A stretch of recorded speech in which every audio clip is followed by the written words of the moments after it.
to its glorious culmination.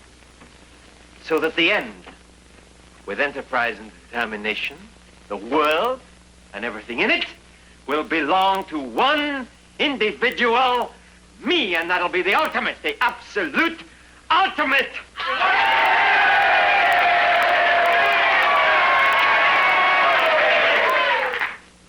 So, Mies, after we kill the interlopers, the talkers, the involvers, who are on their way here now, we shall then be free to proceed with the most important business of all, which is the killing of each other, until there remains only the one individual me. Right? Right! One? One! Alone! Alone! Then let's get at it. Each behind his own fence, each behind his own barricade. Follow me, my friends, my loved ones, to the perfect society, the civilization of I.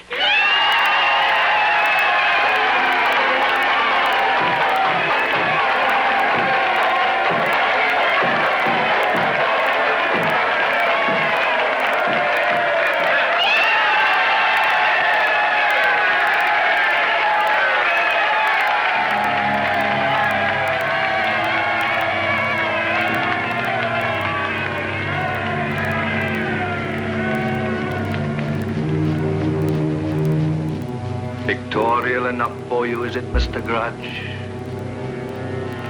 Rubble and madness. Rubble and madness. I can't imagine why you're surprised. When the first bomb dropped on Hiroshima, the fate of man could have been predicted by a cut-rate gypsy. The ultimate Garden of Eden. Planted by man, cultivated by his weapons, and irrigated by his blood, and brought to fruition by his prejudices and his hate. Ghost. Ghost, tell me something. Did I die before all this?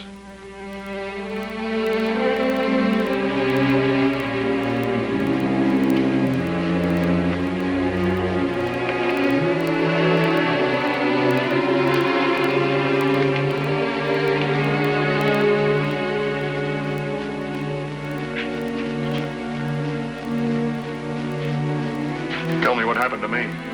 What happened to me?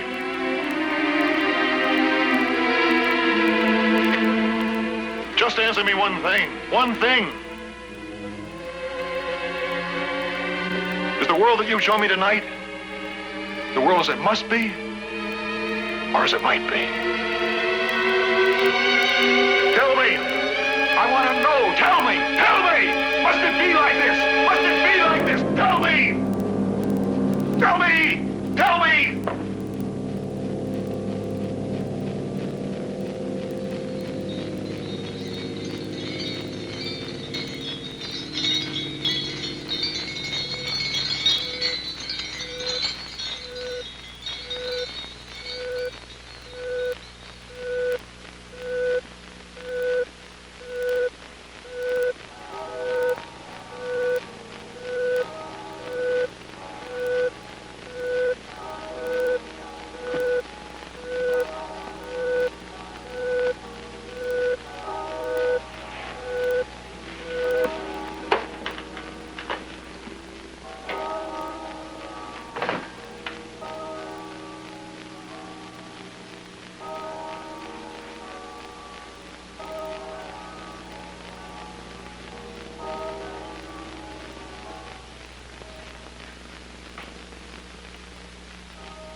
Are you all right, sir?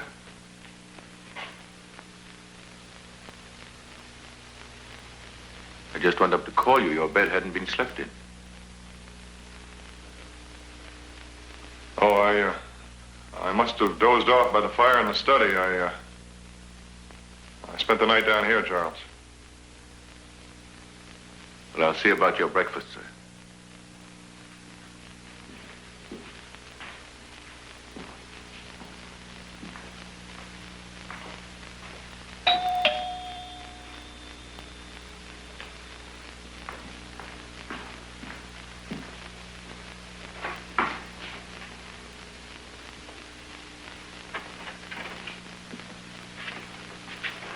Uncle Dan, good morning. Are you all right? Well, yes, of course I am. Why shouldn't I be? You didn't seem too good at 3 o'clock this morning. I what? When you phoned me. When I phoned you? Oh, yes, I may well have done that. Come in. Please. You said on the phone that you wanted me to drop by on my way to church, that you had something to say to me. I just wanted to apologize to you, Fred, for last night. Thank you, Uncle Dan.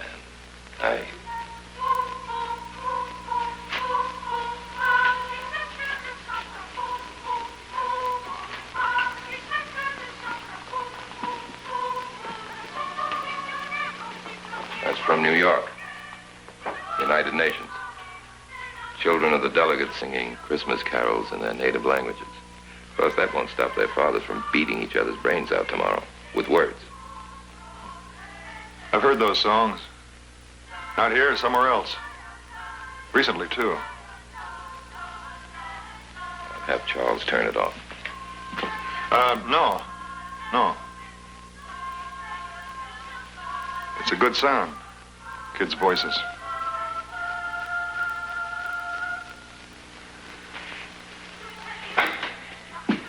You know, Fred, about this family of nations, I'm not at all sure that it's the final answer. Perhaps it's not the final one. So far, it's the only possible one. Possibility? Perhaps. So long as there are children, I suppose there are possibilities. So long as there are children, there have to be possibilities.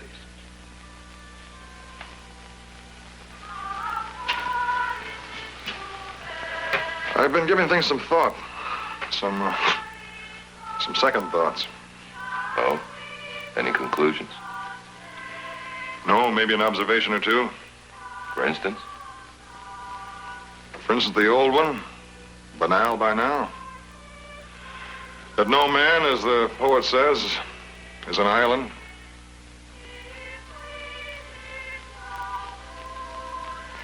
Seems the conclusion is inevitable.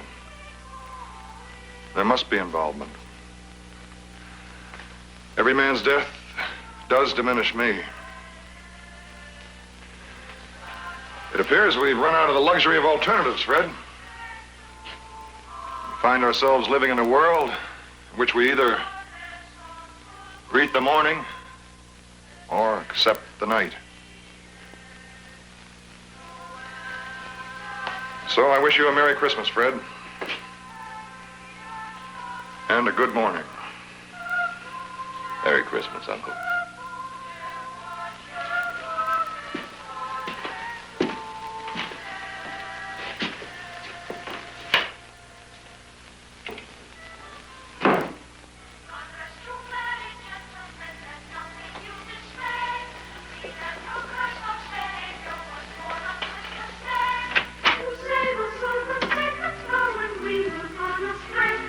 Good morning, Ruby. Good morning, Mr. Grudge.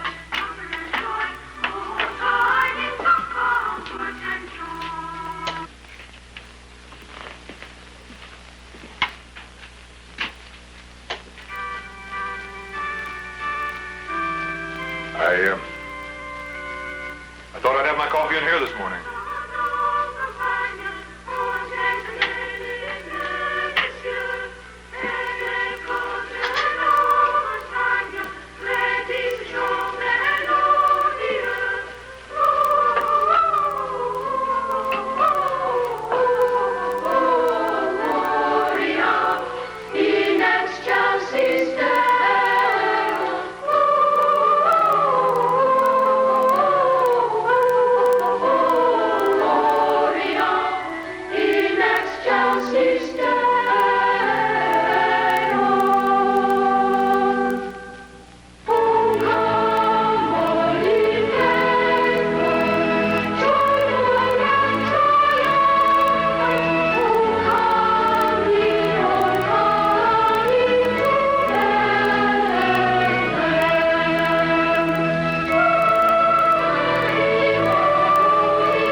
Match game tonight, 7:30.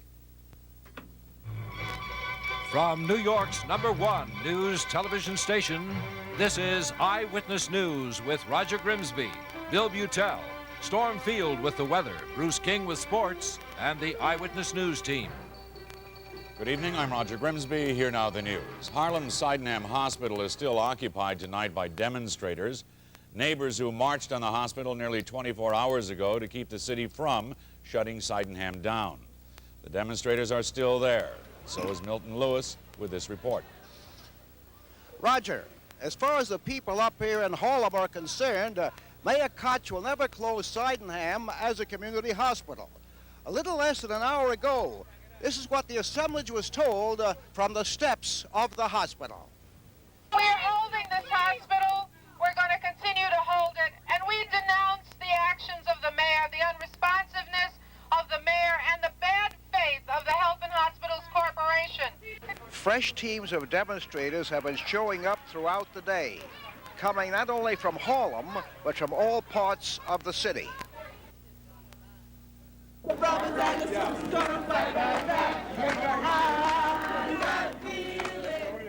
Chanting pickets and some people sitting in protested the official order to close Sydenham Hospital's emergency room at 8 this morning. It continued to operate, though far from its usual pace. Where at least 20 patients normally appear before noontime, there was only one today. I heard on the radio that they were going to take emergency cases, and that's the reason why I came here. Are they taking emergency cases, doctor? We have doctors here trying to handle some patients who come in. Yes, we have physicians in the emergency room. The plan is to phase out and close Sydenham as a full-scale hospital within 30 days. City Hall maintains the facility is unnecessary and too costly. This medical van was set up outside the hospital to handle any emergency cases, but it doesn't appear to be doing very much business. We feel that it's a disgrace to this community here to have Big Murray for the EMS to be out here to tell the black folks in this community, the poor folks in this community, that you must use this trailer bus out here to give medical care service here, where we have a good hospital here, Sydenham Hospital, to give the care. So I want to say to you that we're going to be here all night, we're going to be here all day. This hospital belongs to the community. It does not belong to Mayor Koch, nor Governor Kerry. The hospital currently has 68 patients, its capacity being 119. The patients who are in the house will be discharged in a normal fashion. In other words, a patient came in last evening, and the patient is scheduled to stay 10 days. He will stay 10 days and then be discharged. We will be ensuring that all of the patients are discharged in a normal fashion. What's your own feeling about this, Mr. Carter? Well, my feeling is that I've always felt the hospital is needed, and that's the way I feel now, but I don't make the policy. I'm told that except for the emergency room, everything worked quite normally today, and that even 5 operations took place. These people say they will not accept what Mayor Koch says. He wants to close Sydenham, and he tells these people, use Harlem hospitals or other hospitals in the area. They say, no good, Mr. Mayor, no good, Mr. Mayor. Milton Lewis reporting live from Harlem, and now back to Bill. In the neighborhood of Sydenham Hospital, they worry about their health, and the people in Mount Olive, New Jersey worry about their health too. They're worried about toxic chemicals in a landfill in the neighborhood, and they're worried about new proposals for increasing the use of that landfill. Bob Miller. This garbage dump will probably be filled to capacity within a couple of months. The owners are asking for permission to expand it by creating a pile of trash and dirt 150 feet high. Naturally, residents of the area object to that. But there's more. Groundwater at the site picks up various chemicals from the refuse. Tests have shown that some of those chemicals are toxic, things such as cyanide and lead. We need scientific evidence and development of a study, a good characterization of this site to determine that it is or is not safe. People living nearby are afraid to drink their well water. They worry about what looks like an unusual number of illnesses and birth defects. What we wanted here was incorporated in finding out what's going on at the dump, an adequate health study by on a state level or whatever it may be, by someone that is qualified to do that. I found enough illnesses in the area that I feel one is warranted.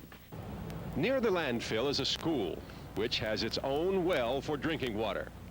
The same applies to a large apartment complex not too far away. I talked about the situation with the landfill's manager.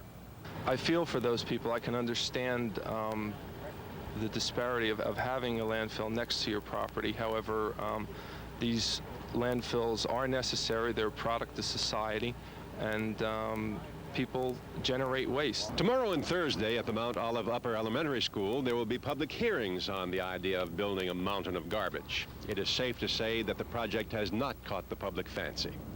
In New Jersey, Robert Miller, Channel 7, Eyewitness News. For the new U.S. Attorney in New Jersey, the job of cleaning up illegal toxic waste is a priority. William Robertson, who was sworn in as a replacement for the retiring Robert Del Tufo, says he will strengthen the special task force that deals with those who illegally dump chemicals in New Jersey. Roger? Yesterday's hope for an early release of the hostages fades fast. Iran's parliament is not acting the way we expected. The parliament was supposed to take up the hostage issue when the session began today.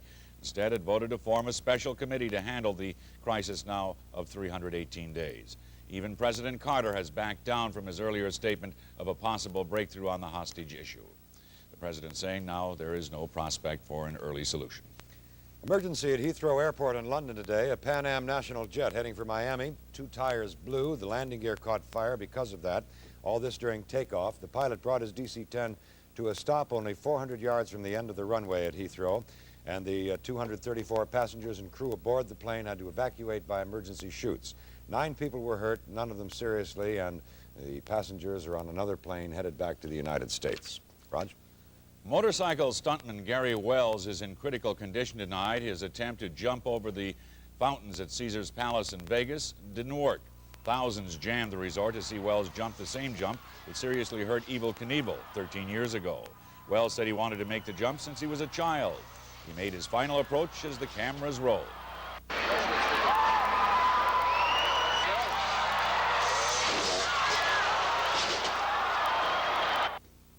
The jump was being taped for ABC's show That's Incredible. As the crowd watched Wells lose control at 90 miles an hour, they pushed forward for a better view, breaking a retaining wall. 6 people injured when they fell 15 feet to the concrete below. The injured spectators released from the hospital after being treated for cuts and broken bones. Coming up next on Eyewitness News, Abbie Hoffman opened up his books today so a judge could find out what he's worth. The accused murderer at the Met loses his first fight in a courtroom, and later in the program we're going to see hundreds of young girls trying to become Lolitas. Plus, these stories, too. I'm Roger Sharp at City Hall. City union contracts may be settled, but the mayor is in a new fight with labor over political funding. New York City has a new gimmick, a talking litter basket.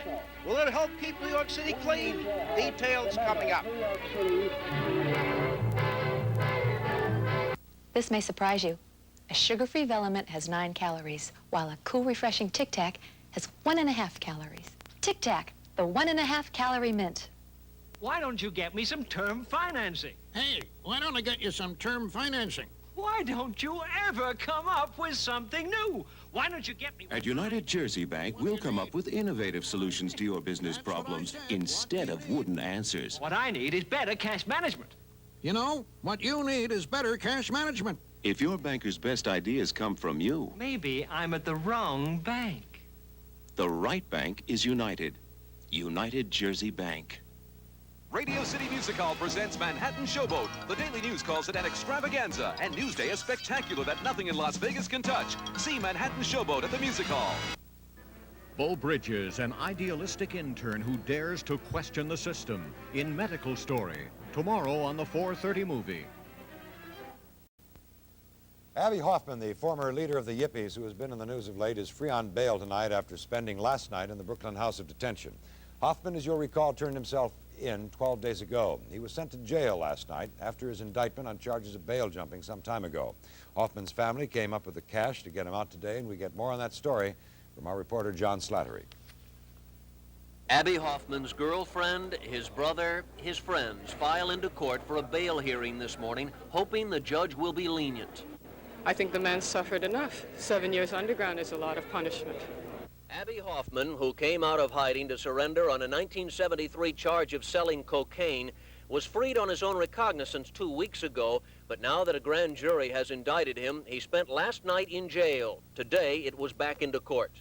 But this appearance for Hoffman, standing before a judge, standing with guards all around him, something very new for a man used to the wide open spaces. For the last 4 years, he's lived on the remote Wellesley Island in the St. Lawrence River, in a remote village with only 15 people, in a lovely turn-of-the-century cottage with his girlfriend, Johanna. Living as Barry Freed, he fought the dredging of the St. Lawrence River and was commended by Governor Carey, by Senator Moynihan. He testified in Washington, taking the risk of his true identity being discovered. Today, before the judge, he asked to read a statement in which he said he took such a risk because he felt the cause was worth it. He listed what he felt were the many achievements of his life, attaining many of them as Barry Freed. Hoffman, who is about to come out with a new book, said, quote, "To think I turned myself in just to sell a book is to make a mockery of everything I've stood for." He offered proceeds from his book to go to a charity chosen by him and the judge. I said, "That's Abby." I said, I wasn't shocked. I'm sure I had a feeling inside he would do something like that. The judge set bail at $100,000, $25,000 in cash, but agreed to let him pay $10,000 today, the remaining $15,000 by September 24th. Where will the money come from? We received calls last night from friends all over the country and out of the country even, who are prepared and standing by to whatever money is necessary to bring into New York and to get it here to raise bail for Abby. Hoffman's girlfriend made tracks for the clerk's office to lay down $10,000 in cash. Hoffman's mother was just happy he'll meet the bail. I'm anticipating meeting my son. That's one of the main things. I haven't really seen him for a long time, and I really want to be with him. And she was with him at a news conference where Hoffman spoke of the trial he now faces. This is going to be a difficult trial. It's going to be a costly trial. I object to the high bail for that reason, because it's interfering with our ability to put on a defense. Hoffman objects to the high bail because he says he'll end up spending all his time trying to raise the money for the bail and for his defense at the expense of working on the defense itself. Hoffman's attorney, Gerald Lefcourt, however, says he'll seek to have the cocaine charges set aside on grounds that illegal wiretaps were involved. But the next step for Hoffman, coming up with the $15,000 by next Wednesday. Bill? Thank you, John. The police have found Eileen McHale's car in New Rochelle. She's the 21-year-old woman whose body was found in the Bronx on Saturday, bruised and beaten and maybe sexually assaulted. Eileen McHale lived in Mamaroneck, worked as an art therapist at a hospital in Harrison. The police hope that her car, which they have now found after hunting for it for a couple of days now, might hold a clue as to the identity of her killer. Roger? An unidentified ballerina was led into the Manhattan District Attorney's office today. The DA is not talking about it, but it's believed that the ballerina looked at a lineup that included Craig Crimmins, the suspect in the Met murder. We don't know if Crimmins was picked from the lineup as the man last seen with the violinist, who's now dead, Helen Mintix. The State Department Undersecretary has testified that neither Billy Carter nor his Libyan friends tried to influence any U.S. sales to Libya. David Newsom saying those sales made did not result from the Billy connection, nor were they of any military significance. Next on Eyewitness News, we're going to tell you about the landlord in Levittown on Long Island who is trying to put a blind woman and her cats out on the street, and a powerful union leader calls Mayor Koch a disgrace. We'll have those stories. We'll have more when we come back in just a moment with more of Eyewitness News.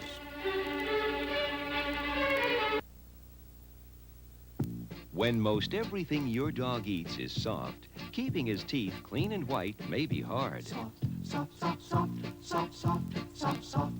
Give your dog Milk-Bone Dog Biscuits, the crunch food. Milk-Bone Dog Biscuits in 3 different sizes and hardness helps keep teeth clean and white. Crunch, crunch, crunch, crunch, crunch, crunch, crunch. When most everything your dog eats is soft, nutritious Milk-Bone Dog Biscuits give him crunch. America, here comes your hair. Hair that's full of body, that holds up under heat. Hair conditioned with Flex. Revlon's unique balsam and protein conditioner adds the right amount of body to every kind of hair. Makes over-dried hair dazzling, healthy looking, shiny and flexible again. For body that holds up under heat, get Flex Conditioner, Flex Shampoo 2 from Revlon. Beautiful. The bank of the future. It'll be fast, simple. You'll have complete control. Deposits, withdrawals, payments. 24 hours a day, 7 days a week. Vital information at your fingertips. Up-to-the-minute records. The bank of the future. The Brooklyn Savings Bank. Well, good morning, Mrs. Rees. Where you'll find the newest generation of banking centers in your neighborhood. Because now, Mother. it's more important than ever to keep in touch with your money. The Brooklyn Savings Bank Touch Banking Center. That used to be us, always rushing. Right. And that used to be us, always standing in line. Right.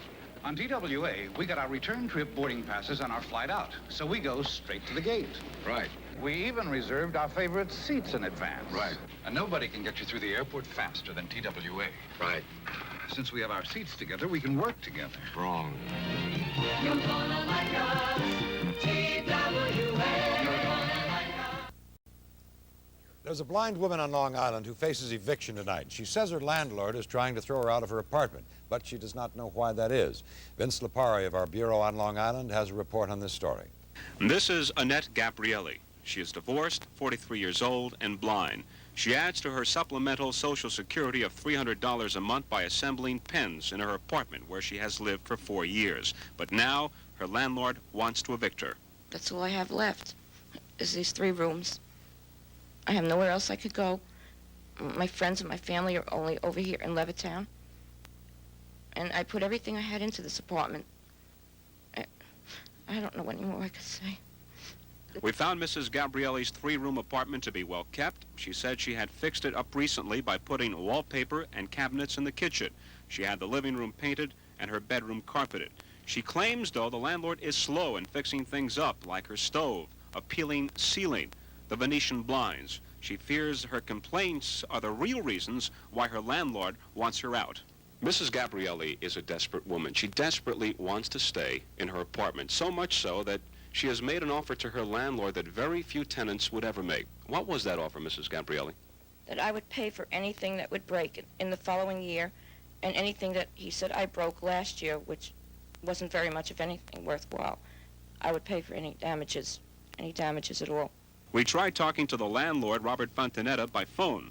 All he said was that he wanted Mrs. Gabrielli out because she is undesirable, would not elaborate, and then hung up on us. We caught up with the landlord and his attorney here at the offices of the New York State Division of Human Rights, where Mrs. Gabrielli has lodged a complaint that she is being discriminated against because she is blind. Neither Fontanetta or his attorney would talk to us on camera. They just said that the blind woman had been abusive and destructive to her apartment. Most of Mrs. Gabrielli's rent is subsidized by the Department of Housing and Urban Development. HUD will stop those funds coming October 13th because Mrs. Gabrielli's landlord refused to renew her lease, though she could get a reprieve depending on the decision reached at this hearing. In Hempstead, Vince Lipari, Channel 7 Eyewitness News. And that commission involved in the hearing is to make its decision in the next couple of weeks, and of course we'll keep you up to date on that story. Roger? After 6 months of decline, production of U.S. factories and mines increased in August by 0.5%. This is seen as an additional evidence that the recession may be over. Meanwhile, in Washington, representatives of savings and loan associations charge government policy as keeping money away from them and driving up mortgage rates. They predict 12 to 13% for the rest of this year, more than 10% next. Mayor Koch and the city's unions are having at it again. This time they're squabbling over political contributions. The unions support a bill before the city council that allows union members to check off part of their paychecks for a political action fund. Mayor Koch does not like that idea. He accuses the unions of coercion. Roger Sharp has more. City Council Bill 782 would allow municipal employees to contribute voluntarily to union political action funds by check-off payroll deduction. The money given by city workers could only go to federal elections. Several other major cities already do it, but here, Mayor Koch is violently opposed to the idea, claiming in a letter to the council's labor committee that it would create a political slush fund that will ultimately harm, not help, the city in its fight for aid in Washington. Union leader Victor Gottbaum claims the mayor's stand shows Koch is moving right and is anti-labor. He plays to the emotions. He plays to that lower middle class group. And I must admit he does it effectively, but he can't keep it up. It's really sick. I mean, it's terribly sick. The checkoff issue has obviously reignited the old hostility between Gottbaum and the mayor. The implications of the issue actually go far beyond the specific bill before the council right now. Supposing the businessmen who do business with the city of New York came to us and said, you know, you should take off 1% of all of the business we do with the city of New York and put it into a political action fund that we, the businessmen, can use to support or oppose candidates. On the one hand, he raises more than $100,000 from big business, millionaires, and we can't get nickels and dimes from workers. And that's what it really boils down to. Well, it would be as voluntary as my going to a commissioner and saying, listen, Mr. Commissioner, you really ought to think about putting 1% of your salary into a political action fund. You think that's voluntary? I think that's coercion. This union, sir, has never been guilty of coercion. We have never had one iota of accusation in this regard. To raise that is a disgusting disgrace, and that's what this mayor is. He's a disgusting disgrace. I believe in middle-class values. I believe in verities and honesty and integrity and leadership and decency. And I would hope that Victor Gottbaum, when he's not wearing his dunce cap, also believes in that. The mayor is doing everything he can to kill the bill in the council, but should it pass, is prepared to veto it. Chances are the bill will not be voted on by the full council, even if it gets through committee, until September 30th. At City Hall, Roger Sharp, Channel 7, Eyewitness News. Residents of the fashionable London suburb of Hampstead have blocked construction of a McDonald's in their midst. They seem themselves as worthy of more than the golden croquet wicket that marks the homes of Big Mac. However, the other 43 McDonald's in London seem to be doing well, medium, and rare. Next on Eyewitness News, we're going to be telling you about hundreds of young girls, all of them wanting to become Lolitas on Broadway. And we'll tell you why they want to become young Lolitas. Also, pressmen at the Daily News walked off the job for a while. John Johnson is there, and he'll have that story when Eyewitness News continues in just a moment, right after this. Fresh fruit yogurt, fresh fruit yogurt, La yogurt, La yogurt. Cherry, berries, apple, blended, smooth and luscious, all fresh fruit, La yogurt. La yogurt uses only fresh, real fruit and is blended the smooth, luscious French way. So every bite is full of 100% natural La yogurt goodness. All fresh fruit, La yogurt, all fresh. Provenance, the big bestseller by Frank McDonald. Provenance, where you go behind the exclusive facades of a world few will ever know. Provenance, where a trail of stolen treasures leads to deadly games. Provenance, where men buy love but are seduced by power. Provenance, where you find out the rich are different. They have more to lose. Provenance, an Avon paperback.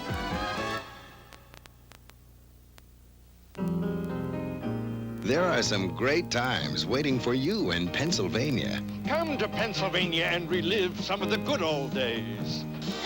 And the really great nights. We've got all kinds of festivals here. Take your pick. Call this toll-free number for a free guide to a great Pennsylvania vacation. 'Cause this fall, You got a friend in Pennsylvania.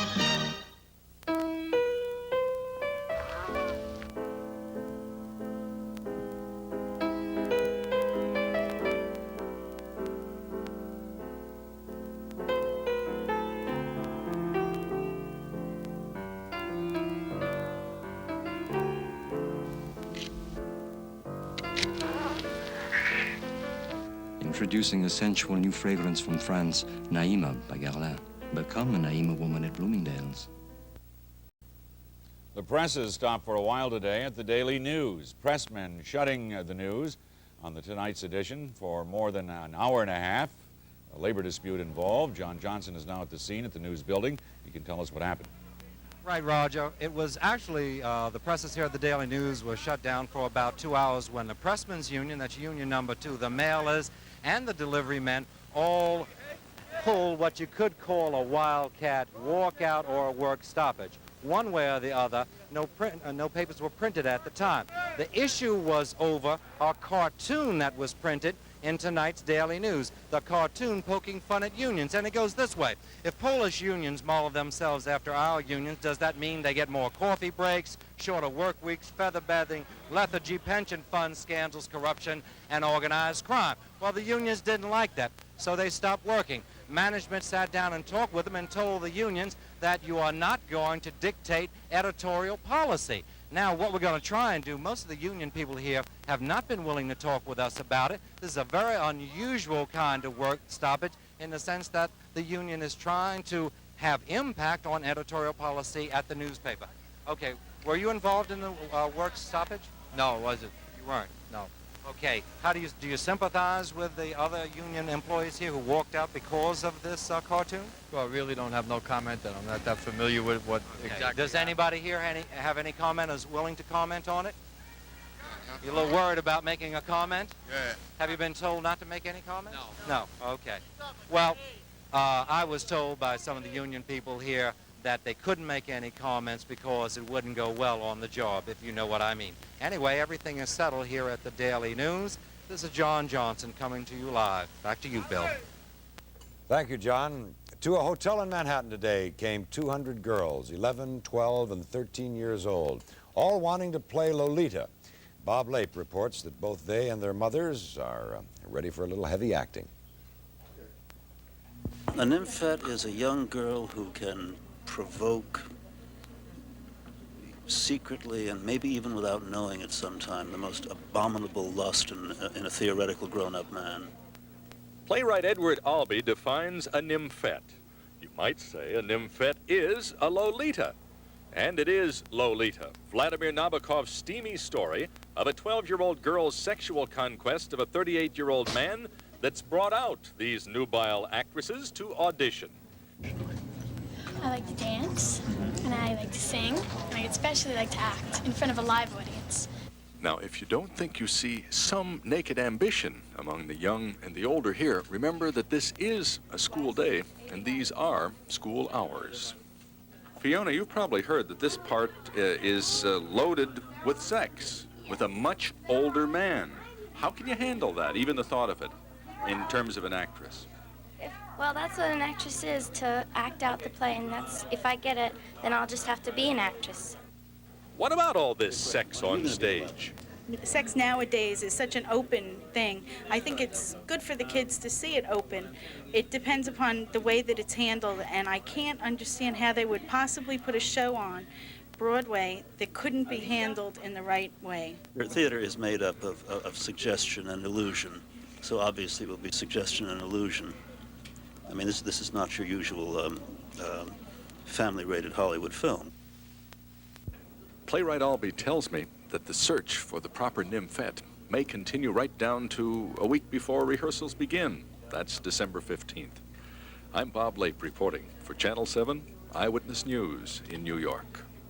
In Dallas, over the objections of some church leaders, the Reverend Robert Elliott performed the first church divorce ceremony. The United Methodist minister saying divorce is the only major life trauma that has not had a church ritual. To quote you, Bill, good luck. Still ahead on Eyewitness News, a special report. How safe is your job? Ellen Fleischer goes with federal investigators on a safety inspection. A look at danger on this job. Stay with us. A lot happened out there today, but you were in the office, shut off from it all. What happened? Well, now you can find out. Now New York has a real afternoon paper, the Daily News Tonight. Meet Clay Felker, editor of the News Tonight. The paper brings you credible, accurate reporting, and the new Manhattan section tells you how to get the best of New York instead of it getting the best of you. Who are the other journalists on top of New York's real afternoon paper? Meet them in the Daily News Tonight. Let's set the record straight. If you compare mileage, you'll see that the Ford Fairmont and the VW Dasher have an identical rating of 23 EPA estimated MPG. However, if you compare base sticker prices, you'll see that the Fairmont costs $3,000 less than the Dasher. $3,000. That could buy you enough gas to drive your Fairmont 50,000 miles. Visit your New York, New Jersey, and Connecticut Ford dealers. We'll save you money. Our Fairmont will save you gas. Here's a smart way to get instant relief from the headaches of owning a TV or VCR. Start with Granada TV Rentals toll-free number. Granada means big color TV or VCR without big initial cost. Granada means the newest, most advanced sets, even with remote control. Granada means no repair bills ever, just free, fast service right in your home, or we lend you a set. So, for instant relief from the headaches of owning a TV or VCR, call Granada TV Rental at 800-331-1000. Which of these banks gives you more interest on your money? If you said the New York Bank for Savings, the Beehive Bank, you're right. The Beehive Bank gives you more than commercial banks on regular savings accounts, more on long and short-term savings accounts, more on special certificates of deposit, more on most accounts. Put your hard-earned money to work at the Beehive Bank. The New York Bank for Savings. We give you more. Skyjacking a plane to Cuba does not seem to be the politic thing to do if you believe the Havana Party paper. Its editorial promises skyjackers will be dealt with harshly and promises no immunity from the return of a skyjacker to the flight's origin. A Soviet soldier has sought asylum in the U.S. Embassy in Kabul, Afghanistan. And the U.S. has said, we will not hand over the soldier to the Russians. Concern about a storming of the embassy prompted Washington to tell both Kabul and Moscow they will be held responsible for the safety of the U.S. Embassy. Sports now. Bruce King beginning with a little bit about the National League. Bruce? You're right. The Mets, they're playing right now. The Mets have won 2 in a row. Well, they could play really the spoiler row in the National League East this week. They're playing host to division-leading Montreal right now at Shea Stadium. And the Mets, well, they jump out in front in a hurry in that ball game. They jump on Charlie Lee of the Expos in a hurry. In the second, Joel Youngblood at the plate. He hits a drive down the line. It'll go all the way down the line to almost the corner. And it'll end up being a double for Youngblood. He's in scoring position. A couple of hitters later, Alex Trevino will double to the right field corner, as you see. Roland Office will run down the baseball deep into the corner, but Youngblood, he'll come in to score, and after 4, the Mets lead now by a score of 1-0 over Montreal. In the American League, the Yankees return to action tonight at Yankee Stadium. They open a 3-game series against Toronto. Ron Guidry making his first start on the mound tonight for the Yankees since August 18th. Baltimore is at home tonight against Detroit.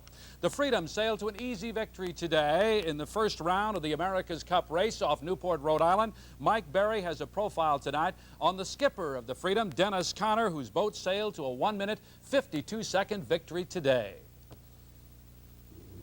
How's that giblet, JW? Is that leech going to be too loose? Dennis Conner, 38 years old today, an Olympic medal winner. He manufactures draperies in San Diego when he's not sailing, and that isn't very often. Conner has spent 2 years planning his America's Cup effort, selecting crew, testing sails, mapping strategy. Some say he's obsessed with winning, that his approach is too professional. Well, when you say I'm a professional in our approach, but none of us get a dime for doing this. No. We have made a lot of personal sacrifices, and we have tried to mount the best effort possible with what we had to work with, and we hope that naturally this is all going to be successful for us, and but we certainly don't feel that we have to apologize for trying hard at working at what is really the pinnacle of the sport. We're tacking. Conner's right-hand man is Halsey Hershaw, Freedom's navigator. Halsey, a veteran of Cup races since 1958. He sailed with Conner aboard Courageous in 1974. The single most successful man ever to sail on a 12-meter. What do you think, Halsey? He was a tactician and I was a navigator on Courageous, and I have tremendous respect for him. He is the top 12-meter skipper and great to work with, and it's been a privilege for me all this season to sail with him, and we look forward to a great series of races in the Cup race. Gonna take it easy here through this rough spot.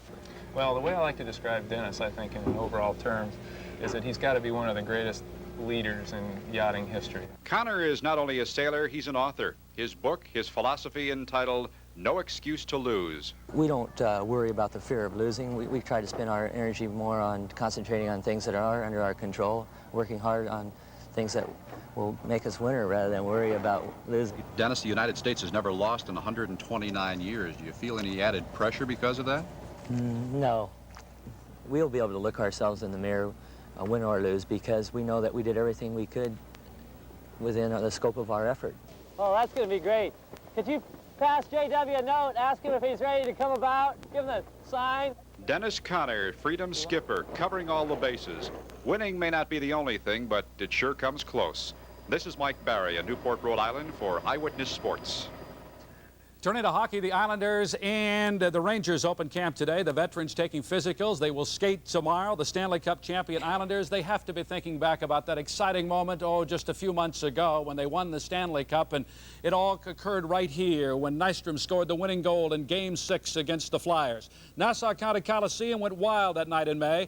Now it's time to defend the Cup. The MVP of last year's championship series, Brian Trottier, knows it's going to be tough this time around. It's going to be a different approach to the season than I've ever had to approach any other season in my life. And, you know, I sit back and think, now we're going to go into another building. And, I mean, it was great playing Montreal because, you know, it started the game, the Stanley Cup champion Montreal Canadiens. I mean, that was great to hear. So this year they're going to be saying Stanley Cup champion New York Islanders. And it's going to be, you know, it's going to bring back that chill. But it's going to be a different approach. I mean, I could sit back and take another couple months off and just savor this thing for another 2 months. Oh, I bet he could. Billie Jean King, Janet Guthrie, and Wilma Rudolph were the first 3 nominees to be elected to the Women's Sports Hall of Fame in New York today. Today, Wilma Rudolph talked about the importance of the event. For the women to really organize for the first time, and where I've seen it start and go, it's amazing. I mean, it's a dream come true. It's something that you all have always dreamed about, because I think we're very special. And I think it's very special to be in the Women's Hall of Fame. Oh, it certainly is. Wilma, Billie Jean King, along with Janet Guthrie, will be inducted tonight, along with 6 others, into the Women's Hall of Fame at a dinner tonight. Tracy Austin named the Sportswoman of the Year today. In baseball this afternoon, Chicago beat St. Louis by a score of 6-5. The Knicks cut forward Larry Rogers out of Houston today, and also the Nets have officially signed Mike O'Koren to a multi-year contract, and Jerry Cooney, Ron Lau fight now set for October 24th at the Nassau Coliseum. Bill? Thank you, Bruce. And some people in the news tonight. One of them, former Governor of Alabama, George Wallace. He signed a contract with a company that wants to make a television movie out of his life story. Wallace, as you probably know, is still partially paralyzed from the attempt on his life back in 1972. Bianca Jagger is with Halston as he puts on the first Western fashion show in China. Today, Bianca was in the Forbidden City, that part of Peking. She wore no shoes. She wore black leather pants that were as tight as black leather pants can be, and she wore very little above them. And the Chinese people who saw her stared, perhaps asking, what is there left to be forbidden in the Forbidden City? Roger. When Eyewitness News continues, Storm Field will be at the weather map, and Milton Lewis in the can, well, alongside it. Hello, I'm Nat Sherman. For the holiday season, we have the largest selection of pipes and tobaccos, a wide choice of gifts including DuPont lighters and pens, cigar humidors and cigar cutters. My famous Johnson humidors have the largest selection of the world's finest cigars, kept at peak perfection. We also imprint each cigar for any special occasion. To share happy days with you gives me great pleasure. The road to riches starts at the dime. The road to riches starts at the dime of New York with low-cost savings bank life insurance that can add to your financial security, protect your home and family, help educate your children, and contribute to your comfortable retirement on the aisle of your dreams come true. So get started now with this low-cost protection at the Dime Savings Bank of New York. The road to riches starts at the dime.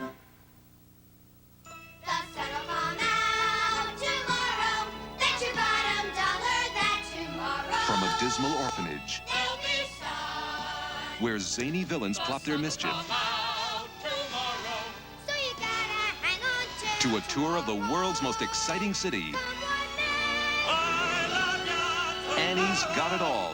Annie at the Alvin Theater. For tickets, call charge at 944-9300. Wow. As skin ages, delicate areas become dry. Lines appear here, perhaps here, and once they form, they're for keeps.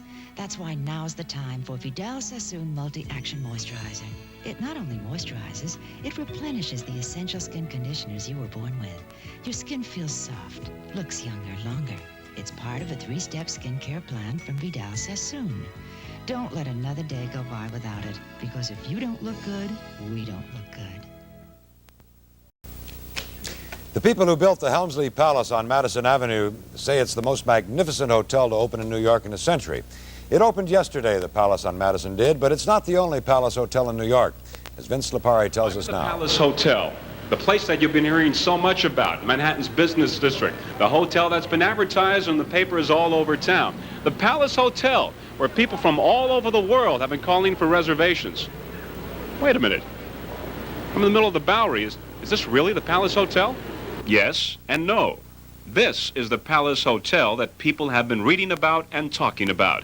Here the elegance is breathtaking. The lobbies contain works of art worth thousands, marble fireplaces, stained glass windows, and glittering chandeliers. But if you look in the phone book, there's more than one palace. There's the Palace Restaurant, very expensive, the Palace Hotel of Tokyo, Japan, and the Palace Hotel of Puerto Rico. Then there's this palace, located right in the middle of the Bowery. Not exactly the kind of place that you would reserve a bridal suite or rent a big hall for a catered affair, but nonetheless, the management here is becoming very, very popular because they're getting a lot of phone calls. We've had requests to rent conference rooms, which we don't have. The bridal suite, which I really wouldn't recommend to anyone. Men complain how dirty and filthy place is. They don't clean the mattresses. They're loaded with bed bugs, lice. This is all right. It's clean, it's sanitary. They have the exterminator comes around, and they have the men on the floor paid by the city to keep things clean. It's all right. With all the work we've done for Mr. Helmsley, and then he didn't even invite us to the party. I mean, he must have figured probably we didn't have a suit, but we really do. He had never invited me down to the Bowery, and I felt very slighted because he didn't invite me down there, so I wouldn't invite him here. We asked the residents of the Palace downtown if they had $140, would they spend it at the Palace uptown? I'd rather take the $140 and sleep in the park. Parts of the Palace in Midtown are still being worked on, though the hotel is open for business. But in the initial period of confusion, the hotel is offering a discount on the cheapest room from $120 a night to $96.50. In Manhattan, Vince Lipari, Channel 7 Eyewitness News. All of southern New Jersey will likely be designated as a crop disaster area over the next few weeks. That is the opinion of the Farmers Home Administration. This the result of the summer drought. The eruptions of Mount St. Helens cost $1.2 billion, more than half of it to the timber industry, according to a government report. Elsewhere, the economic impact was short-lived, and it has turned out to be a blessing for the tourist industry for the state of Washington. And now weather, the industry that never sees a recession. Stormfield. All right, Bill, thank you. You know, as we've been having this drought across our area, it's not just because of the lack of summer rain, which we did have, August being one of the driest months we've ever had on record.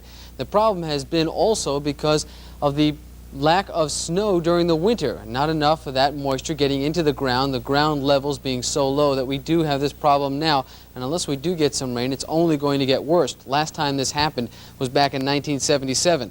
Let's take a look at what we have right now. 66 degrees Fahrenheit, that is 19 degrees Celsius, the humidity at 54%, so it's very comfortable, lovely out. Barometric pressure holding steady at 30.09, and the winds right now blowing out of a southerly direction, 12 miles per hour. They'll probably pick up and gust a little bit as we move along into tomorrow night before dying down just a little bit tomorrow morning. As our high goes for today, not very warm. 69 degrees was as warm as we got. The low was 60 degrees early this morning. Not much of a range, but much cooler than the normal 77 that you might expect, and the normal low of about 60. Record high for this date, 93 degrees and 1915. Air quality today fine. Tomorrow also is going to be good. Let's take a look over here at our map. You're going to see for yourself we've got a large mass of high pressure, very much cooler air dropping down to the midsection of the country. This caused quite a bit of an eruption around the area off the eastern coast of the eastern side of the Rockies, where they had some snow today. There was some snow being reported mixed with hail and ice in the Dakotas, and Manhattan had some hail just northwest of the city. Actually, it was Manhattan, Kansas that got that, not here in New York. Cold front is going to be moving very, very slowly. As it moves towards us, it's going to die down a little bit. So all the clouds and showers that are associated with it, some of it bringing about 2 inches of rain to the Illinois area, not going to be a problem for us. I'll tell you more about that. Our forecast looks a little bit cloudy when we come back right after this. Invest in a new Fiat Strada, Brava, or X19 and get a cash dividend up to $400. The Fiat rebate. Don't miss out. The nicest way to enjoy living in New York is to live in New Jersey at Harmon Cove Towers. High above the Meadowlands, minutes from Manhattan by public transportation. At Harmon Cove Towers, luxury is a way of life. It's the ultimate in condominium styling, spaciousness, and extra elegance. Call now, 201-866-2600. Come see Harmon Cove Towers. Beautiful living in New Jersey for people who love New York. This is not an offering which can only be made by formal prospectus.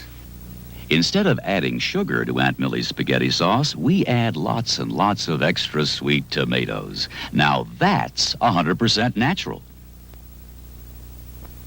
Read about Washington's power brokers, baseball's top pitchers, and television's Priscilla Presley, all in the new issue of TV Guide. Okay, our satellite picture tonight shows lots of clouds around the area. You can see a line of them stretching from Long Island just straight out towards the lakes, and then as it moves back, a continuation, that's that cold front right in here, and the clouds and showers associated with that will be slowly dropping into our area. The clearing skies that we had hoped for today, well, right up in here, north of us.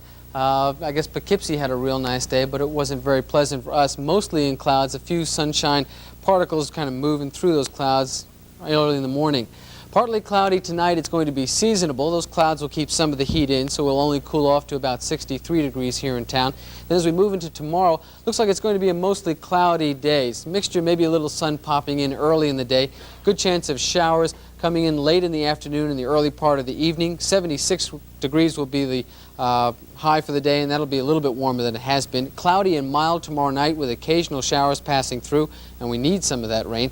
And then on Thursday, very slow clearing up in the day. Then we'll have some mixture of clouds and sunshine warming up slowly. You'll note the temperature getting up to 83 degrees, warmest it's been in almost a week. And then we're going to continue to have that warmth as we go along into the weekend. Bill? Thank you, Storm. Eyewitness News Check now is topped by the Sydenham Hospital story. Protesters are still at Sydenham Hospital in Harlem, trying to keep the hospital open. The city planned on shutting it down this morning, but the protesters moved in only hours before that was supposed to happen. Right now, we are told it's still a standoff between those people in the neighborhood who want Sydenham to keep open and the city wants to shut it down. We'll have more on this and other stories on Eyewitness News at 11 tonight. Roger?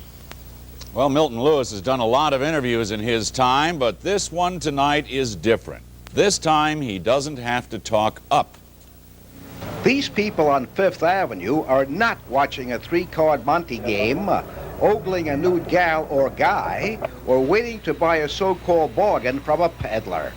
They're in the presence not of a sanitation department 400-pound concrete container, which would give you a hernia if you tried to lift it, but another new gimmick, a litter basket that talks. I'm here to remind you and every New Yorker that a cleaner New York is up to you. Remember, New York City needs your help. As you just heard, New York City needs your help. So what is the sanitation department doing about it?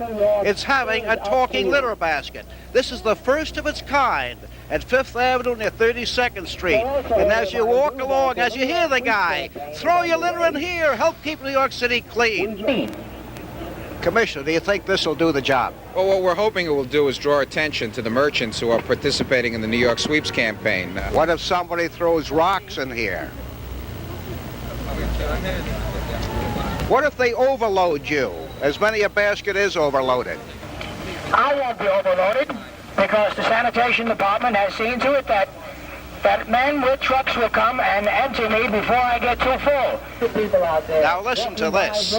Some joker is going to come walking along here, hear a voice coming out of a basket and say, "This will go great in my basement." And there goes the talking litter basket.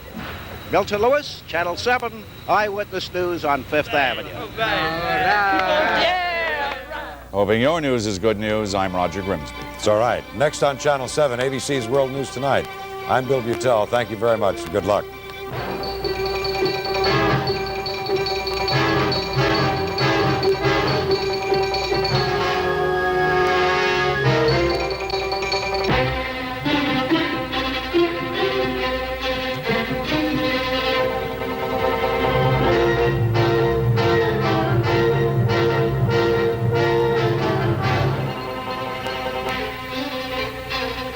Eyewitness News is the New York area's #1 news presentation.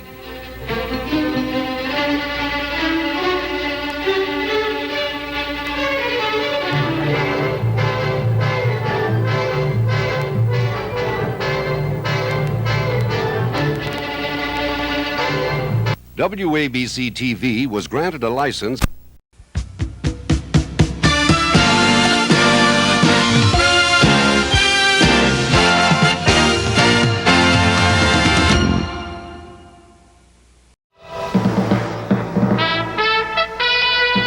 From ABC, this is World News Tonight.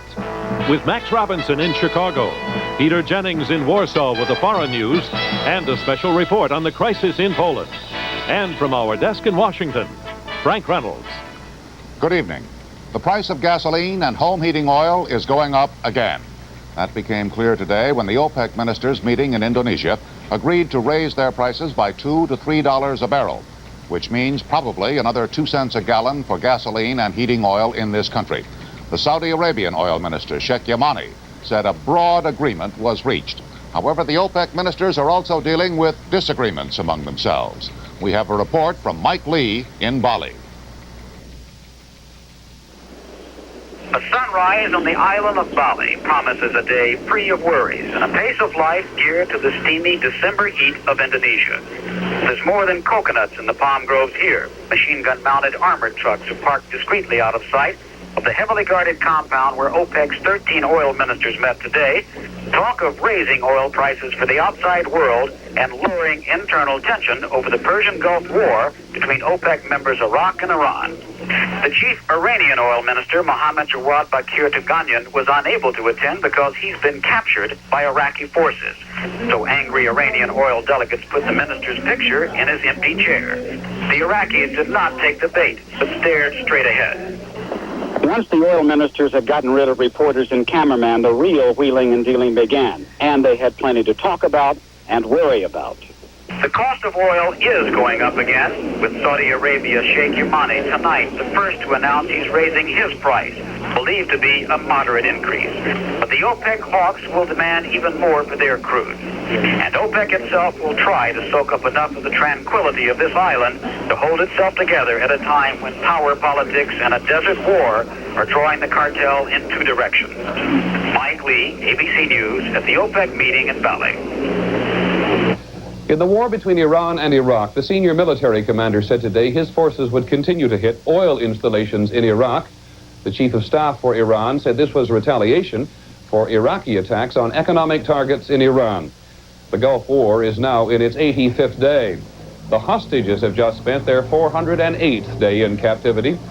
Iran's president, Abul Hassan Bani Saad, said today it was America's fault their release was being delayed. In London, with the full details of the president's news conference today, here's John Lawrence. Bani Sadr blamed the delay in freeing the hostages on what he called those who hold real power in the United States. The Iranian president said the solution to the problem seems simple. The U.S. must return the estimated $13 billion of Iranian assets now frozen in American and European banks. Bani Sadr said he was not referring to the private wealth of the late Shah. The responses of the United States to the conditions must be very clear. Otherwise, no Iranian can accept any ambiguity in the way the United States responds to the conditions. In short, we must get the money we have in the United States before the crisis is resolved. The latest Iranian position on the hostage negotiations is expected any day. John Lawrence, ABC News, London. This is Barry Dunsmore in Washington. U.S. officials closely involved with the Iranian negotiations have told ABC News that it doesn't matter what President Bani Sadr says about the hostage issue, it's irrelevant. These officials say that the Iranian president was badly burned last spring when he tried to get his government to take over control of the hostages. In this latest round of indirect talks with Iran, he is not involved. And U.S. officials believe he may not even have been told by Prime Minister Rajai what the U.S. proposals are. Meantime, U.S. officials feel that contacts with Iran may be about to enter a new phase. It's believed that Iran now has all the clarifications of the U.S. position it needs. Therefore, the Iranian Commission is expected to either accept or reject the U.S. offer, or turn it back to the Iranian Parliament with a recommendation to accept or reject. The mood among officials here today suggests that no one is betting that the U.S. proposals will be accepted. Barry Dunsmore, ABC News, the State Department. Families of the hostages are back in their homes across the nation after meeting with State Department officials over the weekend. In Wisconsin, the father of hostage Kevin Hermaning says the group came away convinced the State Department is working hard to resolve the situation, and he is still hopeful. Well, still ahead, a flap over a Teamster official named to the Reagan transition team, and a baseball slugger sets a record off the diamond. ABC's World News Tonight, brought to you by Brim Decaffeinated Coffee. If you love good coffee, why stop at half a cup? Fill your cup to the rim with the rich taste of Brim. Your pool's going to be ready sooner than expected, Miss Martin. Terrific, Ken. Have some coffee. Whoa. Only half a cup? Don't you like my coffee? I love the rich taste. It's the caffeine I can do without. You happen to be drinking Brim decaffeinated coffee. This is Brim? This is Brim, and it's decaffeinated, so you don't have to stop at half a cup. If it tastes this rich, I don't want to stop. Here, fill it to the rim. With Brim? Fill your cup to the rim with the rich taste of Brim. Six Formula 44D, please. Helen, with this nasty cough plus congestion, I need Formula 44D. But Helen, I need a decongestant, not just strong cough medicine. You need Formula 44D. It's strong like Formula 44. Has the strongest non-narcotic cough suppressant you can buy. Plus ingredients to help unstuff your nose and loosen up for chest congestion. That's what I said. Formula 44D. Strong for coughs plus congestion. President-elect Reagan will spend this week in California, and members of his transition team say there will be no more cabinet appointments until at least Wednesday.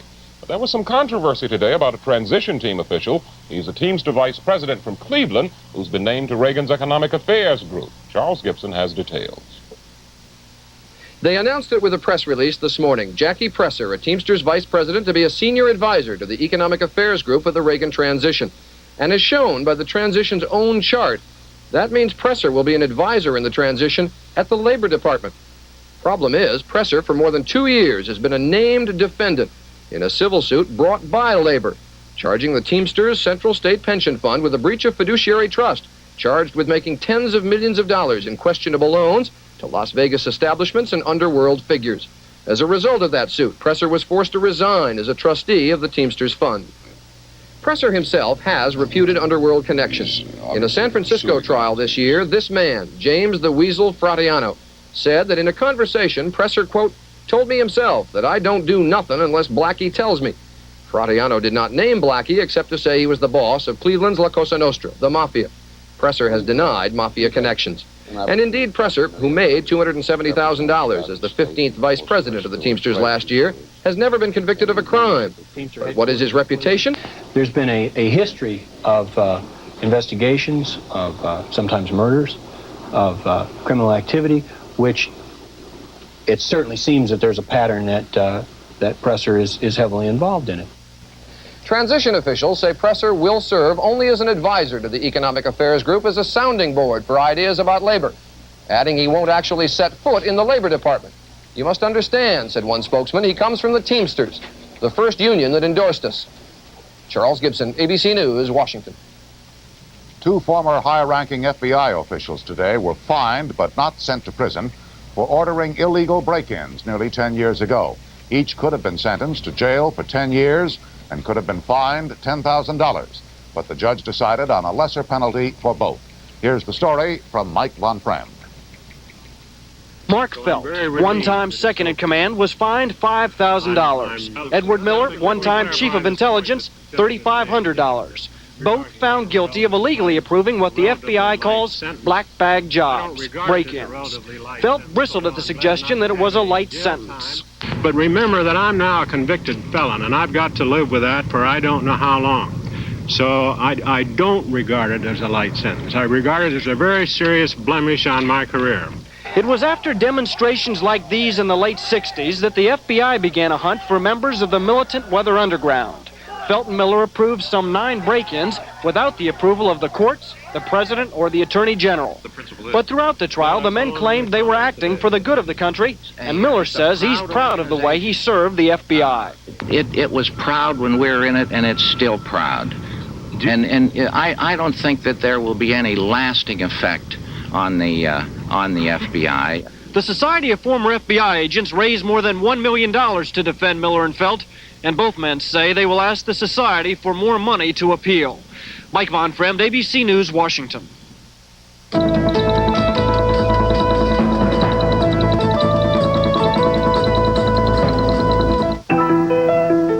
Imagine.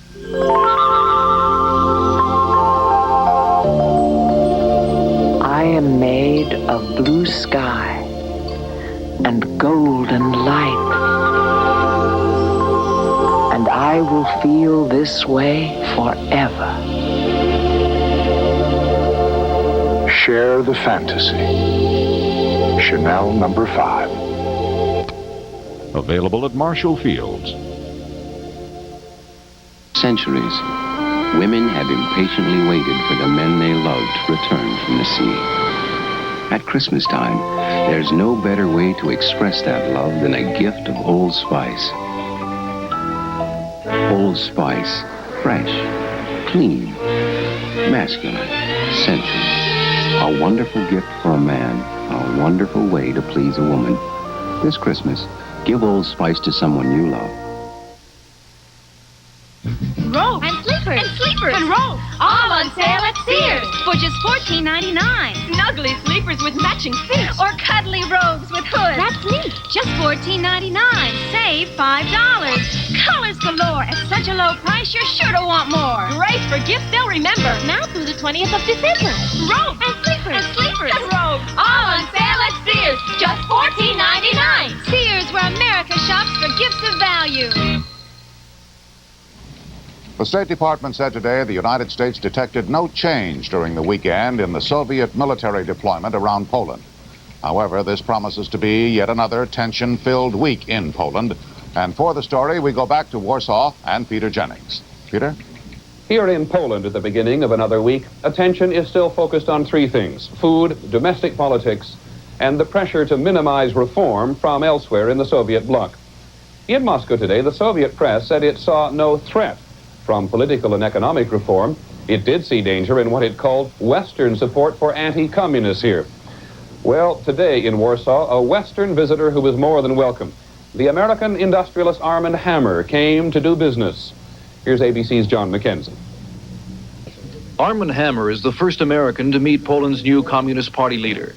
He told Stanislav Kania that he came with a message of peace from the United States. The two men spent more than an hour in private talks, during which Kania insisted the Soviet Union posed no threat to Poland. He just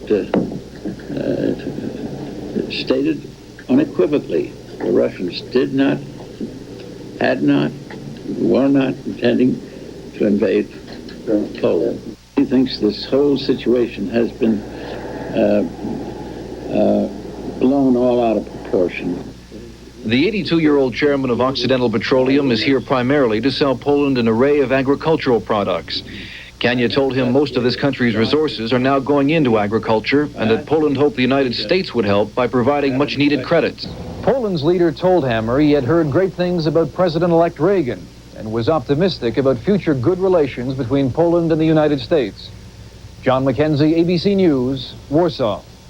And now, the open sore that is the Polish economy. In Poland, this is the age of scarcity. No one is starving, but in the faces of the elderly, you can often see that they have before. Getting what you want to eat today is a good deal more personal than the threat of Soviet intervention. The endless lines symbolize the economic need. There is a shortage of everything. By February, meat will be rationed. Milk, eggs, oil, butter, beets, sugar, and chocolate may be somewhere at the end of this line, but very often they are not. The Polish economic dilemma is a pattern of interlocking vicious circles. One example. This is Poland's 7th bad harvest in a row. Bad weather is particularly devastating because there are no programs nor any hard currency to invest in drainage. Half of this year's potato production has been spoiled. Poland is the world's 2nd largest exporter of coal, and it produces hard currency. But coal production is down 7% in the last 6 months. It is down, ironically, because miners demanded and got shorter working hours. Poland has a staggering foreign debt of $21 billion. Poland may be able to pay the interest next year, but do virtually nothing more. The government of Stanislav Kania promised, under immense union pressure, that this time there will be economic reform. At the largest independent union's headquarters, they say they've heard it all before. The need for reform is all too clear. The need for decentralization and incentive programs, some process by which to motivate a deprived and sometimes hungry workforce. A measure of free enterprise works already. At the Praga market on the edge of Warsaw, the evidence of compromise in the socialist state. You can buy food here direct from a private farmer. All it takes is more money, a reward for the private farmer's incentive. You can buy veal in this private market for about $4.50 a pound. You can buy it in the government shop for about 50 cents a pound, if you could ever find it. The government does not act against these private markets because to do so would further reduce the source of supply. Poles would like nothing more than an economic plan in which they could believe. The government has made a little progress by telling the truth. On television, no longer is it a diet of success propaganda. Every Pole now knows just how bad things are. One thing is clear. If there is no material improvement in Polish lives, there will be political chaos again, and the limited freedoms they have won could be eliminated. Well, throughout Poland today, many people are waiting for tomorrow and the dedication of this monument in the port city of Gdansk.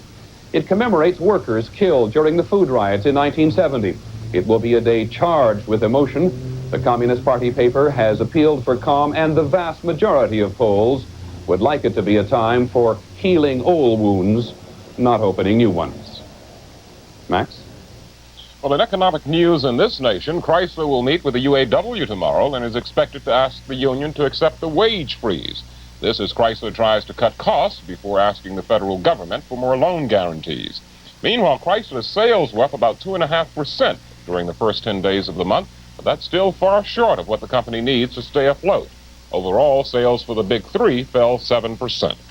Two more airlines, Eastern and Braniff, revealed today they're talking about a possible merger. Both airlines lost money during the first 3 quarters of this year. And one final economic note, news today of a wage settlement that's considerably larger than the old wage guidelines. Dick Schaff reports. Dave Winfield wore a big smile and a banker's suit, both of which were appropriate. I have signed with the New York Yankees today, and I'm very pleased and proud to say that I am part of that organization. The precise terms were not announced, but Dave Winfield had every reason to be pleased. Depending on which rumor you believed, the 6'6", 29-year-old bachelor had signed a complicated contract that, besides funding the Winfield Foundation to help disadvantaged youngsters, would earn Winfield himself between $12 and $15 million spread over the next 8 to 10 years. Dave Winfield is now the highest-paid player in baseball history. Not bad for a man whose vital baseball statistics in his first 8 major league seasons are far from awesome. He has hit as many as 30 home runs only once, has driven in 100 or more runs only once, has batted over 300 only twice, and who last year, even by his own standards, had an off season. Winfield is only the second baseball player to be guaranteed a yearly income of $1 million or more. The only other is Nolan Ryan of the Houston Astros, who last season, the first of his $1 million seasons, celebrated the Astros' generosity by winning 11 games and losing 10, far from a $1 million performance. George Steinbrenner, the owner of the Yankees, certainly expects better things from Winfield, for whom he is paying more than he paid for Catfish Hunter and Reggie Jackson combined. Everything's gone up, Dick. I can't buy a newspaper or a loaf of bread anymore without paying a lot more than I used to, so you can't. Or a milkshake. 7 years ago, George Steinbrenner was a member of a syndicate that purchased the New York Yankees for less money than he has now promised to pay Dave Winfield. That tells you more about inflation in one sentence than all the economists in Washington. Dick Schaap, ABC News, New York.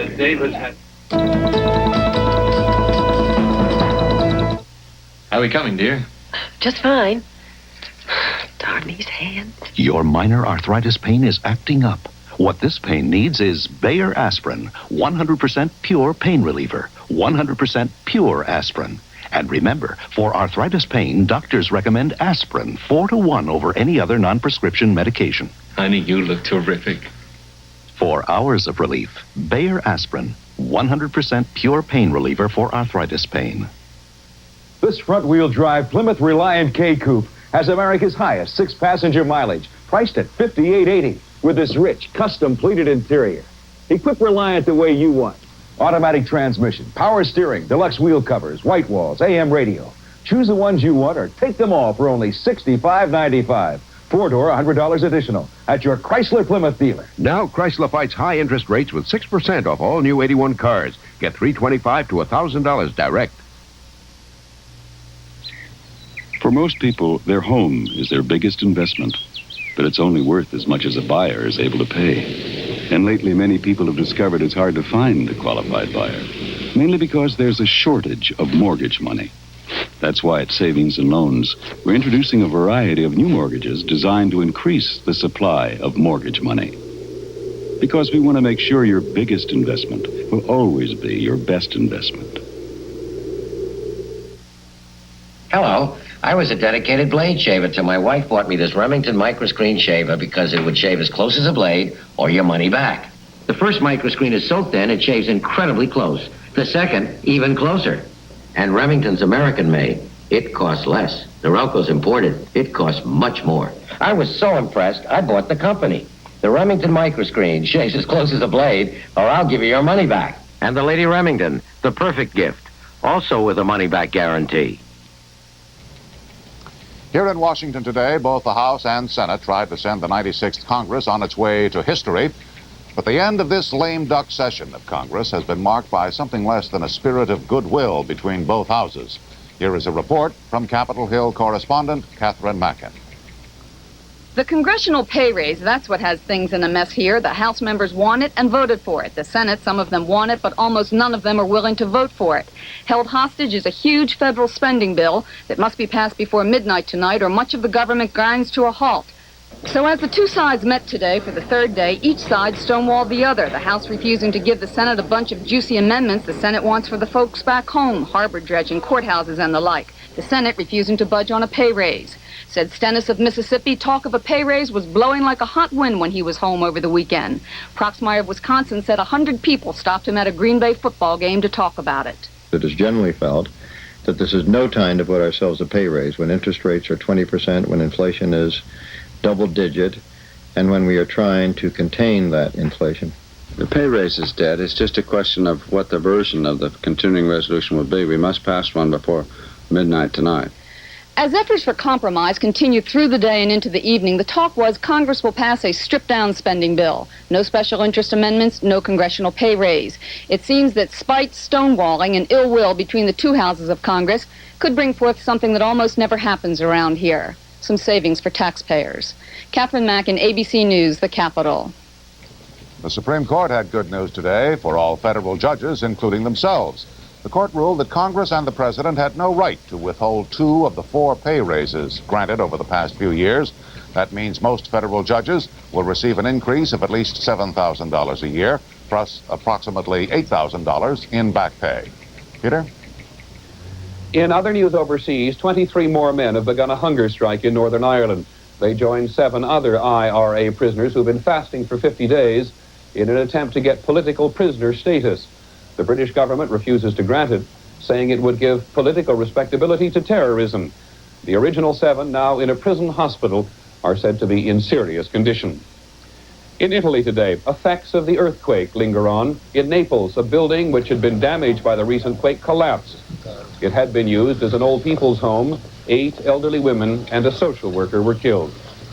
Finally, in Uganda today, Milton Obote is formally president once again. Uganda's first president after independence, who was overthrown by Idi Amin, was formally sworn in after his party won last week's election. President Obote, in an appeal for political unity, said, "We either rise or sink together."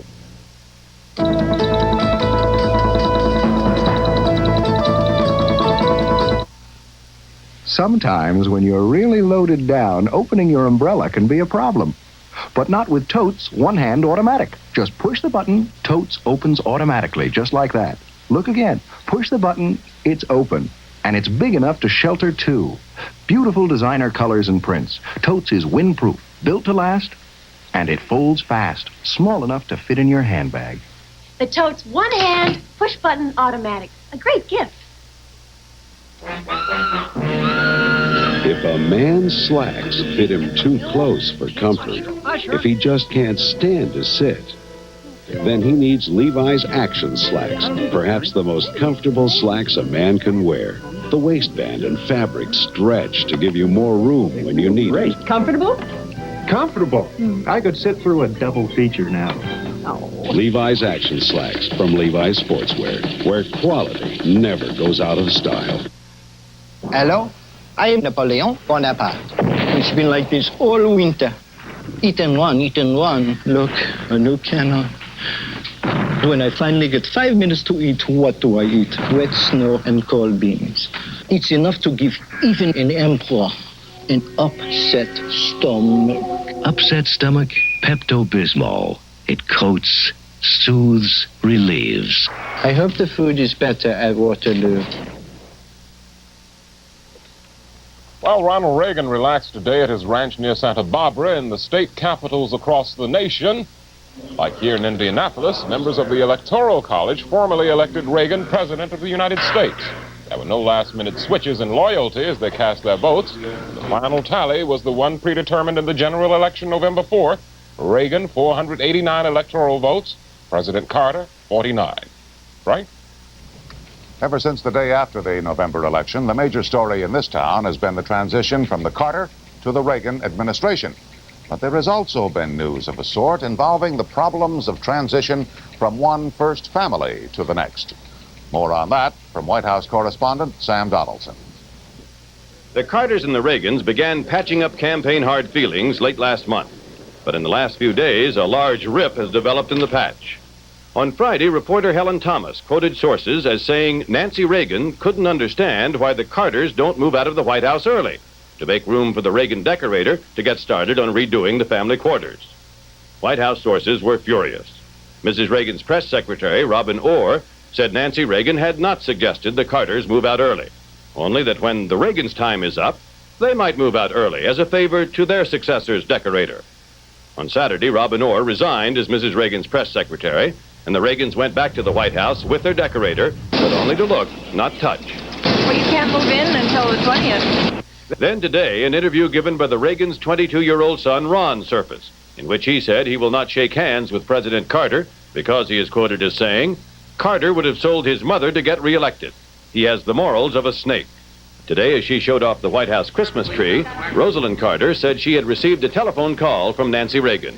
She called me to say that she did not say the things that had been reported, and I told her that I had not worried about it. Were you troubled by the somewhat less than gracious remarks by President-elect Reagan's son that he wouldn't shake Carter? I think, let's talk about Christmas. So the Carters won't move out until January 20th.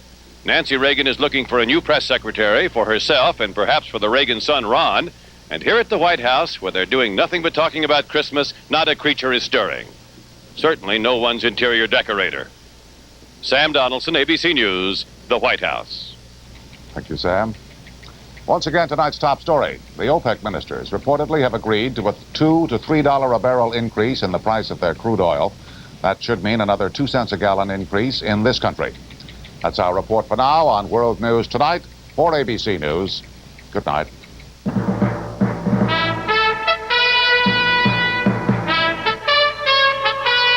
From ABC, this has been World News Tonight.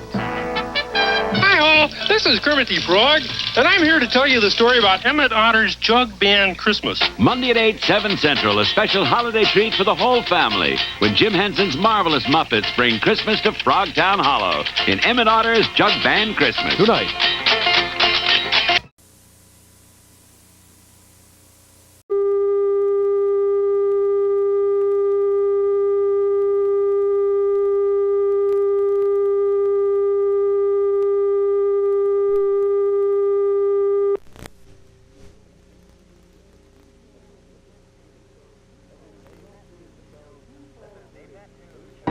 This is Name That Tune, show 243, a 30-second promo. That's it, huh?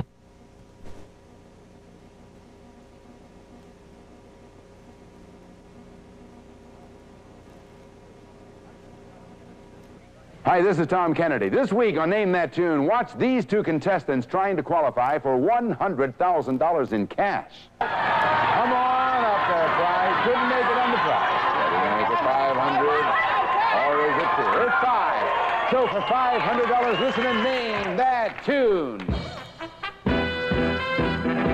Would you name that tune? Tune in to Name That Tune this week and see if you're right.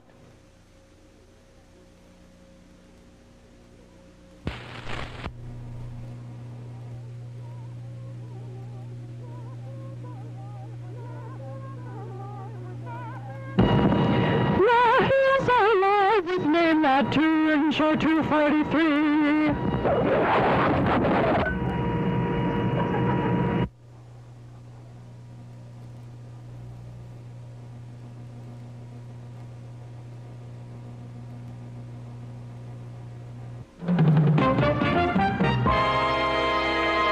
Tonight, from Hollywood, two contestants will be playing against each other for the right to win $100,000 on the $100,000 Name That Tune. Playing the tunes are Stan Worth and the Name That Tune Band, with Monica Francine Page, Dan Sawyer in the sound system, with Steve Bart. And now, the star of Name That Tune, Tom Kennedy.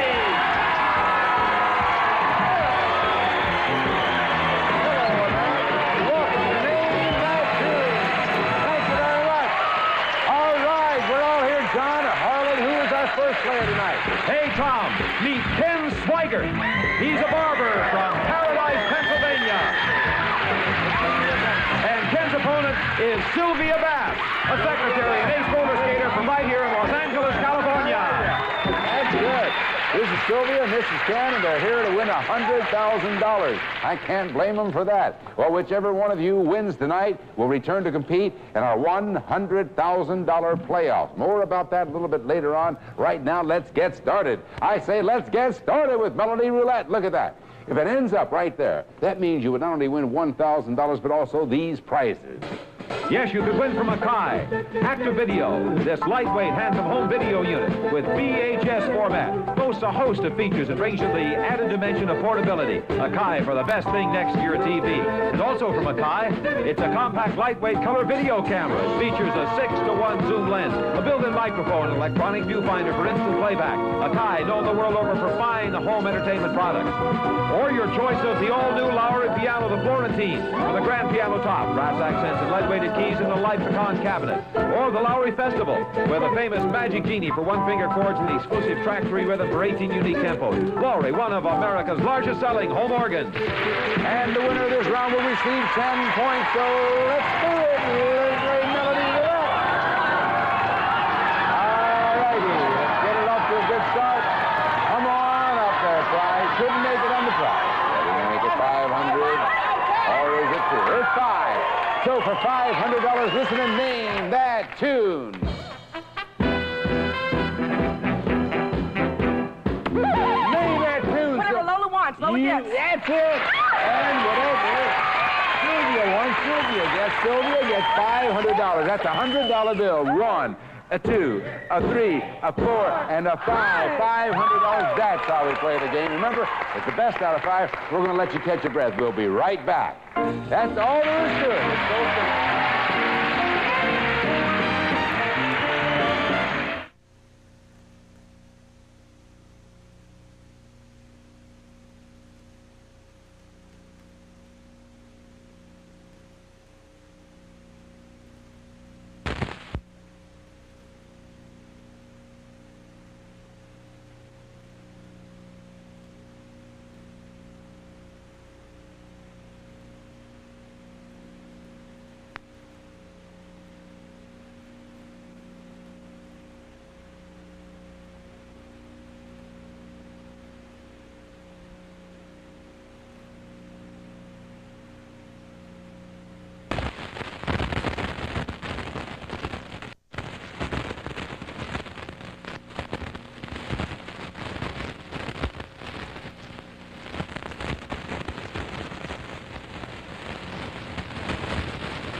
consideration furnished by the following. The Datsun 210 is a family car that combines outstanding economy and real comfort with Datsun's traditional quality. Get into a Datsun 210 and drive it for all it's worth. And Turtle Wax, the world's largest selling liquid car wax. Cleans, polishes, and protects. And Turtle Wax Super Hard Shell Car Wax Kit. Cleans, waxes, seals in the shine. And take off with American Tourister style. Sleek design, elegant form, smart-looking, lightweight, molded luggage. American Tourister makes travel an elegant, effortless experience. And from Washington Ford, service for 12 in stainless steel flatware. Brookmeyer Classic, elegant, splendid with modern simplicity, features a delicately beaded border on mirror right stainless steel by Washington Ford. And Bissell's new broom picks up dirt and litter, crayons and litter from carpets or bare floor. Corner brushes clean to baseboards. Bissell's new broom. All right, Sylvia Bass and Ken Swigert. Sylvia has the first spin so far. It's the best out of 5. Here is the second spin of the wheel. And let's see what happens this time. All right. Try, get up there, double. All right, that's good. Hold it. All right, now 3. A double 3 is 6. So for $600, listen and name that tune. Hurts so bad. Yeah, hurts so bad. Feels so good. It's 600. 1, 2, 3, 4, 5, 6. 600 here, 500 there. We have one tune apiece. This is the third spin of the wheel. This thing is getting too easy, you know that? All right, come on, baby. Be good, girls, now. Be good, girls. Be good. Oh, pass the double. Pass the double, but on the back. So for $500, listen and name that tune.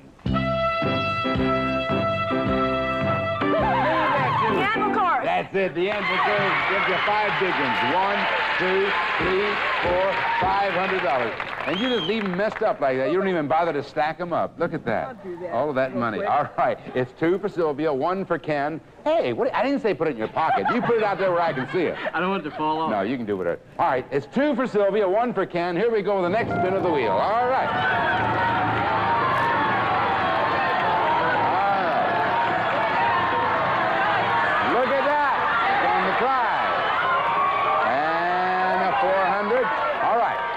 $400 and also a great prize, namely a videotape recorder and a video camera. Listen now and name that tune.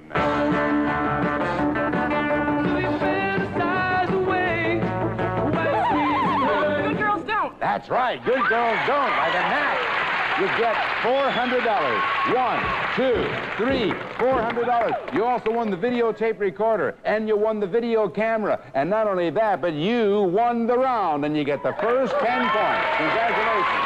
And in just a minute, we're going to play Bitter Note, also worth 10 points. And remember, whoever wins tonight will advance to our $100,000 playoffs, and we'll be right back.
Did you name that tune? If my friends could see me now. And of course, it was sung for us here by Monica Page, and Shirley MacLaine sang it in Sweet Charity. Isn't that right, Sylvia Bass? Yes, it is. Sylvia, tell us about your job, would you? Well, I'm a secretary for a worldwide advertising and public relations firm. Uh-huh. And it's really exciting. I like it a lot. What are your plans for the future? I think I'd like to get into either broadcasting or recording, maybe being a record engineer, if I could. Pretty exciting field. Yeah. Yeah, maybe a little risky, but exciting. Yeah, well, I'm really into music. Ken Swigert is a barber. Right. That's a pretty good job you got there. Who cut your hair? I did it myself, Tom. Oh, come on. You can't cut your own hair. Yes, you can. Can you really? Yeah, when you're in the business as long as I have, you learn to do your own. Is that right? How long have you been in that business? Oh, 17, 18 years. You started out when you were 5? 18. I have to ask you, how old are you? 36. You look 26. So do you. Well.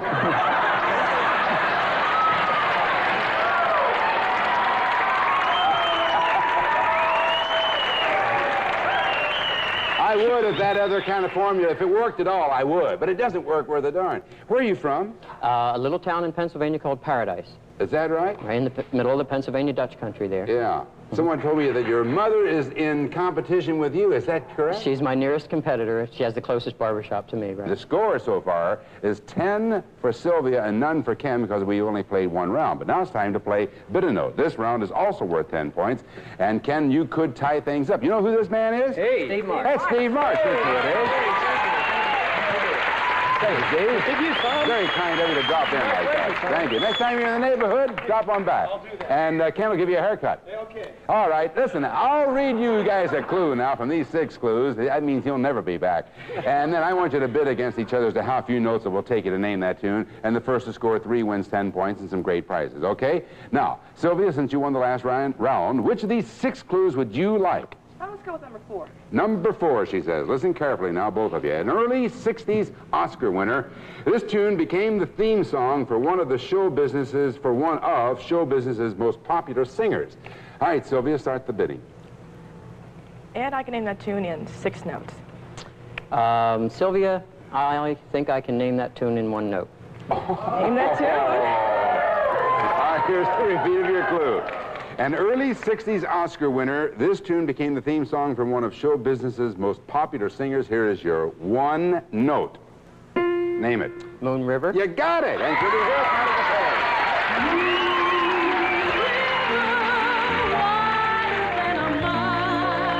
Moon River from Breakfast at Tiffany's, and of course it was Andy Williams' theme song. Ken, next clue is yours. Which one do you want? Tom, I think I'll try 1. Okay. Written and popularized by Fats Domino, this 1957 hit could serve as the theme song for today's gasoline crisis. Start the bidding, Ken. Sylvia, I can name that tune in 6 notes. I can name it at 5. Sylvia, I think I can name it in 4. Name that tune in. All right. Written and popularized by Fats Domino, this 1957 hit could serve as the theme song for today's gasoline crisis. Here are your 4 notes.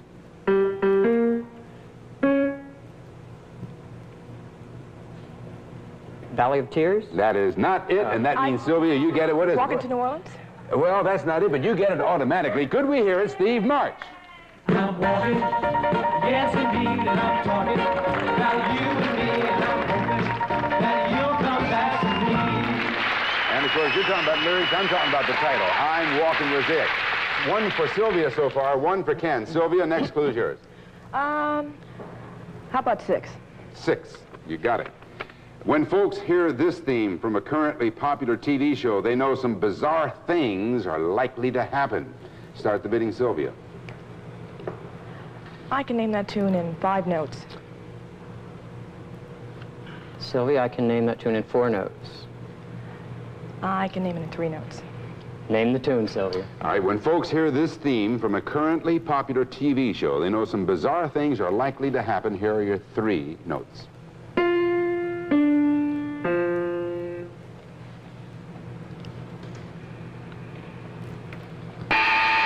And you get that one automatically. Could we hear it, Stanworth?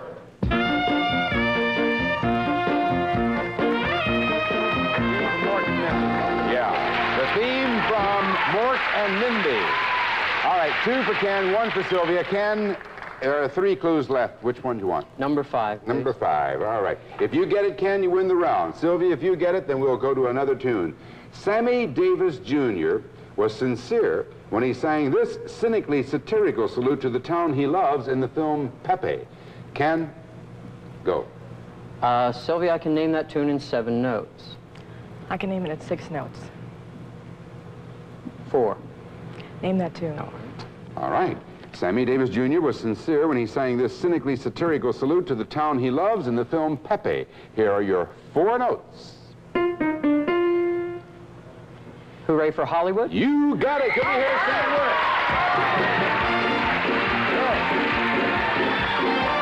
Hooray for Hollywood. You not only named the tune, but you won the round, and you've tied the score. We now have 10 points apiece, and for winning that round, John Harlan, what does Ken Swigert win? Here we go, Ken. It's Denby's Seville stoneware, handcrafted in England. Fashion elegance with old world durability. Goes from freezer to oven, even microwave with matching flatware and glasses. Furnished by Denby Limited. And you can display your stoneware on this for your dining pleasure. A timeless traditional dining room by Broyhill. Beautiful lighted china and server. Caneback chairs and table are tastefully designed with burl overlays. For you, now and for always by Broyhill. So we have 10 points apiece on another dueling contest. Next, the Golden Medley Showdown, where one of you will win the right to compete in our Name That Tune playoffs for $100,000 in cash.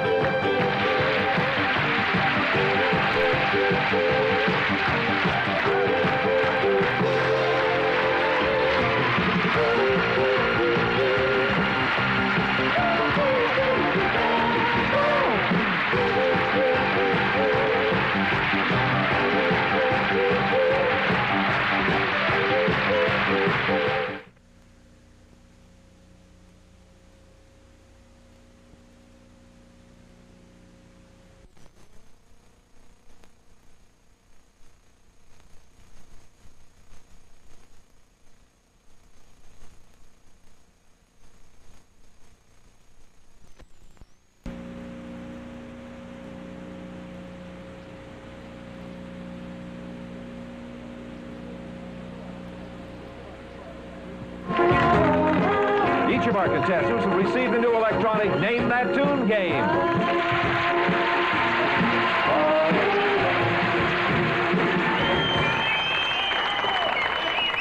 Well, now, folks, it's now Golden Medley Showdown, and this is worth 20 points, and we're going to be playing as many tunes as you can name in 30 seconds, and the first one to hit the buzzer gets first chance to name that tune. At the end of 30 seconds, whoever has named more tunes wins 20 points and some fabulous prizes, and the score is Sylvia Bass 10, Ken Swigert 10. So this is it. One of you will advance to our $100,000 playoffs.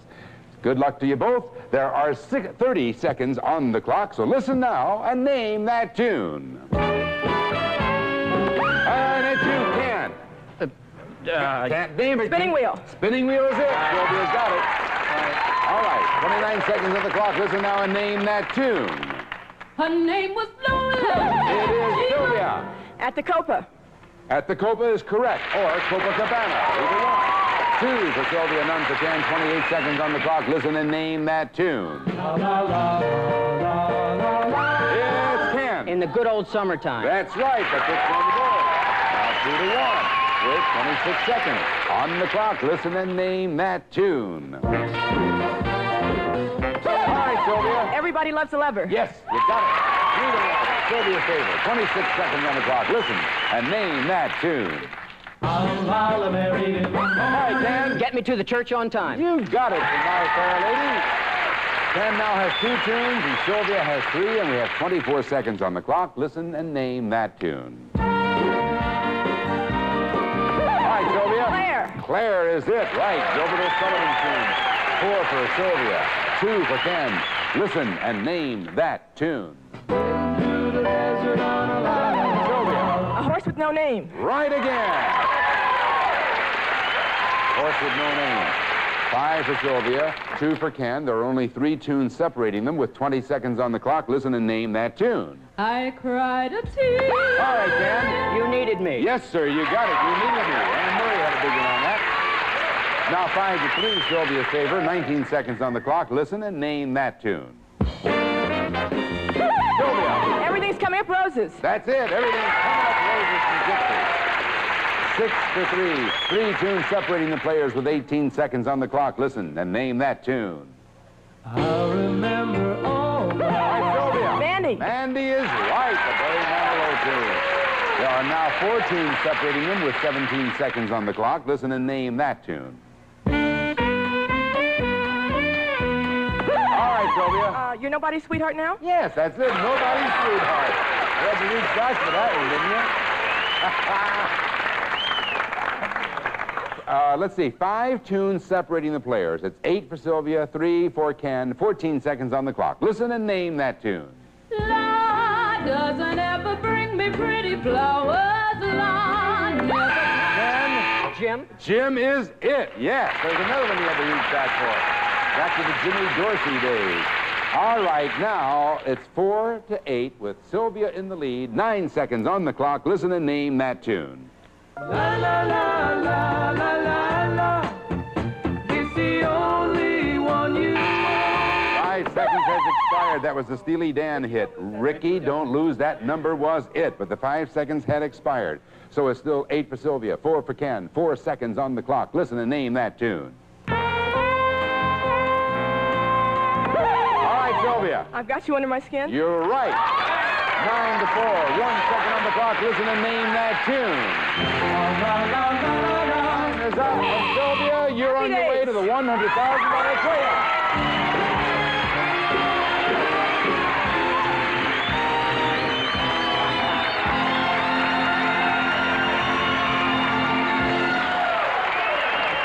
What was that last tune going to be? Happy Days. The theme song from Happy Days was it. Very appropriate indeed. This is a big day in your life. You stand by for just a moment. You won that round. Take a deep breath. Ken Swigert, we had to send you back there to Pennsylvania. What's that town in Pennsylvania? Paradise. Paradise, Pennsylvania. And we enjoyed having you on our show. Did you have a good time? It was great. I had a great time. Your clientele is going to pick up, and you're going to beat your mom out of business. Well, we don't want you to beat her out of business, but I'll bet you double your business when you get back there. That would be nice. And if I send Steve back and I go back and we have a 2-for-1 deal, do you think? I think so. If All you right. travel that Steve, distance, Paradise, Pennsylvania? Great idea. All right. You're going to take home with you to Paradise $600 in cash, a dining room suite, and the stoneware, and our thanks, Ken Swigert, for playing Name That Tune. Give him a hand. Thank you very much. Good luck. All right, Sylvia, congratulations. Now, you won that last round, and we haven't even told you what you want. You stay right there. John Harlan, tell her what you want. Well, first of all, it's the Apple personal computer for your home, business, or classroom. Your personal computer is portable, easy to set up, operate, and program for your personal computing, furnished by Apple.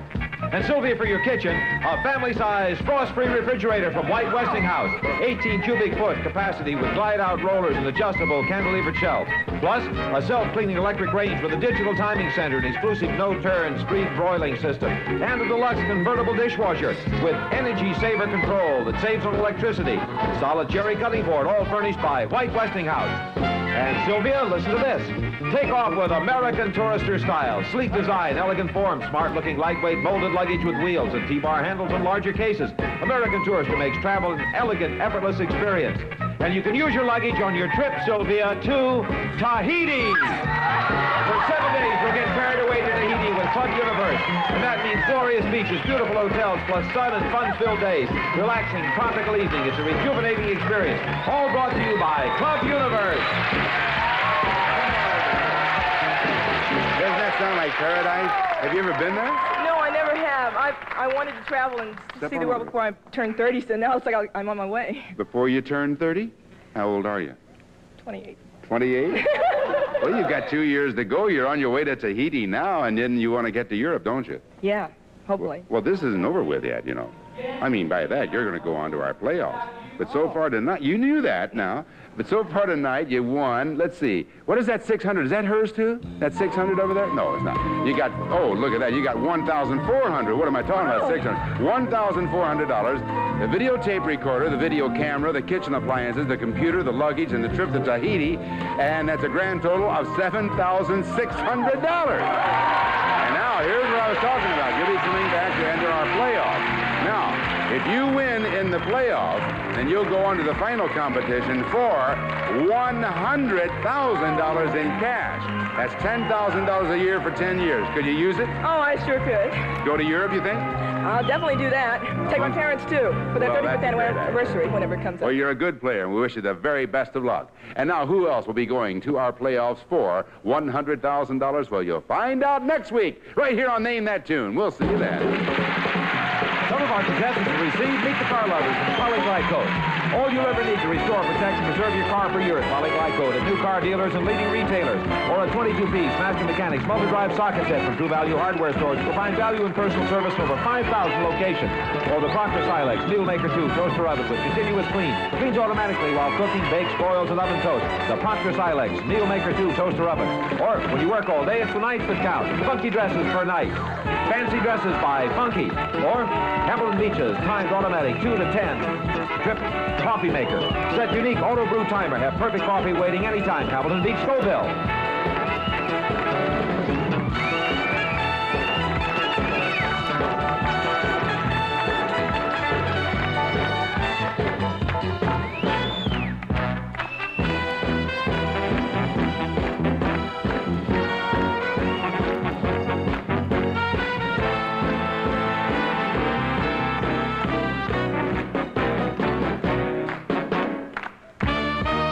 Her name was Lola.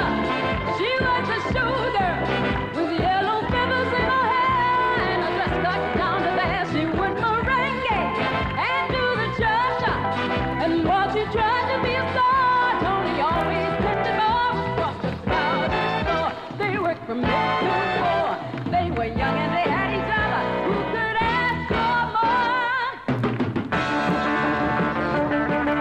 They fantasize away. Why you squeezing her? You thought you heard her say, good girls don't. No, no, no, no, no, no. Good girls don't. But she be telling you, good girls don't. But I do.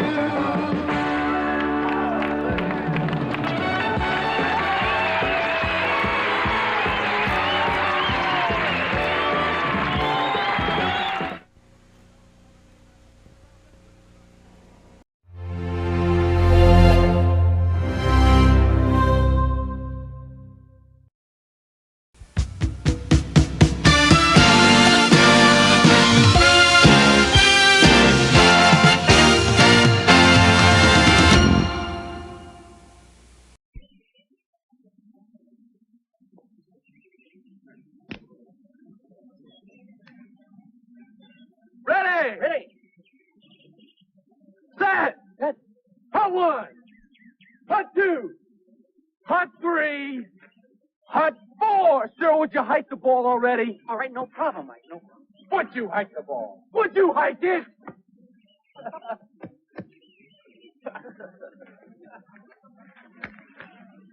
I don't know why you won't go out for one lousy pass. Oh, it's because I'm having more fun watching you, Mike. Well, I would, but I need my fortissimo. I'm training this afternoon. Besides, when Italians play football, they play soccer. Men, I know I can't meet your salary demands, and I know I reneged on your no-cut contracts, but this is it. There's no tomorrow.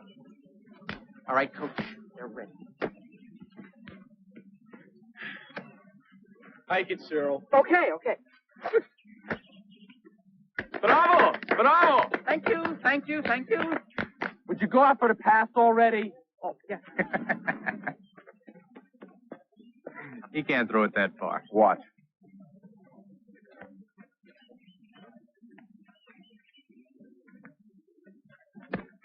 Oh, that's it. That's it. No more football with rejects. I was a first-string quarterback. I don't need this. All right. Name me a guy in the house with an arm like that.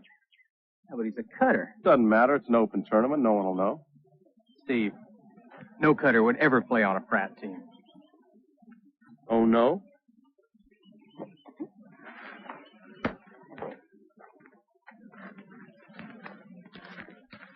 Look, it's not that I'm uncoordinated. It's just that I couldn't bring myself to catch the ball. Cyril, I don't know how to break this to you, but it's because you're uncoordinated.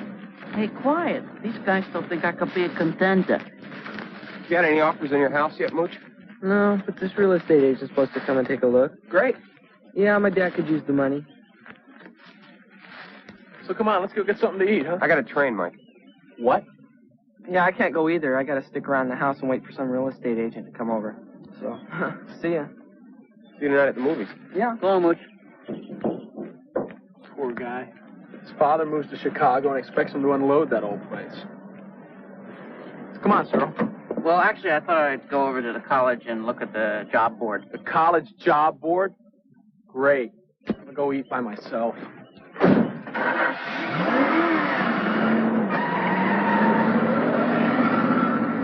He's in a terrific mood. I've never been to the university employment office. They got a lot of jobs there? No, I don't go there for that. I go there to keep things in perspective. You know, if my dad comes home a little down in the dumps, I tell him about the starting salaries of all the jobs I'll never be qualified for, and it makes him feel better. Come on, I'll give you a ride over to the university.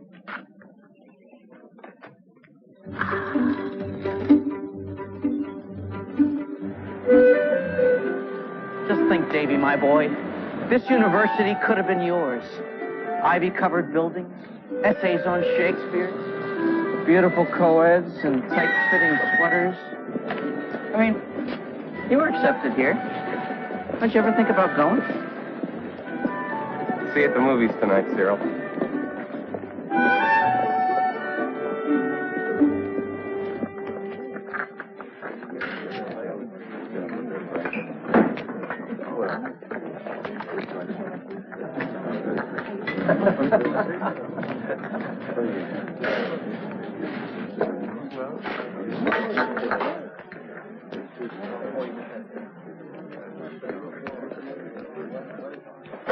Hey, Mike.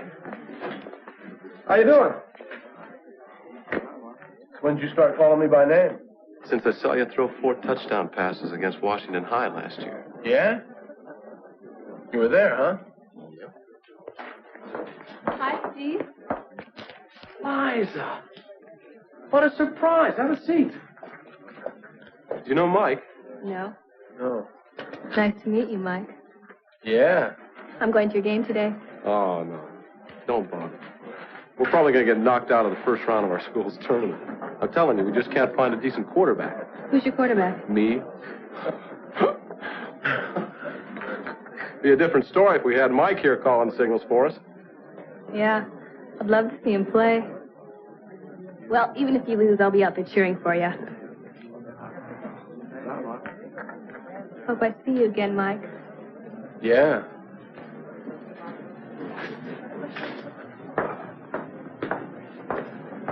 What's her story?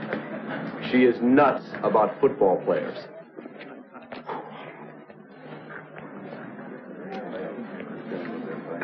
Oh, hey, man. Kickoff's in an hour. I got to split, too. See you later, Mike, huh? Yeah.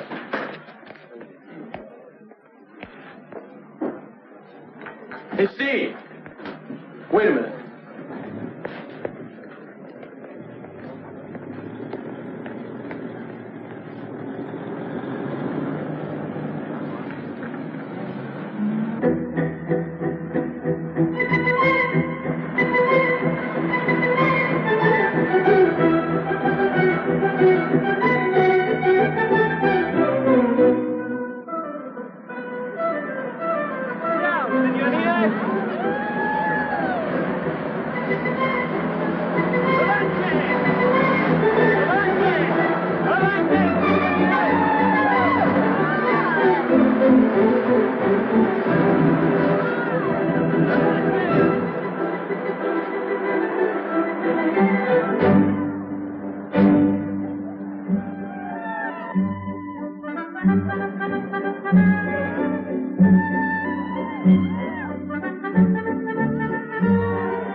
Hot one!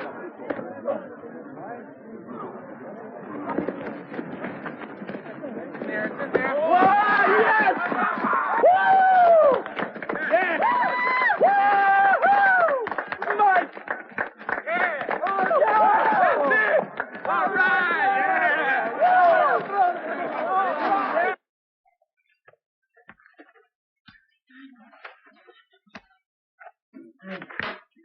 I don't know. I can't find the $96. Maybe you ought to hire a bookkeeper. Why would I hire a bookkeeper when I can do it myself? Trouble is, there's not enough time. Well, maybe you ought to have Dave come down to the car lot a couple times a week. Dave? Dave?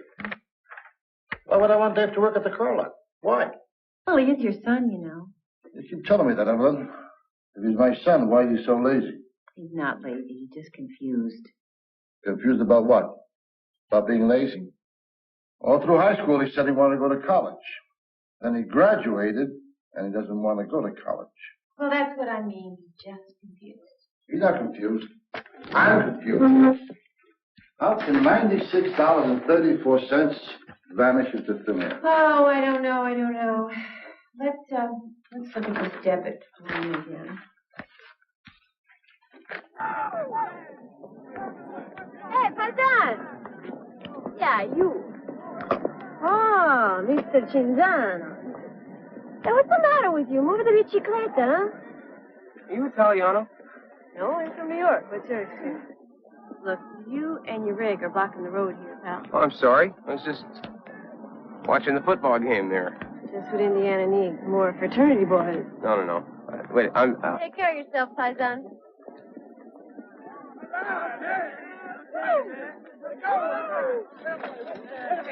Hey, man, I couldn't have done it without your blocking, guys. Right? Here's the victory, huh? Only the first. All right. Hey, Dave.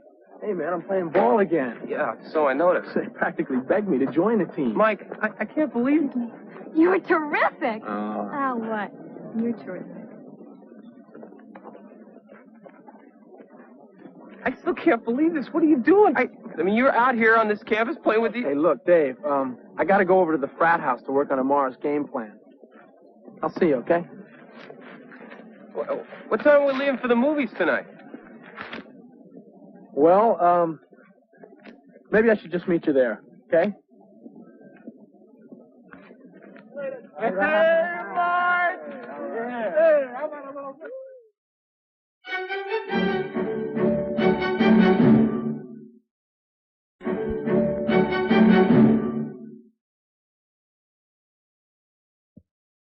Evelyn?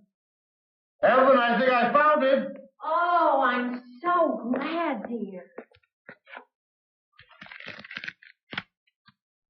Well, I'm sure it'll turn up. Money doesn't turn up, Evelyn. Someone has to find it first. Dave, did you see your father's pocket calculator?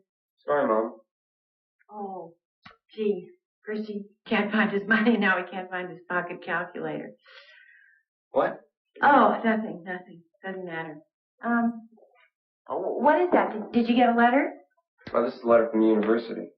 Oh, I haven't heard you talk about the university lately. Well, there's really not been much to talk about. Oh, and now? Well, I don't know. You know, I've had some time on my own, and well, Mike's got some new friends, and Butcher's trying to sell his house, and Cyril's looking for a job. Just had some time to think. Come to any decisions? Only that I have to make a decision.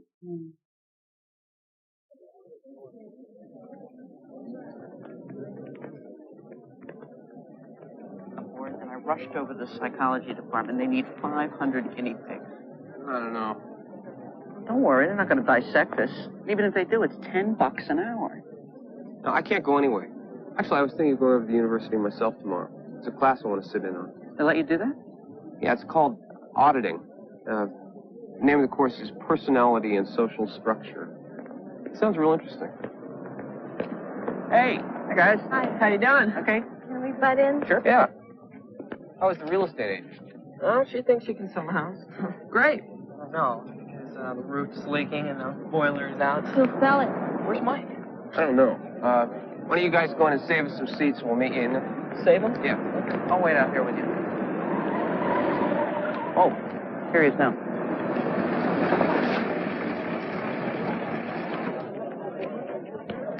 Dave.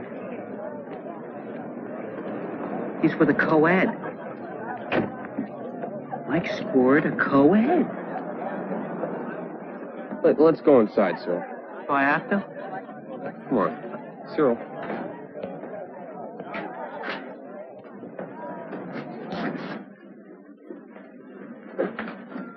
Cyril.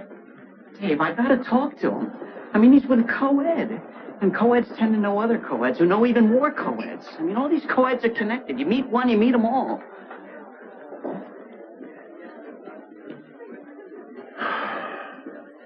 Look, you do what you want to do. I'm going inside. Oh, bless you, Buona. Bless you.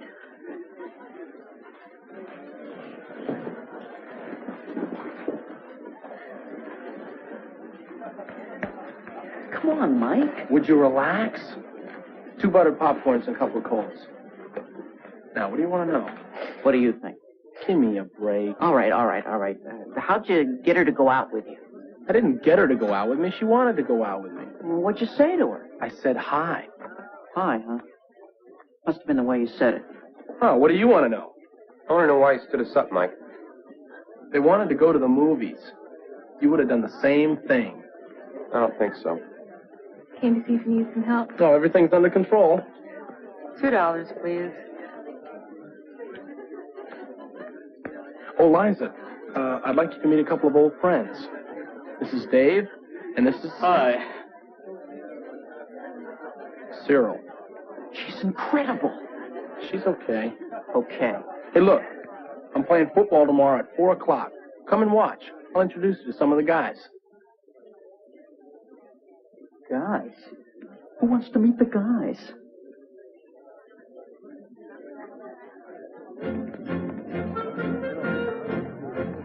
Hey, you!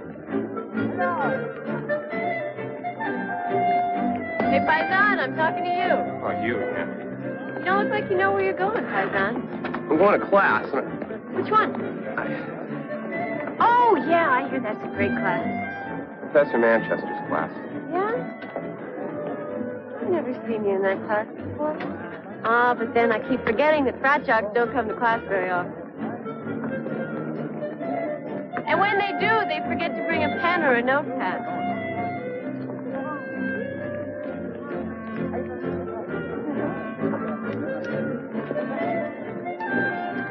Coming, Paisan? Yes.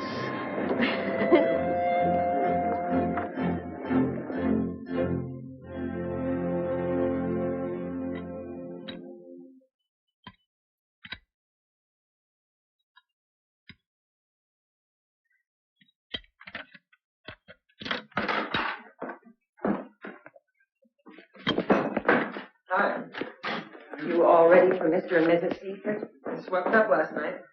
Oh, good. And, Lucha, if the Seifert should ask any questions, direct them over to me. Oh, okay. You do know about the roof. I mean, it's early. Oh, these must be put away quickly. Well, this isn't my favorite people. Oh. Nice.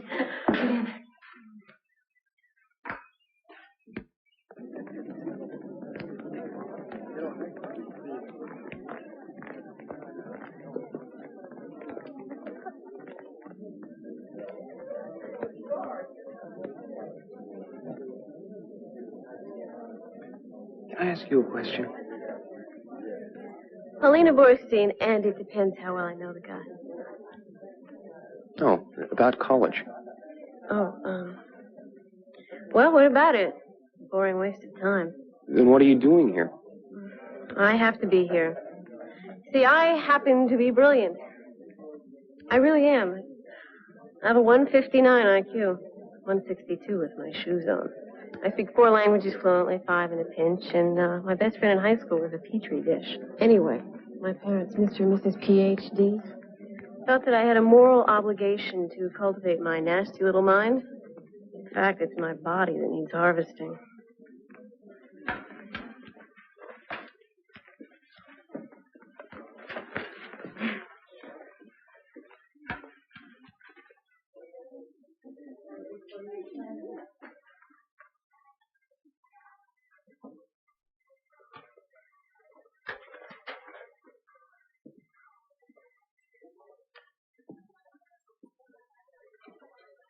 Hi.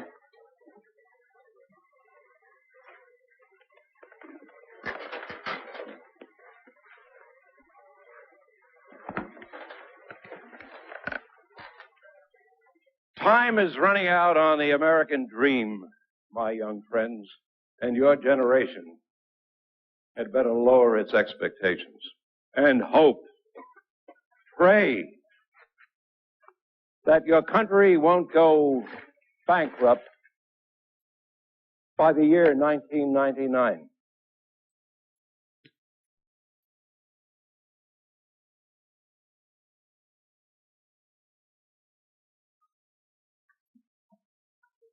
What do you think it looks It looks like an early morning mist blanketing a cool mountain lake. Yeah, I can see that. What did you put? Oh, I put it looks like a big blue glob. Hey, I wasn't copying.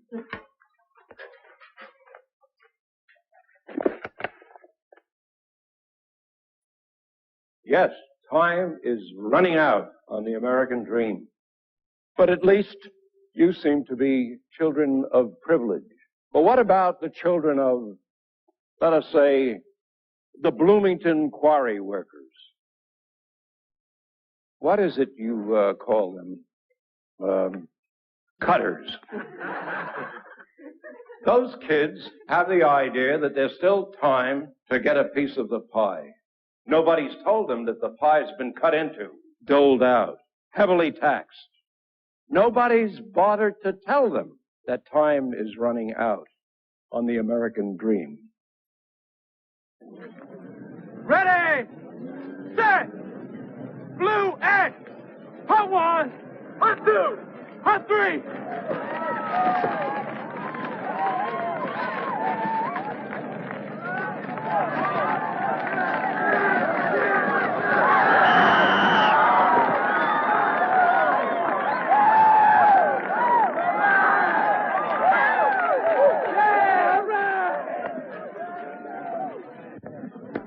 How was college? I'll just be glad you didn't take that psychology test. How did it go? Well, mine sort of got invalidated. In order to get paid, you had to show your college reg card, and they told me I could complain to the head of the department. Did you?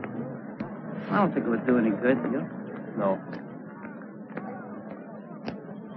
Pie's already been cut up, Cyril. I spent a whole hour looking at those dumb slides. Well, at least my dad will be proud of me. You know, college has got to be about the most depressing place in the world. Where'd you come up with that play at the end of the third quarter? Oh, see, I knew if I faked right in the lateral left, we'd get the first down. Yeah, I know. I caught it. Hey, it was a great catch. I'll see you back at the house. Yeah, great. We'll get a couple of rounds of pool in, huh? Hey. All right, Mike. Look, Mike. Hey, Danny. You get the table ready, huh? Right. I'll go with you. Here, Mike. Hey, I'll pick you up at 8. Gotta stop. Liza. I don't want to spend another minute of my life with Michael Carnahan. He's winning games for us, Liza. Just a couple of more days, huh? And then it's bye-bye Cutter.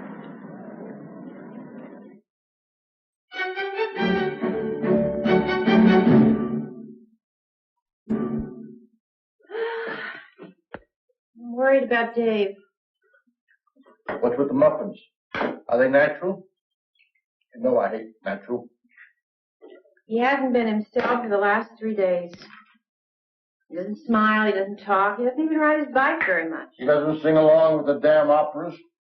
Look for the good, Evelyn. Maybe you could talk to him, Ray. I can't talk to him. What am I supposed to tell him? Well, you could tell him that I'm in the kitchen making French toast and bacon.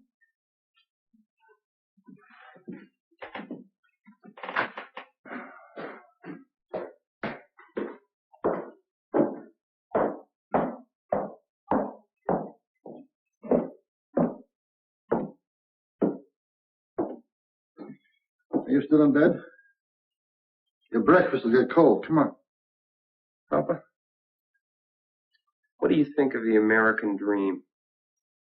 I run a business. I don't have time to dream. Come on. Oh, wait. If a person really wants to get ahead, he still can he? Yeah. I guess so, if he figures out what he wants to do with his life. Well, that's it, isn't it? Figuring out what you're supposed to do. I bet a lot of people get sidetracked. I mean, like going to college. Not everybody's supposed to go to college, are they, Papa? Well, I don't know. I never went to college. And you have what you want? A house, a family, a business? I guess. It's time I figured out how to get my piece of the pie, isn't it, Papa? What pie? Your mother's frying bacon. Come on, will you? Wait, I've been thinking about this a lot. I've thought a lot about it. I think it's time I came to work for you. For me? Work for me? At the lot? Yeah. We could change the name. Stoller and Son. Change the name? At the lot? At the car lot? Evelyn! Evelyn! What's so crazy about wanting to work for you?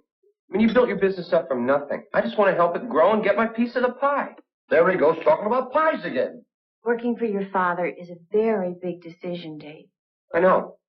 No, you don't. Yes, I do. No, you don't. Ray! I'll handle this, Evelyn. Being in business is no fun. Come and work for me and you'll never have any more fun. Ray! There'll be no time for riding, no time for swimming, no time for bumming around with your friends, no time for nothing. Because you'll be working every day. Really working, and Sundays too. Ray! Now, if that's what you want, if that's what you really want, get up from the table right now. Go down to the car lot and wash every car on the premises.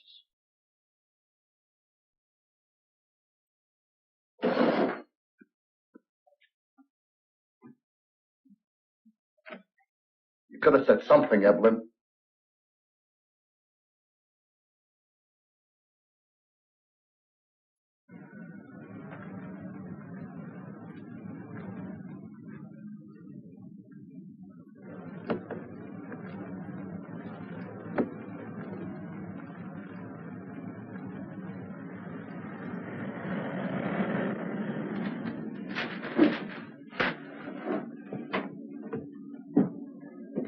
What next?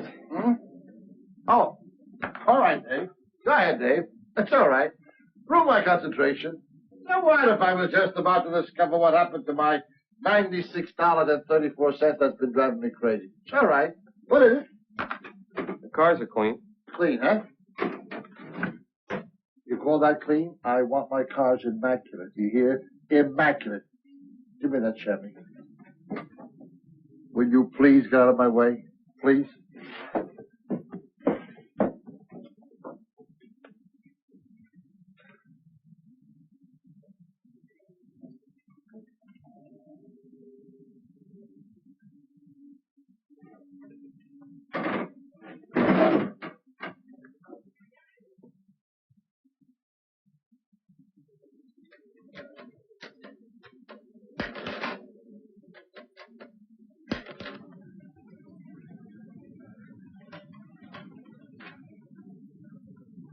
Hey, Papa!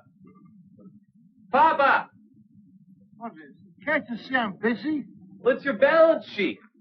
Everything adds up. The $96 was here the whole time. What do you want me to do now? Want me to tell you?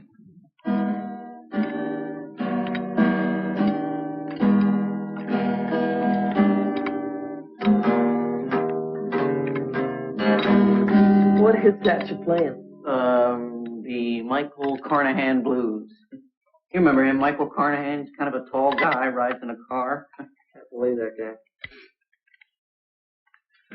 Pretty soon he'll be calling us cutters. I gotta go to the door.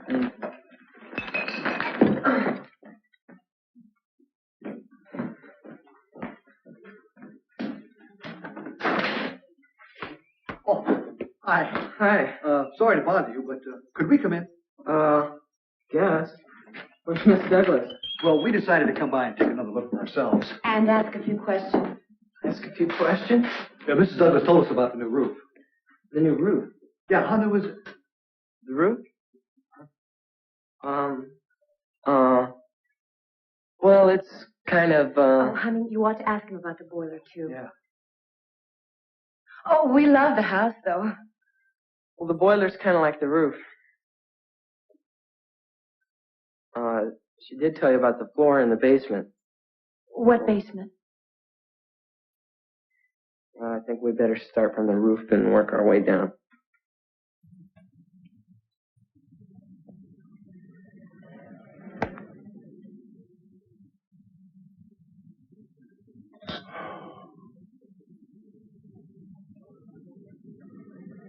Hey, I'm used to working alone.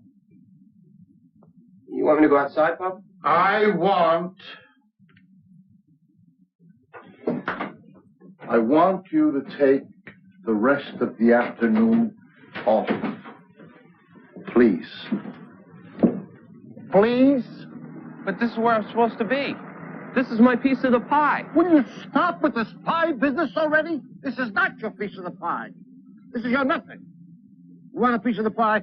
Look somewhere else. Papa, I don't understand. Dave, I don't know where you get your ideas from. When the quarry shut down, I grabbed the first thing I saw. This was it. You're not supposed to be here. I'm not supposed to be here. I wanted better for you. What am I supposed to do? How should I know? Go swimming, go to college, do what you want to do. I don't know what I want to do. Then decide. Don't decide on this.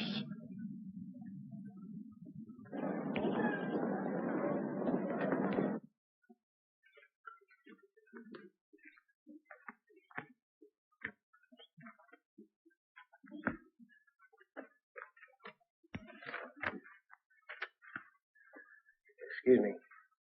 Are you taking a test? No, I'm practicing my penmanship.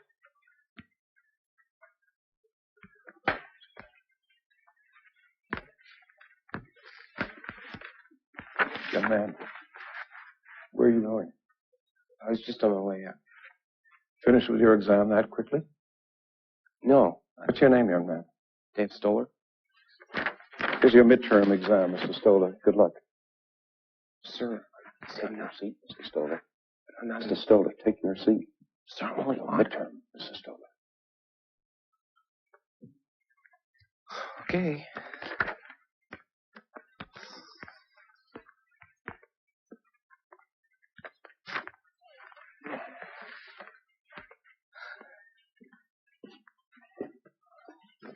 Sir? Hi. Do you have a pencil?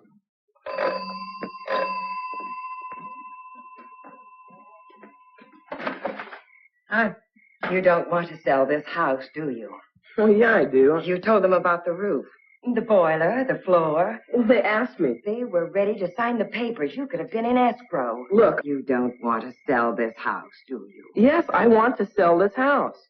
I just don't want you to sell it for me. Thank you very much.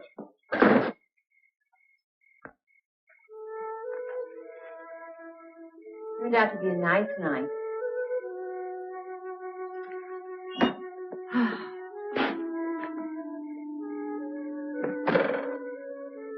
Your father told me what happened. Not working with him is not the end of the world, you know. I just don't know what I want to do, Mama. Well, there's always college. I've been there. It's like being in a foreign country. It couldn't be that bad. It is, Mama. It is.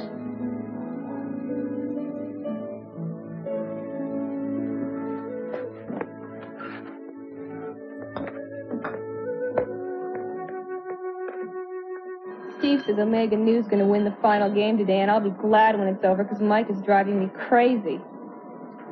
It's not just me either. He gets on everyone's nerves. He sounds pathetic. He is. He's a townie.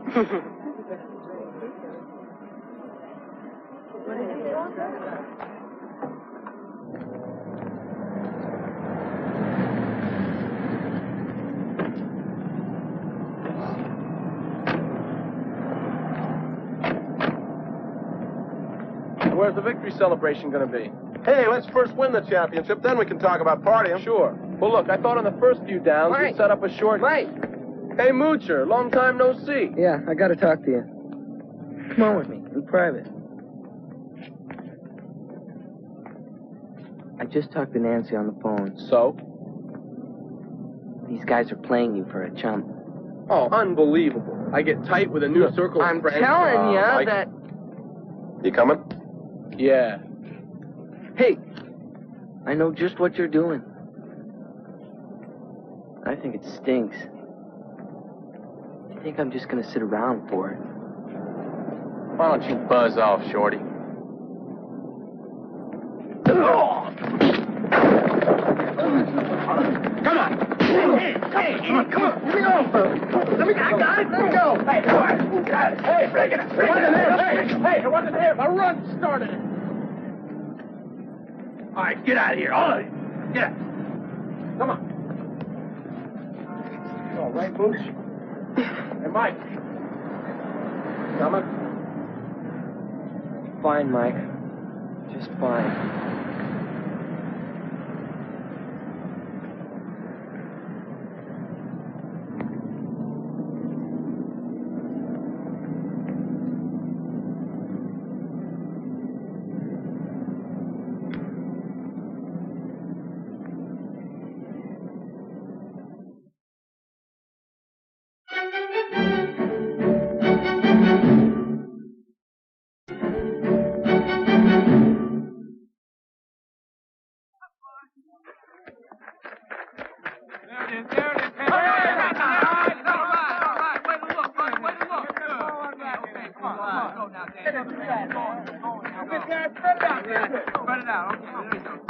Ready? Hot one! All right, here you go. There it is. All the way there. All right. Hey, way to look. Okay, here we go. Come on, man. Do the one. Ready? Hot one. Okay, here it is. Hey, Right there, baby, right there. Hey, I haven't seen you in class the last few days. Oh, but then I keep forgetting that you frat jocks don't come to class. Listen, I don't belong to any fraternity. In fact, I don't even belong on this campus. You dropped out? Just forget it. Forget what? I just asked you if you dropped out. Actually, I was thinking of dropping in after sitting in on Professor Manchester's class. Oh, you really got to you, huh? Look, Chuck Manchester is not the end-all and the be-all. Oh, that's easy for you to say. Look, if you want to go to college, go to college. I don't know what I want. Hey, students aren't expected to know what they want to do, what they want to be. That's why they become students. Have an identity crisis while they're still young.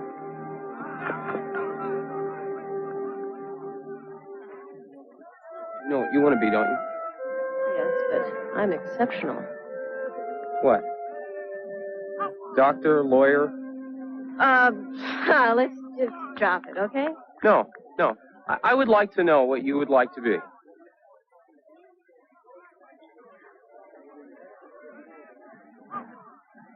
A stand-up comedian. You're kidding. Oh, God! You're kidding. No, I'm not. I want to be a stand-up comedian, and I'm going to be a good stand-up comedian.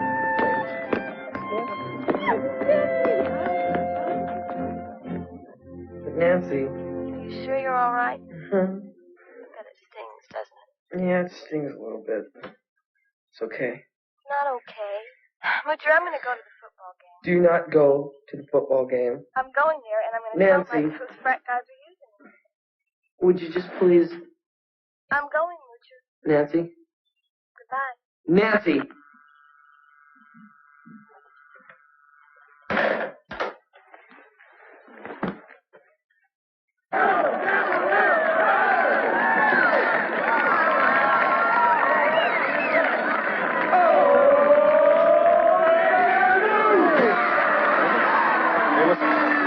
Okay, this is for the championship, man.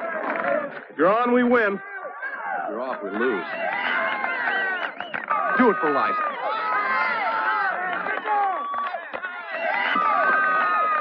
All right.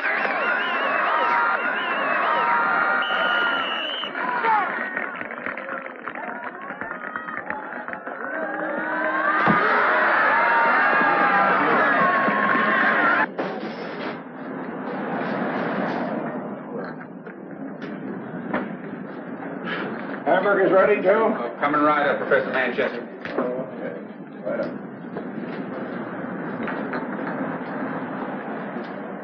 Aren't you Dave Stoller?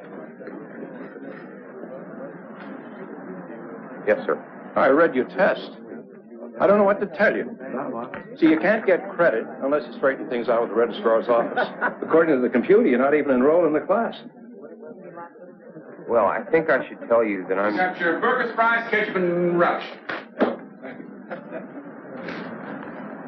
Professor Manchester, I think I'll tell you what, if you run into any flack with the registrar's office, have them call me. May I sit down? It seems a shame to write an essay like that and not receive a grade.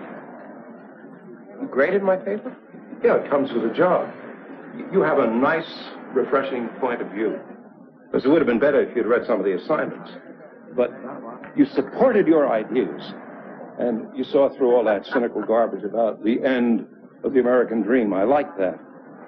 If you get some free time, stop by my office. I'd love to discuss your approach to things. Would? Yeah, I would. You seem to be able to sling the bull as well as I do. Bye-bye.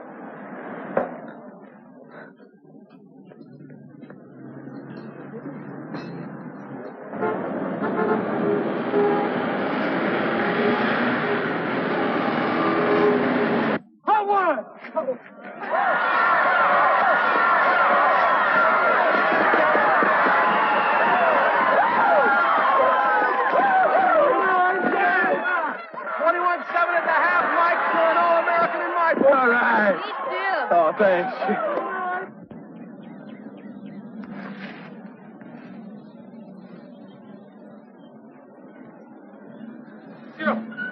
Come on. Where are we going? College.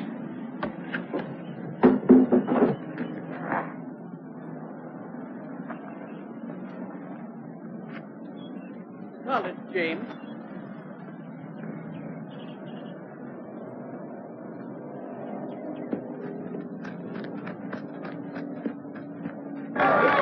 All right!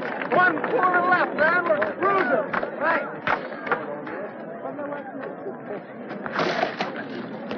And what'd you do that for? Why did you let those guys speed up on Moocher? I didn't let him. I tried to break it up. And you just left him there. Hey, let me tell you something. No, Mike.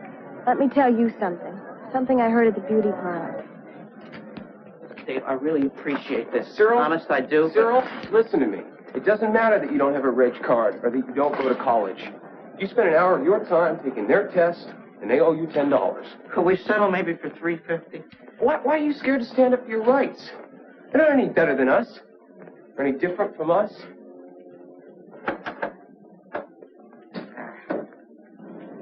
What are you going to do? Hey, Mike. Come on.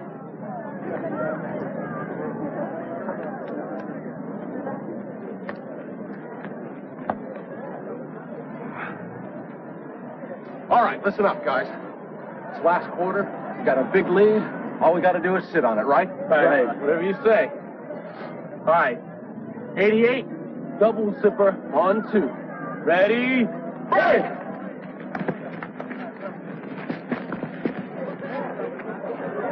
Ready! Set!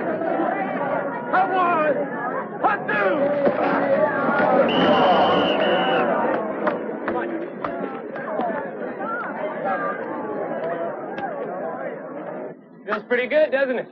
You know, I don't think I'm going to tell my dad about this. No use jeopardizing our relationship. You know, at first it didn't even bother me about not getting paid, but... I know. Okay. This time we'll get it together, right, Mike? Whatever you say. 1, 2!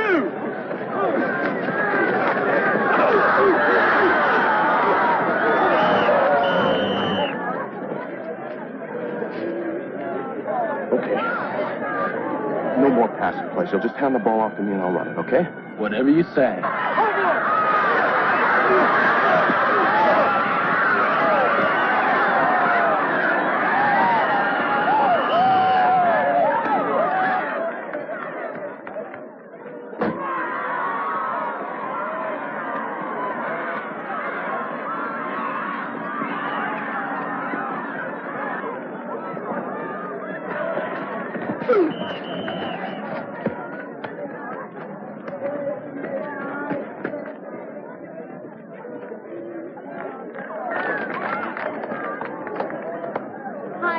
Score. The other team just tied the game. Well, how's Mike doing? Awesome. Come on, Mike, bear down. Wait. Problem is, I'm not getting clean snaps. Let me bring in my center. Cyril! He's great. Cyril! He's really great. He's got a style all his own. Come on! Come on, the clock's running out. He wants me? That's what it sounds like. I think he knows what he's doing. Go on, Phil. You'll be a hero. A hero, huh? All right, men, we're back in business. 23 Blue X, hike the ball on 3. Ready! Right!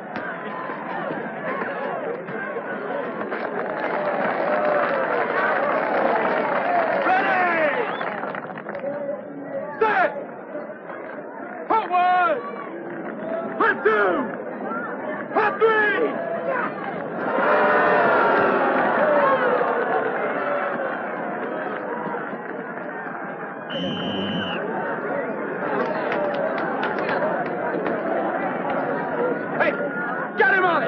He stinks! He says you stink, Cyril. Ignore him. He'll come back begging. They all come back begging. Your style hasn't changed.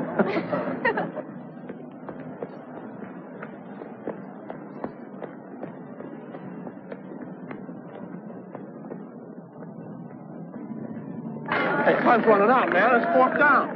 What are we going to do? Go long, I'll hit you on the bottom. On 2. Ready? Hey!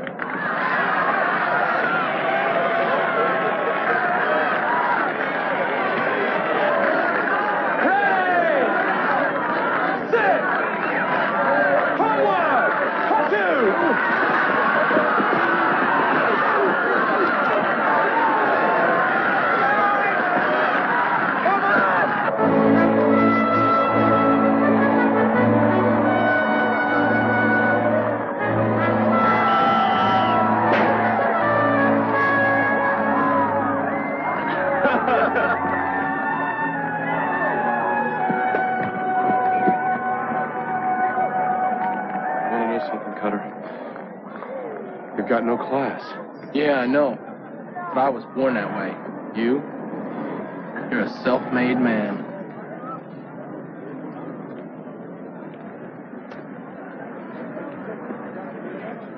Say, has anyone ever told you you look really sexy when you flare your nostrils? Don't you dare talk to me. Look, I don't know how to break this to you, but I have a feeling we're not going to be seeing too much of each other anymore.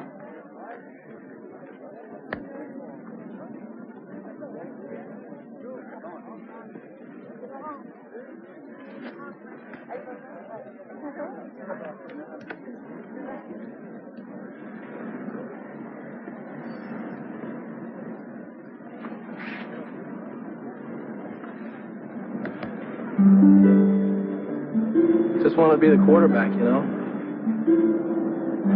Yeah.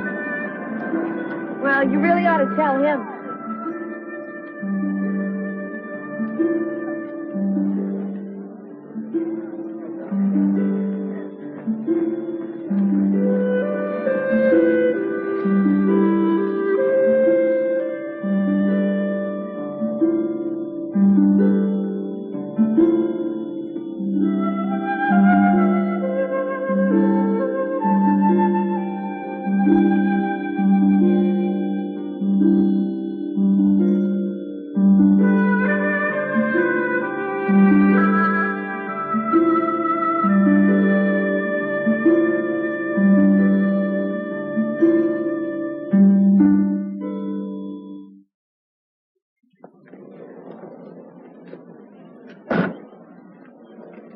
what you been up to the last couple of days? Not too much. Kind of checking out Frat guys. Man, let me tell you, I know where the college scene is at. I'll tell you about it sometime. Thanks, Mike. Hey, Paulina! Hey, look, take the bike over to Moocher's. I'll meet you there in a bit, okay? Hey, Paisan.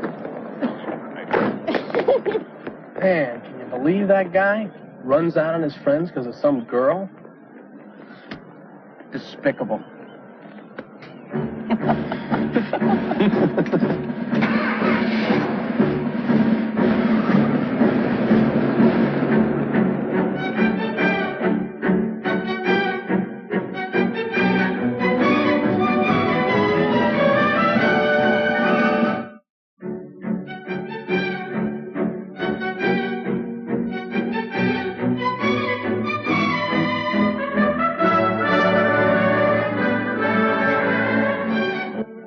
Next, a love that starts in innocence is spoiled by passion.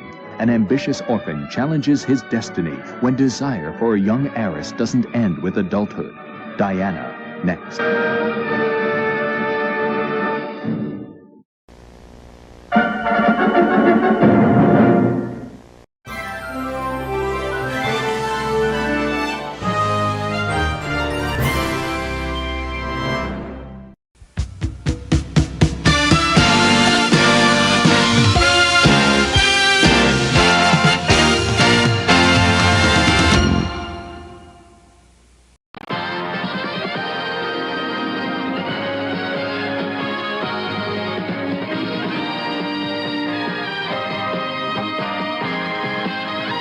WABC. Friday. Movies. Tonight, a world premiere motion picture. The ABC Friday Night Movie.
Surely there must be something involving children. Employee would keep watch while 4 groups of 20 children take alternating recesses. A playground supervisor. Pays $3.10 an hour. No thanks. When it comes to babysitters, I'm used to doing the hiring. How many children do you have? Just one. He's staying with my parents in Nebraska until I get settled. Then I'll need babysitters again. I'll loan you my list. I have an 8-year-old daughter who goes through babysitters like Sherman through Georgia. How do you manage? Day by day. How's your typing? I wish I could say I don't type at all. Truth is, I used to be pretty fast. I'm awfully rusty, though. Look, I know you're not going to want to hear this, but my advice is you polish up your office skills and take temporary assignments until we can find something better for your talents. Pay for office work is okay, and the hours are flexible. You know any place I can hawk a teaching credential for a typewriter? No, but I'll give you the name of a place where you can rent one. Now look, you take this home, you practice, and you call us when you're ready. And all the time you're practicing and during all your assignments, you keep telling yourself this is temporary, that you're moving on to something better, you're preparing for bigger things.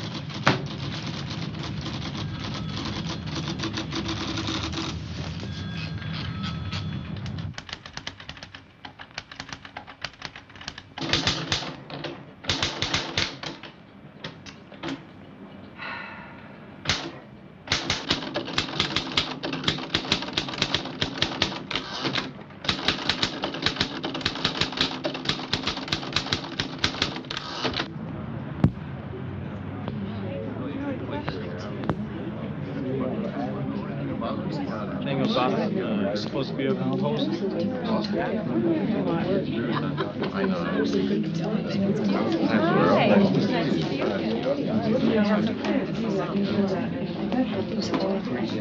I don't feel right about being here, Inez. I should drop the choir altogether. You need some time of your own. Don't deny yourself something you've always enjoyed. You can't spend all your time at the hospital. Zoe? How nice. You made it. Well, I didn't have anything else planned. With no TV. Well, have you found a job yet? I may have to give up on a teaching job. But I'll hit the pavement again tomorrow. Oh, I'm sorry. Zoe Jensen, meet Muriel Moore. Muriel, Zoe just moved into the apartment below me, all the way from Omaha. Oh, how do you do? Hi. Are you married or still one of us girls? No, I'm divorced. I got the papers this week. Oh, I'm so sorry. Don't be. I'm beginning to enjoy being on my own again. Well, I don't know how good the pickings will be here. You know, San Francisco. But there is a new conductor. I was telling Zoe that this morning. None of us have seen him yet, but he does have an interesting name. Really? Uh-huh. Ephraim Adams. I won't try to list for you all the landmarks of his career. Let me just say that he's had a great deal of experience in music of all kinds. He was supposed to have been retired as of this last year, but like so many of our senior citizens, he didn't relish the idea of inactivity, and so he has chosen to work with us. No one is expecting miracles, but I'm sure we'll have a more enjoyable year ahead for all of us. And now I would like to introduce you to your new choir master, Mr. Ephraim Adams.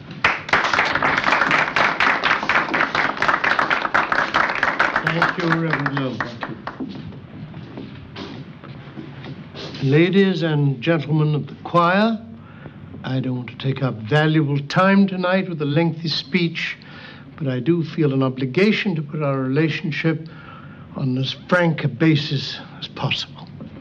Just as the Reverend Lohman was called to his vocation, I was called to mine, which happens to be music. I view music not as a recreation, nor as a competitive sport, nor as a social activity, nor even as a religious duty. Music is a craft. A craft that takes hard work and perseverance and rewards us accordingly. Your minister has said that he does not expect miracles. I do. I fully intend to make something out of the cacophony I heard last Sunday. It is conceivable that we may even achieve the status of a choir. Whether or not we do that in the next few weeks depends upon every one of us. In addition to the regular Sunday services, we will give a special Christmas performance. Handel's Messiah. I have chosen Handel's Messiah precisely because it is difficult and worthy of the effort we intend to make. Now, those of you who wish to take part in that performance are invited to stay. For those who are seeking a more relaxing pastime, I urge you to leave now and make your way to the nearest hot tub. Although I understand we have some new members, 19 voices will not do justice to Mr. Handel's great work. We need to build this choir in quantity as well as quality. And now I would like to introduce our new organist, a former student of mine, who knows my peculiarities and has a few of his own. Mr. Seth Rubin.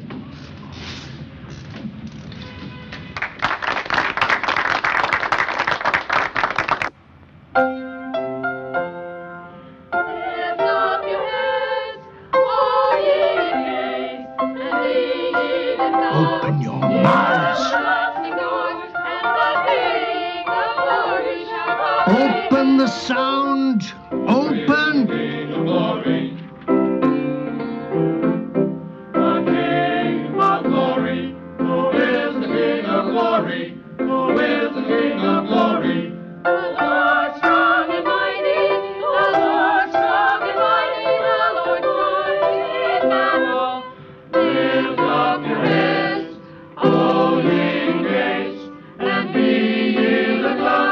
Get them out of the throat. And the King of Glory shall come in. And the King of Glory shall come in. Who is the King of Glory? Who is the King of Glory?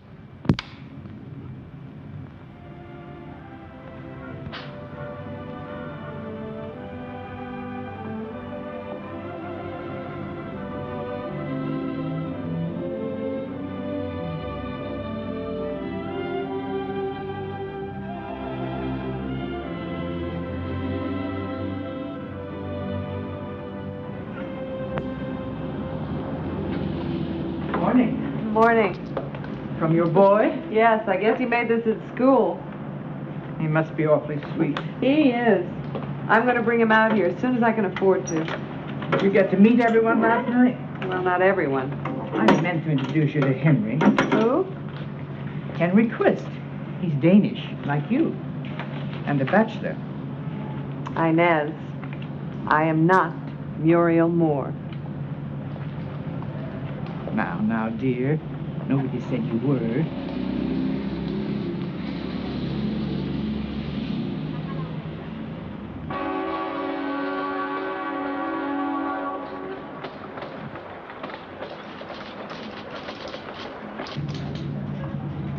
Working temp must be a real drag. It can be tiresome.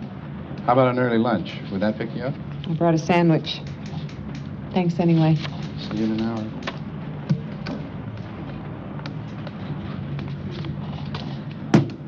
Robbie, I miss you an awful lot, but I gotta talk to Grandma now. Give yourself a nice big kiss right on the forehead. But how can I kiss myself on the forehead? Stand on a chair. I love you, honey. I love you too, Mom. Okay, here's Grandma. So, how are you? I've been so worried. Mom, I said I couldn't call too often. It's expensive. Well, call Colette, dear. Well, I can afford this one. You mean you found a job? What school? I'm not teaching. I have a temporary office job. There are no teaching jobs in this area. Oh, so. Mother. Honey, I just want what's best for you. It's hard knowing your daughter's alone without a proper job, without a husband, in a street. Mom, I'll be fine. Why, right at this very moment, I'm in the company of a rather handsome fellow with a devastating smile. Oh? What's his name? I think it's Jack. You did say your name was Jack, didn't you? What? Oh, stop it. So, what's going on? Look, Mom, I'm neglecting him. I've got to go now. Kiss Robbie for me. I will. Now be careful, so. Right, Mom. Bye. Goodbye, dear.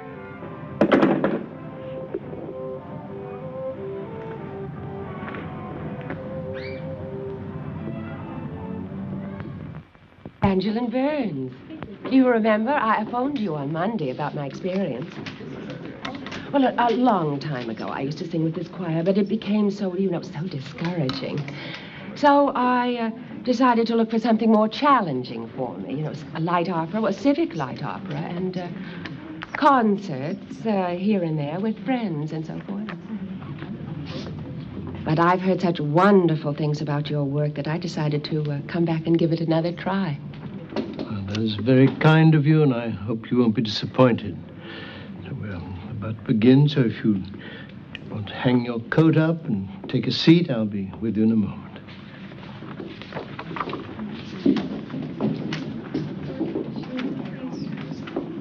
Hartley Wood reporting for duty. I'm glad you decided to accept my offer, Mr. Wood. If you'll just take a chair. No, thanks. I think the church needs it more than I do. I wouldn't mind sitting down, though. Third row, please. Suits me. All we like sheep. All we like sheep have gone astray. All we like sheep. All we like sheep have gone astray. We have turned. We have turned. Everyone to his own way. Ladies and gentlemen of the chorus, may I caution you against taking this text quite so literally. We have turned everyone to his own way does not give you license to become a conglomeration of soloists. And we, like sheep, have gone astray does not mean that you need to illustrate it by wandering from the key in which we happen to be singing. And now, before we adjourn, I have an announcement. The first half of next week's rehearsal will be devoted to auditions for the 4 solo parts. Do we have to audition in front of the whole choir? Last year we could audition privately. If you wish to perform Handel's Messiah privately in your closet or bathtub, you may audition privately. Otherwise, your audition is intended to reflect not only how you sing, but how you sing under pressure. And the pressure in this room, I assure you, will not be as great as in church with 400 people present.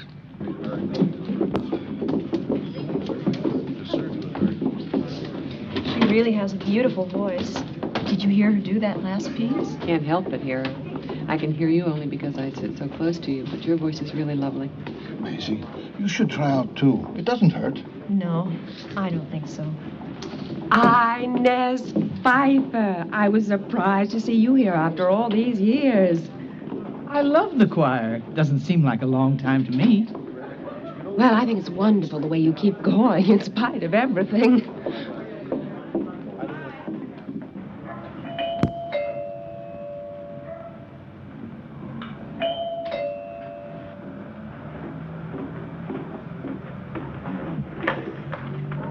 Hi. Muriel.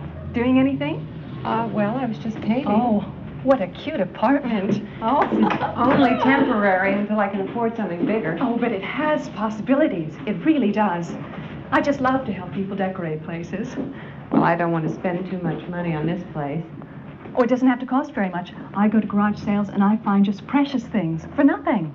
Well, I don't want to get too encumbered. Paring down, you know. Oh, I think that is so wise. I think we should all do that, don't you? Yes, we should. Would you like some coffee? We don't have time. We're going to have a girls' night out. Look, I can't... No, please. This is my treat. I brought my math money.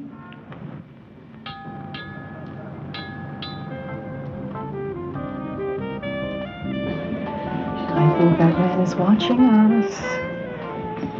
What man? Over there by the telephone. I doubt it, Muriel. He's probably just waiting for a stage to come up for John. I don't know. He had that look in his eye. I was just very embarrassed because I thought... And what can I get you tonight? I'll have Tom Collins, please. Oh, let's see. I want something special. Do you have anything that comes in a pineapple? Was that okay to bring my drink in here? Oh, sure. Lots of people do that. I don't know. I got some funny looks. But I don't care what anyone says. It's my drink, and I'm going to finish it. Good for you. You know, if we hurry, we can catch a movie after this. Oh, Muriel, I'm going to go home and collapse for the night as soon as I've conquered my shrimp salad. But if you want to go to the movies, please go on without me. I wouldn't think of it. This is our night out. How could I forget?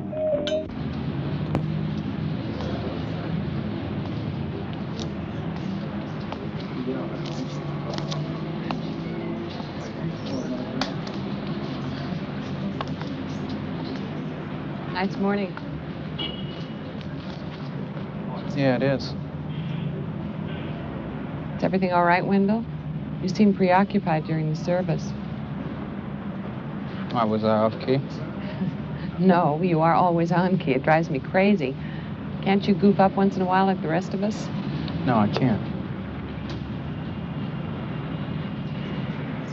I'm sorry, I don't mean to be rude. It's just... If you want to be alone, I understand.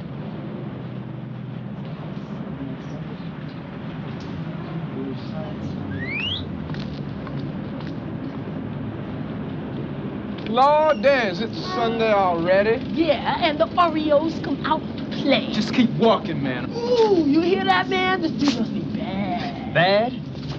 The dude may be bad, but his dress is strictly off the rack. Have you not seen a choir robe before?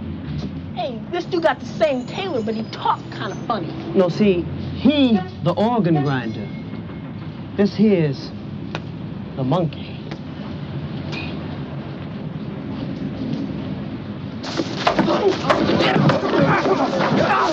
All right, you guys, count it out! Come on. Perhaps you better move on. Move on! We'll be back, man. We'll be back. Move it!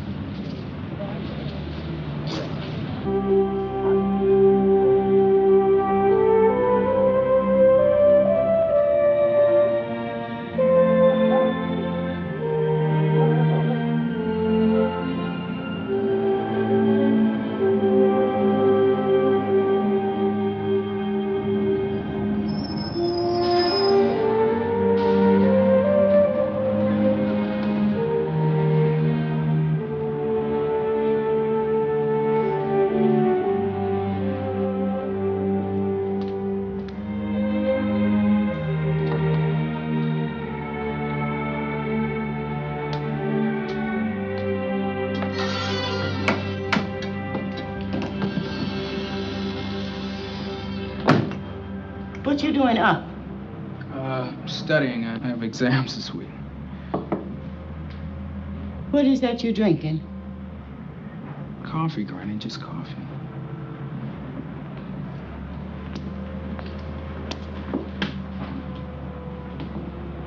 Can I make you some breakfast? Wendell, you get yourself back to books.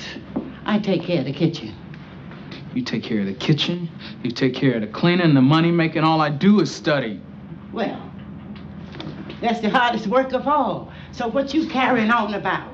You know, Grandma, if I could switch to night school, get a full-time job, we'd have more money and we'd both be happier. Listen, I'll be happy when your schooling's finished and you get yourself a job that means something. Now, why are you gonna make me wait 4 years for that when you can do it in 2? Because I want to help you now, Grandma. You're 70 years old. Cleaning offices all night is hard on you. Why should you have to work so hard for me, huh? You all I got, Wendell. I'll do as much for you as I want. The trumpet shall sound, and the dead shall be raised, and the dead shall be raised incorruptible. Thank you, Mr. Quist. You may resume your position. Thank you.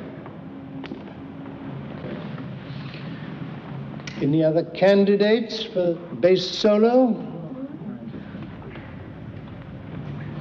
Mr. Wood, would you care to solo? Well, I gave it up for Lent, Mr. Adams.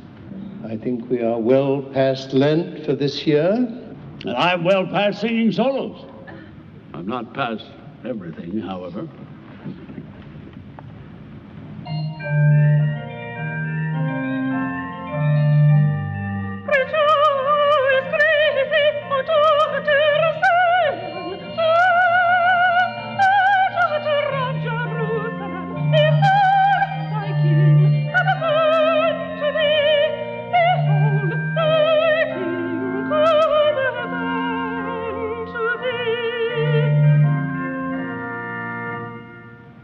Thank you, Mrs. Burns.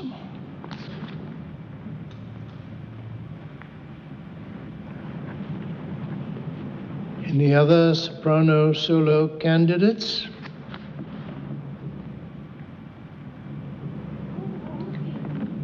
Mrs. Kim, step over here, please. Mrs. Kim, you have your selection. Number 45, sir. Proceed.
I just wanted to say how sweet I think your voice is. Thank you. I've heard of so few singers among your people. We do a variety of things. Well, you keep up the good work. With training, I think you show real promise. What's he doing in bed? He's being disciplined, Zoe. He came home 2 hours late yesterday. Maybe he had a good reason. The reason is his mother's 1,000 miles away, and he thinks no one cares what he does. Are you coming home for Thanksgiving? I can't afford to, you know that. Oh. Still at the same office? I wish. I'm in the 3rd office this week. Choir makes up for it, though. We had solo auditions last night. Oh, did you get one? I didn't try for one. You could get a solo in Omaha. I don't want one, Mother. And we need teachers, too. Why, I heard just this last week that the school board has decided I'm in San Francisco, and I'm staying.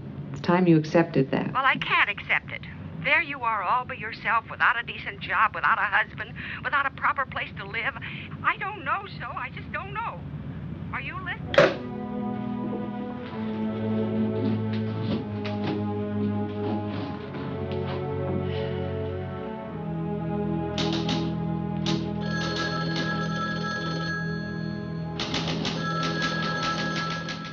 couldn't get used to the idea of a Christmas without snow either. We transferred here from East Lansing. Matt wanted to take on the challenge of an inner city church. Do you have any children? Just one, Terry. He's 17. He came today to lend a hand. He's so helpful. As soon as Matt mentioned the choir needed more members, Terry offered to join. Is he improving at all? I don't know. It's so complicated now. We're praying for you. I'm praying too.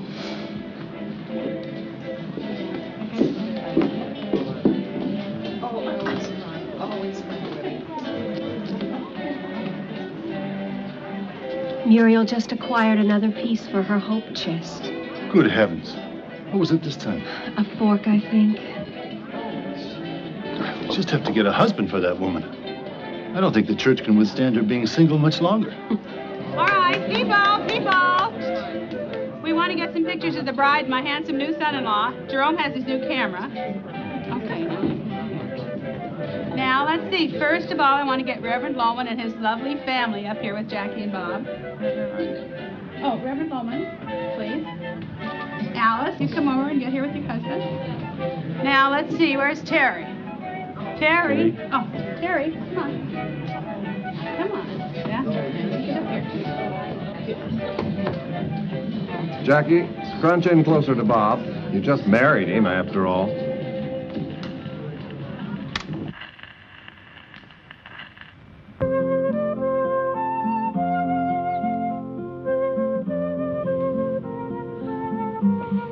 Glad you decided to come on the hike.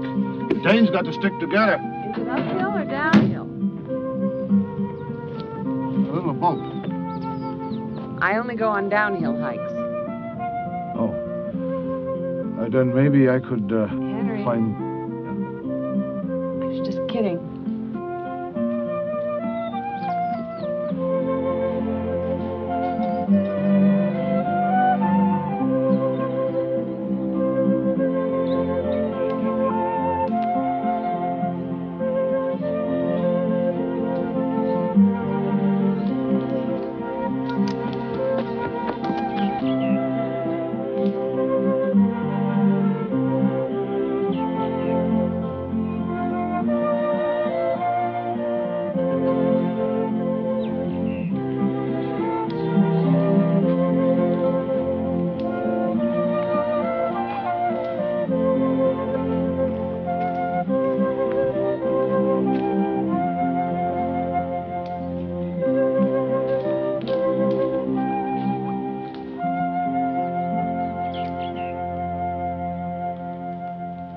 How'd you find this place, Henry?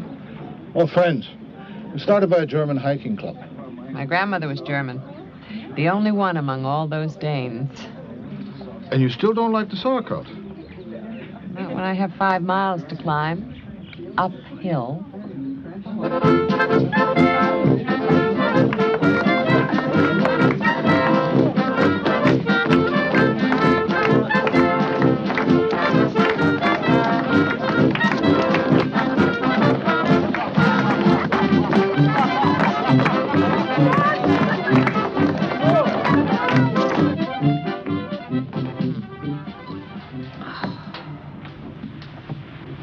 Fill the yellow tea kettle?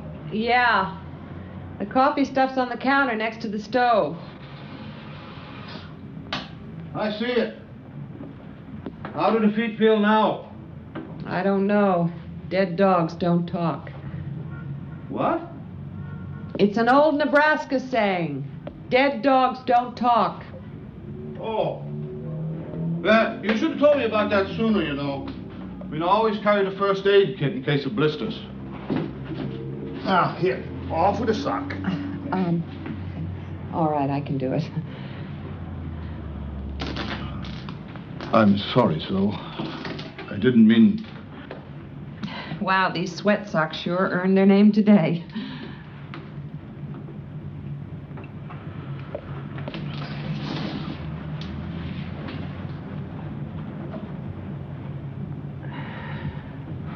Oh, Henry.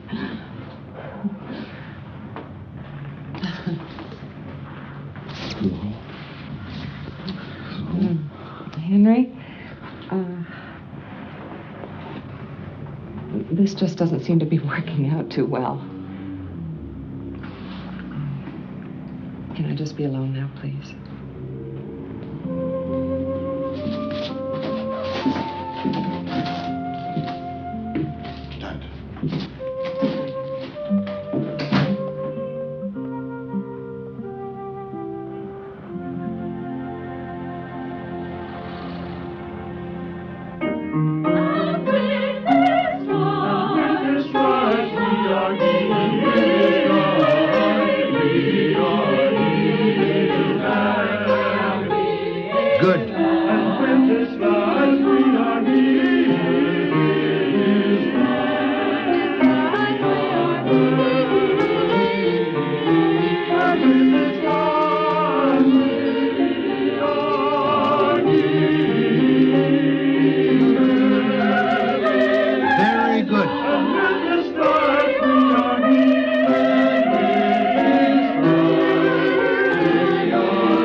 One who is given to showering praise impetuously or without reason.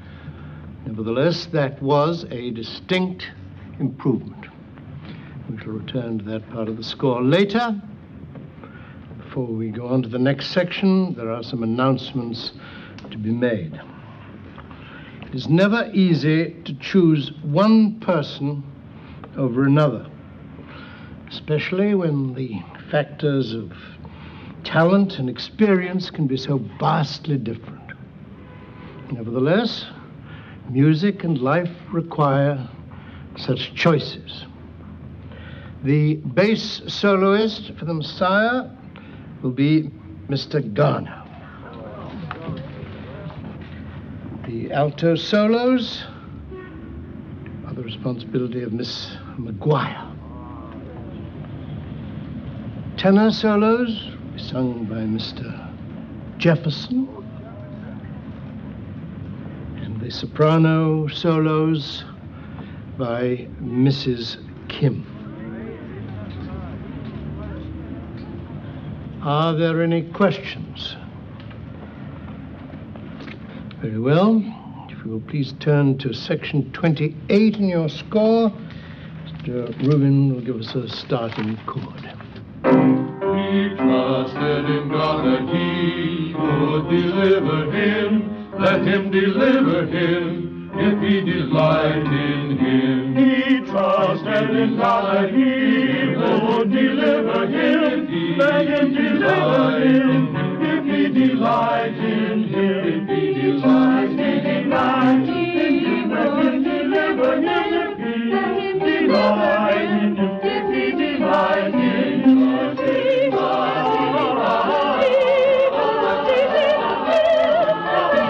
Sopranos, lend.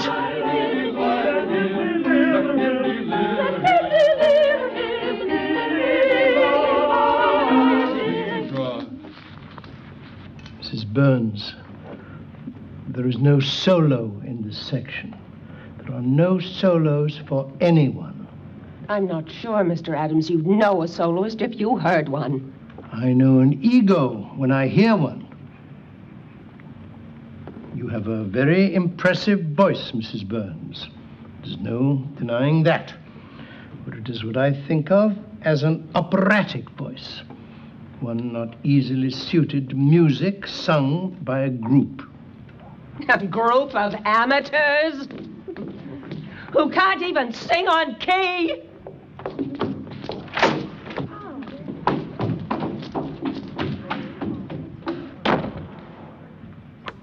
Mrs. Burns is right, of course.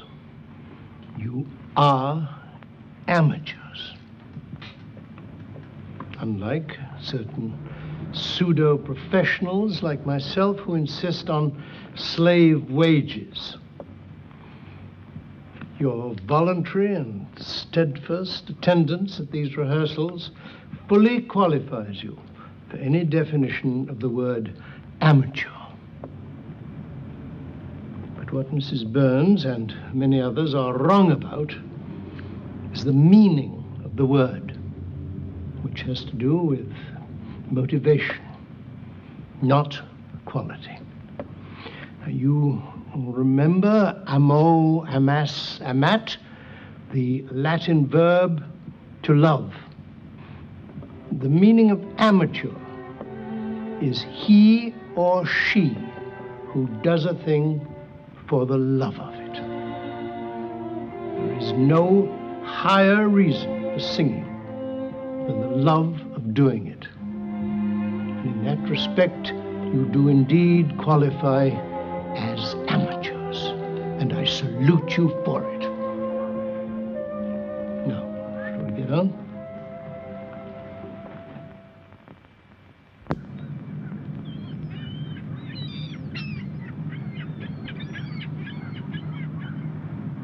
Is this Mr. Adams?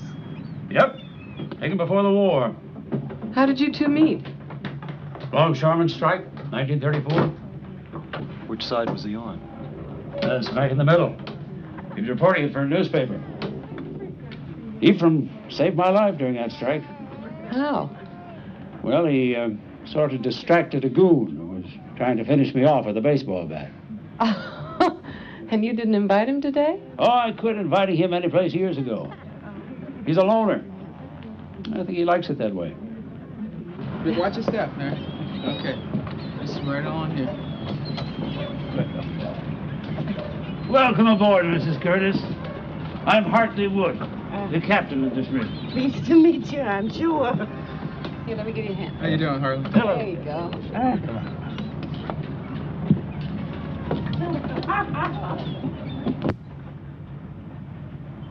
Is it ready?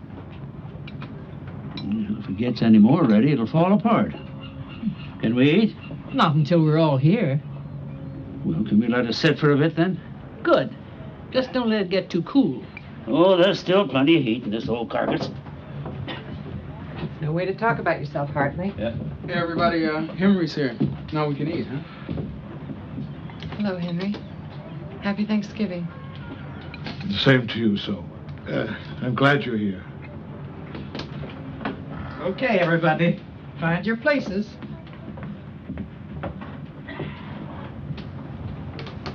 I propose one. This is two. Two of the most wonderful turkey cookers I've ever met in my life.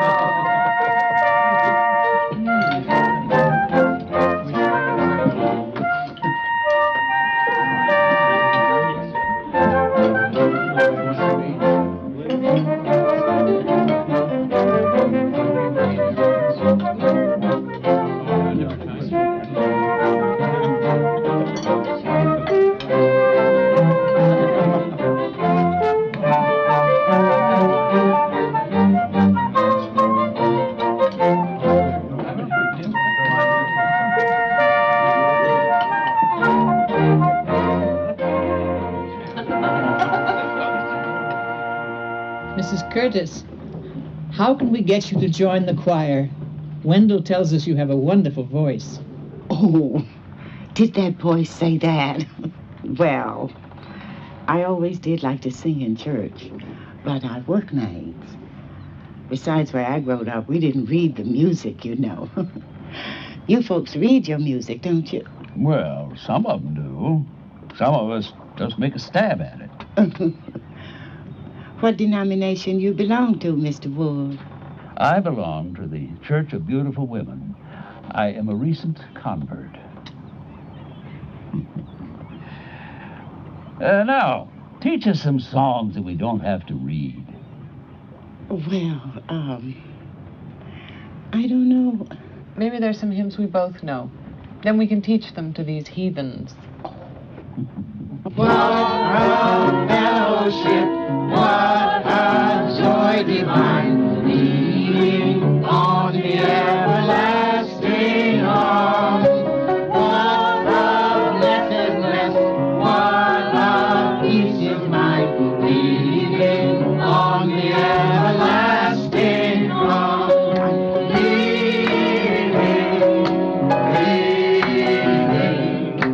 Safe and secure from all.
you, tenors, for paying attention. It's a great relief for me to know that I'm waving my arms here, not simply to ventilate the place. That is the 7th time we have tried that section. There's no point in finishing it unless we can get it right. So I am going back to the beginning, including the solo. And this time I want to hear your voices, all your voices. Miss Moore. What? Would you please give me the text of measures 43 to 48? Okay. Was that before or after the cities of Judah? Measures 43 through 48. Oh, Mr. Adams, I don't seem to have those numbers on my score. Why not? Well, I know you told us to number all the measures, but I don't. Numbers and music don't seem to go together for me. Music is fraught with numbers. Rhythms are numerical relationships, and measures need to be numbered if we are to have some common reference to find our way through this piece of music. I suggest that you number your score or find a choir that is less demanding. Now, Mr. Goodman, would you please read me the text of measures 43 to 48?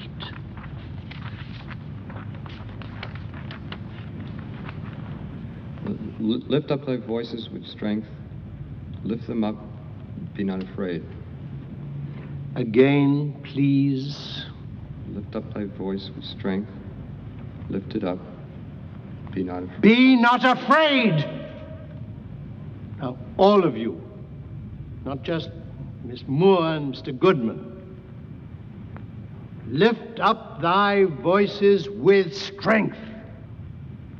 Are you here to sing, or to swallow your words and hold back and mouth your way through a great piece of music? Well, it's a waste of time, yours and mine. We have 4 weeks. 4 weeks. 3? Yes. My daughter's 12 now. Time she got some culture. Thanks. The church could use a full house. Smith, Fairchild, and Marchetti, good morning. Yes, just a moment, please. I know it's been bad before, but this is a lot worse. Can we get another loan? I don't know. To get a new treasurer just to sort this thing out. I wonder if we could cut down on the maintenance expenses. I'm sorry to interrupt. Yes, Terry? Could I borrow the car Wednesday night? Because some of the kids are going to the beach for a cookout, and I said that maybe I could drive. Sounds fine to me. Matt? Isn't that the day you volunteered to drive for the senior citizens home?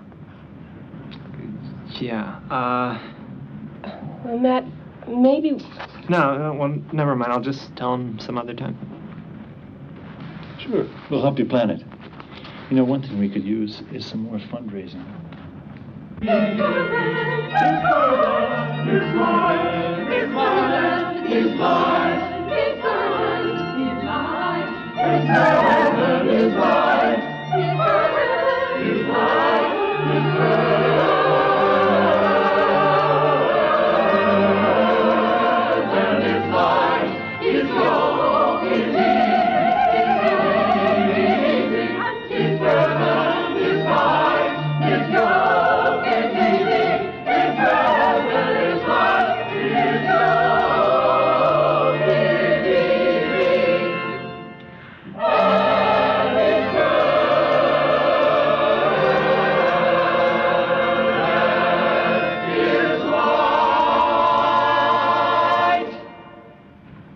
That was much better.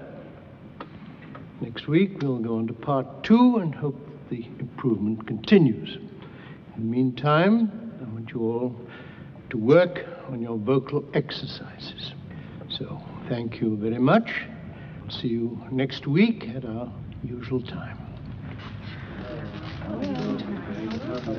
Mrs. Pfeiffer, may I speak with you downstairs, please? Yes, Mr. Adams.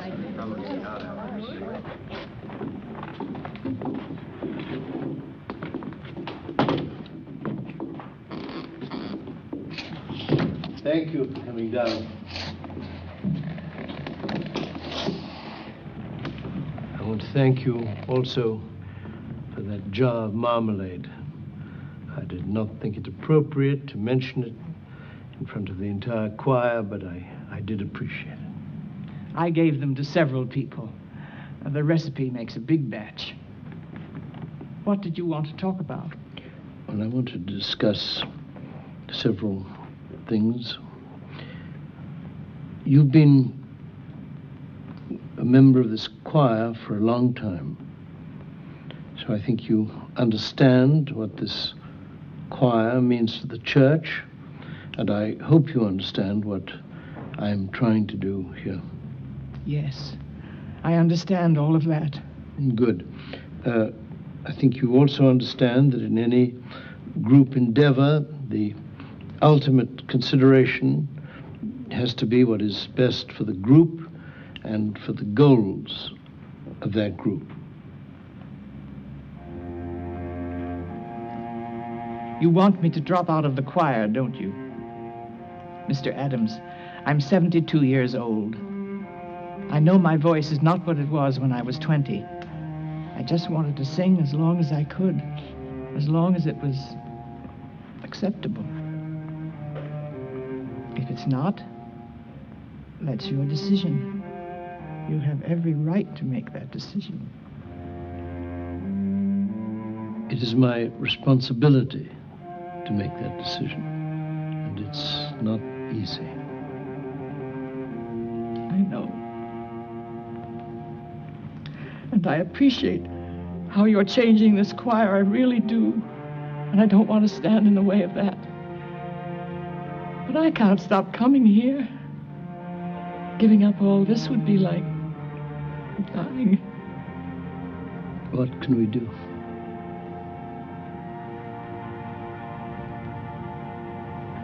I've thought of something. I think you need an assistant. There are so many things that need to be done. People in the choir keep losing parts of their score. There's a lot of organization needed. I can run a copy machine, and I'm good at notation, at least on paper. Also, the robes need a good overhaul before Christmas. They're in terrible shape. I don't think you've noticed how they're falling apart, have you? No, I haven't. Well, I have. We're going to make this not only the best-sounding choir this church has ever had, but also the best-looking one and the most organized. I appreciate what you've tried to say, Mr. Adams. I really do. But I hope you never have to be told to stop doing something you love as much as this. I don't know if you could take it.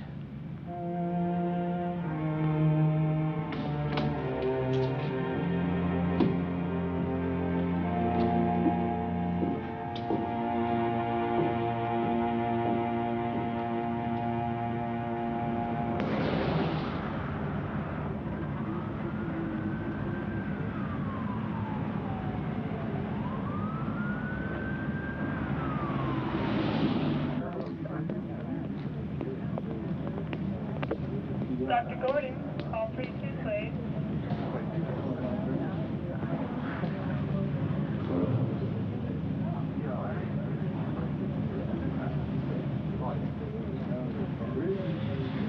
I'm so sorry. I thought the treatments were going so well. They lied. The treatments just prolonged his pain. I don't think they lied. I'm sure they did the best they could. Doctors are not infallible. Matt, what do I tell the children? Sometimes God's reasons are difficult to fathom. Now, do I tell that to the 6-year-old? What do I say? Maybe I better drive you home. What are you, God's taxi service? I want to know why Roy died. Ask God why a beautiful man dies in the prime of life. Maybe I better take you someplace place where you won't be disturbing Oh, others. am I disturbing others? But I'm disturbed. My husband just died. People die in this place. Does that disturb you? It disturbs me. I want to know what. I want to know what.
So even if we spend the $5,000 now, we've got to follow it up with another 10 to get the thing in tip-top shape.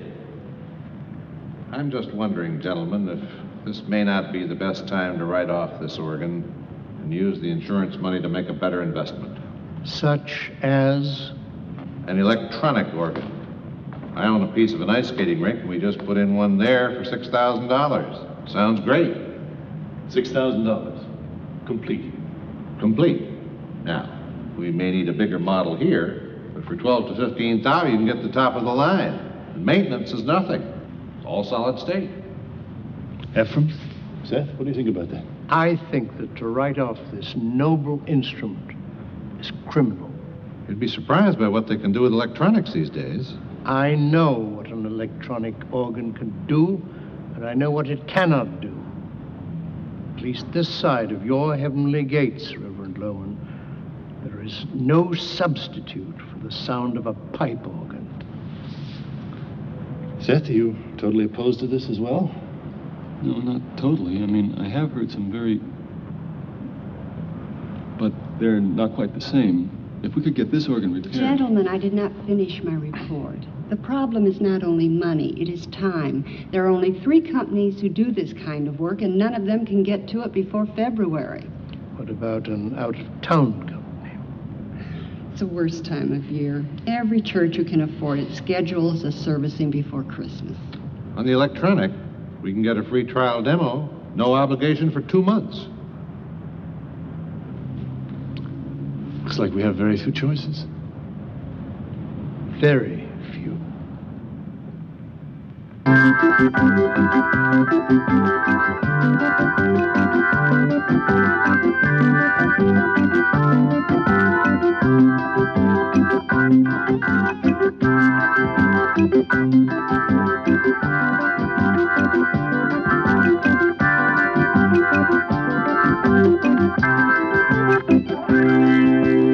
Please, no applause. I'll go on all day. What do you think? Well, Mr. Loop, the volume is certainly impressive, but the choice... That was only 60% of max output from these amps. This model can blow your roof off. What would we do for an encore? Listen, encores, preludes, processionals, funeral stuff. This model can do it all. You got your string effects, your harpsichord, your brass. Could I try something a little more like the music we're going to be working with? Hey, listen, you're the expert. What do I know? Be my guest, Sid. Do you mind if I call you Sid? I think his parents might object. My name is Seth. Seth Rubin. Seth, of course. Here, we got an adjustable bench. Make yourself comfortable and play whatever you want.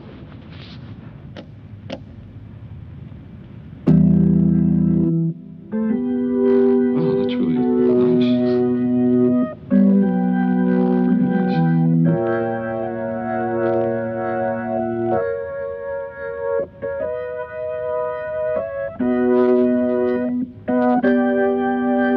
That's not too bad, is it?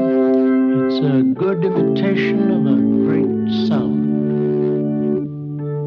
Glory be to the Father, and to the Son, and to the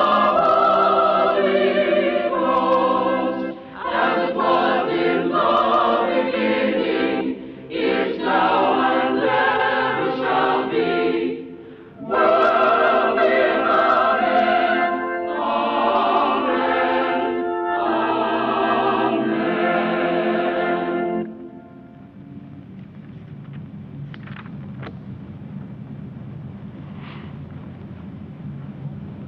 And she brought forth her firstborn son, and wrapped him in swaddling clothes, and laid him in a manger, because there was no room for them in the inn.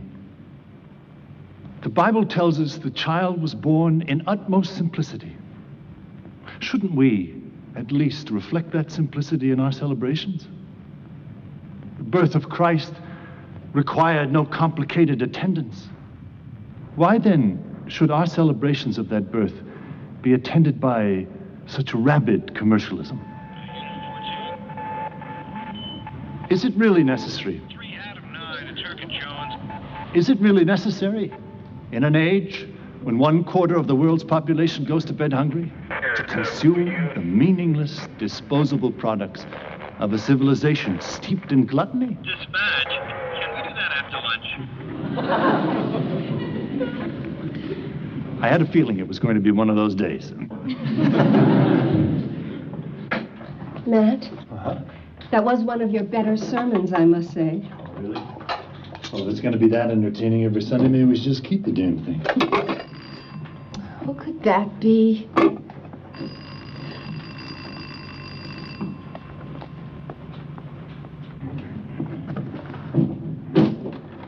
Oh, no, it's all right. Yeah, I'll pick him up later. No, I'm sorry. And you don't have to say you're sorry about everything, okay? Oh, Reverend, thank God you're home. It wouldn't be right if you heard about it from somebody else first.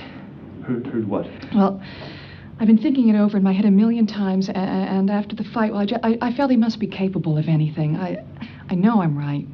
Right about what? The vandalism. I know who broke the organ. I saw him leave the church that night.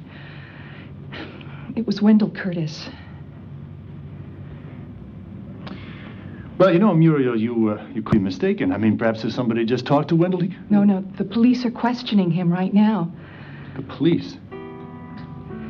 They told me I acted very responsibly. I have to get down there right now. Sorry about lunch. I'll be back as soon as I can.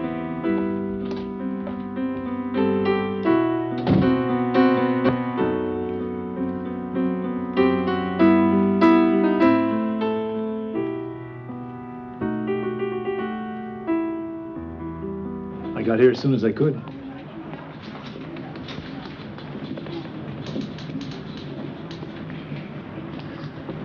Did my grandmama call you? No, I heard about it from Muriel. Yo. You know, Muriel is a crazy woman. That woman is crazy, and they believe her. What do you mean? Man, I know she saw me come out of the church that night. But I was practicing, man, just practicing. All I wanted to do was see like what my voice would sound like in the church.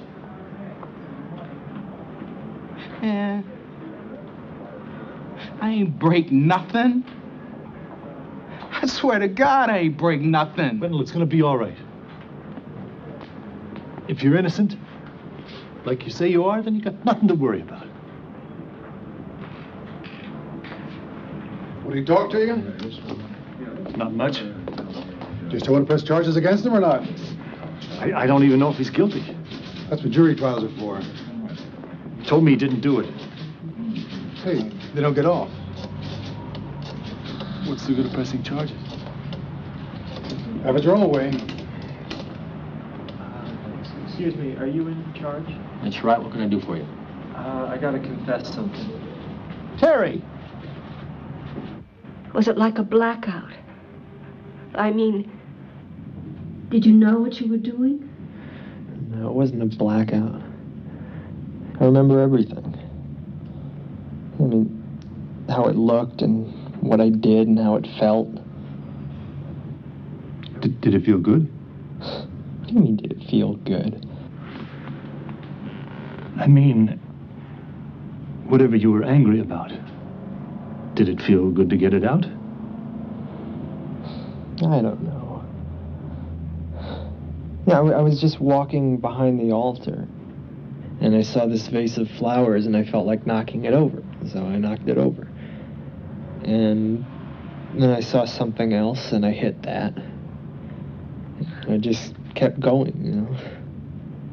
I remember I felt just a lot of energy, you know. And then I started laughing because something struck me as funny. What was so funny? I thought about what people always say about destroying private property, you know. I wondered whether this was private property or not. I mean, I still don't know. I mean, who does the church belong to? We live here. We're in it all the time, but does it belong to us? Or does it belong to the congregation? Or does it belong to anybody?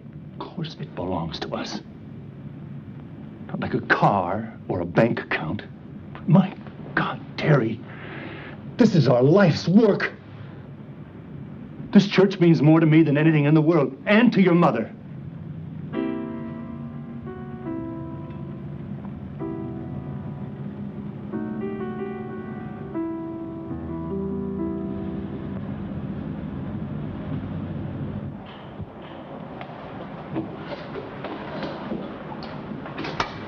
The workbench isn't too bad in there, but several pieces have to be made from scratch. I know this metal. I can work this with my tools.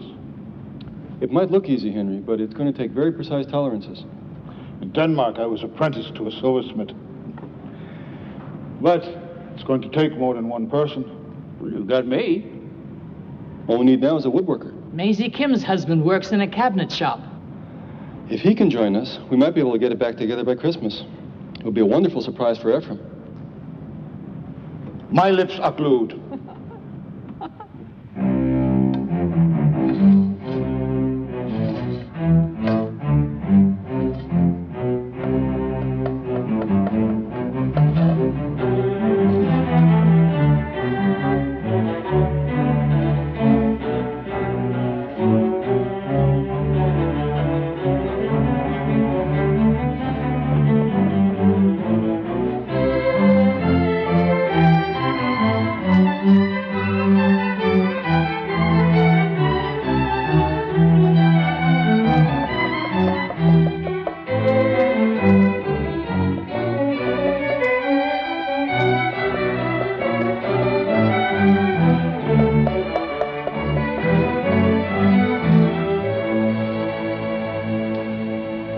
Maybe Terry should be here helping us with this? He's doing volunteer work through a probation officer. Maybe he can't bring himself to come back here. That boy's been over-churched anyway. He ought to do his penance somewhere else.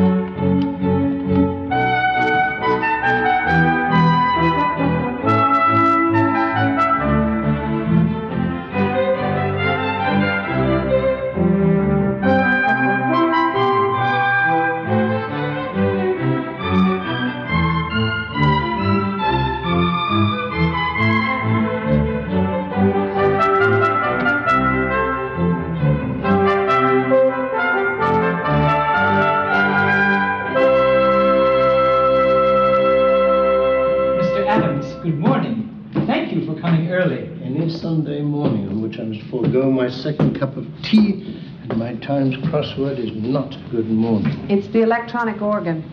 That monstrosity.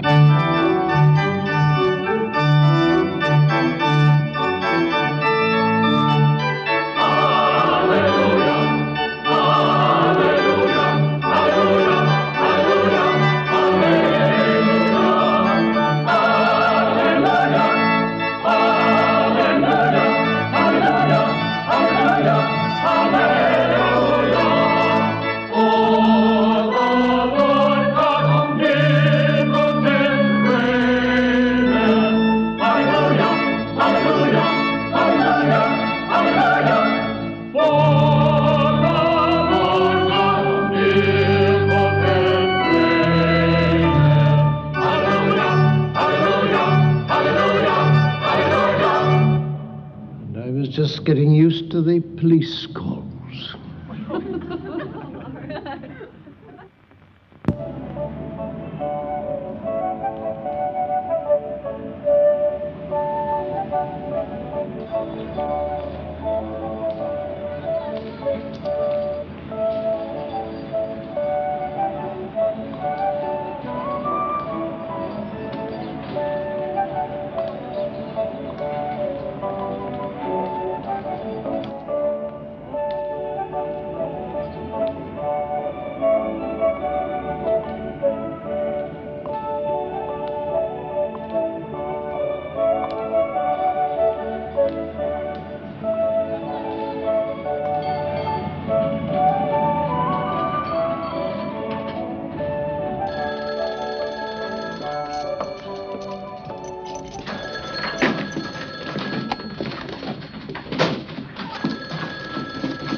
Hello? So, where have you been? I've been calling all afternoon. I've been out trying to find something for Robbie for Christmas. So that's what I've been trying to reach you about. We can't find him. What? How long has it been? Well, I put him to bed early last night, but his bed wasn't slept in. All night? Did you call the police? Yes, we've talked to everyone. He got very upset the other day and threatened to go to San Francisco. You don't think... Did you check the bus stations? Yes, but they don't keep records. You don't suppose he'd hitchhike? Oh, my God, I hope not. Well, I don't know what to do. I can't come there. He might be on his way here. Oh, I don't know, so. I don't know what more any of us can do.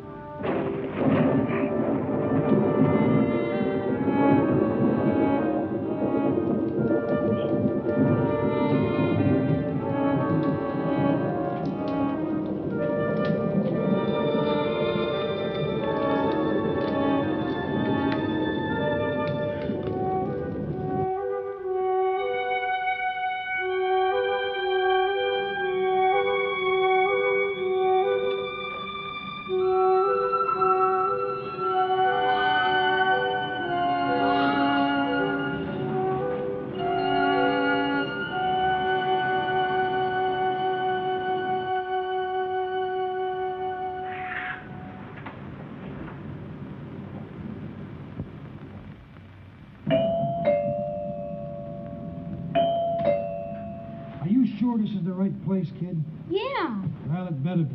Otherwise, we're heading straight for the cops. I don't have time. Robbie. See, I told you it's the right address. Right. Yeah. I'm so worried. The fare is $3.50, lady. Oh, sure. There you go. Thank you very much. Oh, you're welcome. This is a neat Merry place. Christmas. Merry Christmas. Robbie, where have you been? Hiding on that dumb bus for 2 days. That's where I've been. They only had one bathroom, and you know what? What? That didn't work. Oh, no. I thought I was gonna... You thought you were gonna what? You know. Did you eat anything? You must be starving. Well, I made myself a couple of peanut butter sandwiches, but I think I used them up before Utah. Utah? What did you eat between Utah and California? Oh, I had a hamburger at a place called Reno's. Boy, they have a lot of slot machines there. I used up most of my money on the hamburger, but I had a quarter left. And I snuck it and tried it. Oh, Robbie, that was crazy. When you don't have anything left to use it on a slot machine. Well, at least you found out what a gyp they are, right? Right.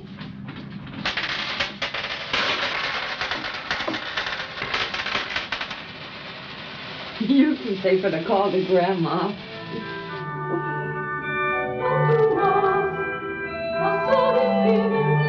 For unto us a child is born. Unto us a son is given. Unto us a son is given. For unto us a child is born. Unto us a child is born. Unto us a son is given. Unto us a son is given. Unto us a son is given. A son is given. And the government shall be upon his shoulders.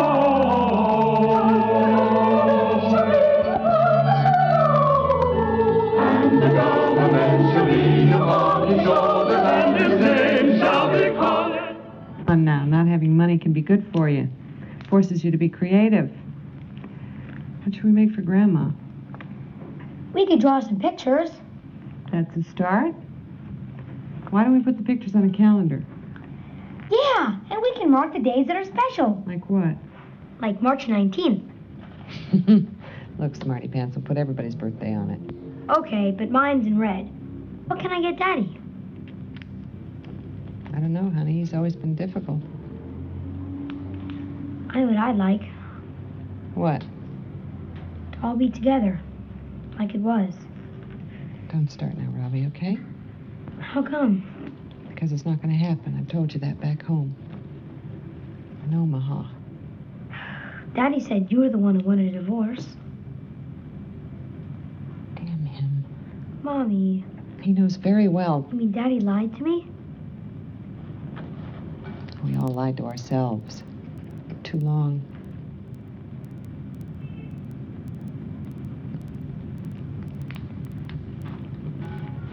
So, in addition to Terry's apology to you, and mine, the three of us were picked as sort of a committee to come here and tell you that everybody misses you. And that we're all sorry about what happened. And we hope you'll come back with us as soon as you feel like it. It's okay, you didn't have to bother. No bother, Wendell. Something terrible happened. You got caught in the middle. We don't want it to happen to you or anyone else again. You can't play hooky, Wendell. We need all the tennis we can get. Otherwise, the bases will wipe us out. There is a dinner planned for the Friday before performance, potluck. With lots of good food. Everybody will be there. We'd love to have you, Wendell. Well, thanks for the invitation. I'll try and make it. Well, thank you for being so understanding. Take it easy, son. Yeah, I will.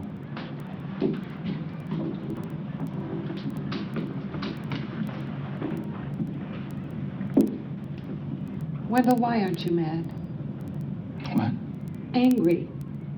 Why aren't you angry? You have every right to be. It's nothing to be angry about. It was just a mistake.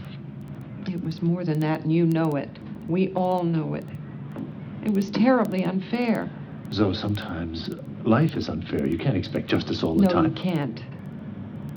But when life is that lousy, when people act that way and we bear the brunt of it, we've every right to hit the ceiling, to hit something, a wall, a door. Do it when we leave. But do it, Wendell. Get it out.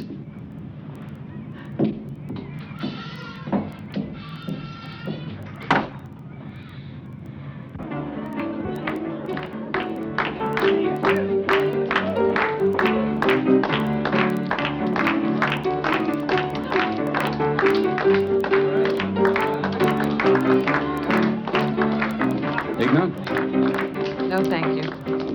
I'm already way over my calorie count. Isn't that what a party's for? To stop counting? Normally I'd agree with you.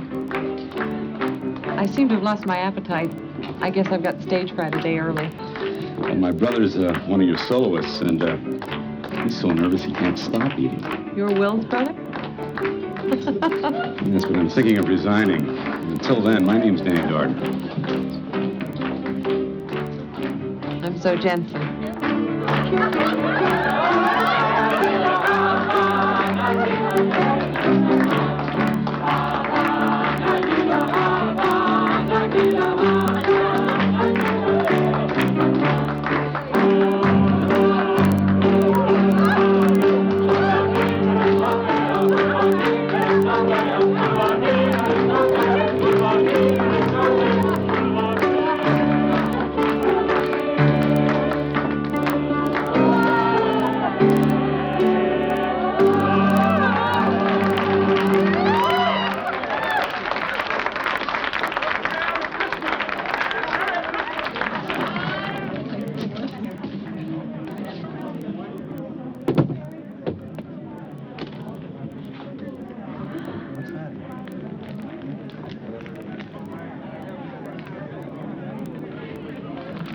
Thank you. Mr. Adams, that's very nice of you. But you know what the rules of the gift exchange were. Yes, Mrs. Pfeiffer. Yes, I know what the rules of the gift exchange are. I'm also a man who normally sets great store by rules, as you all know. I am also a man who makes great demands upon people. And therefore, I'm just trying to find a way to thank you all for your effort and for your devotion to our common goal. You'll excuse me for being a little out of breath. The bus broke down this evening and I took to the sidewalks, forgetting about our San Francisco hills. So, if you don't mind, I'd like to sit down. Thank you very much.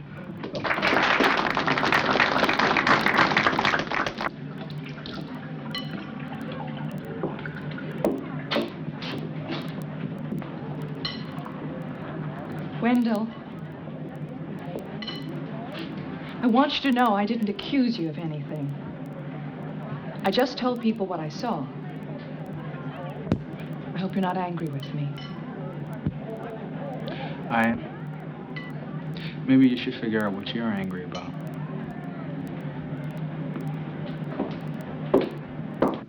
You know, Ephraim, these shirts were a nice thought.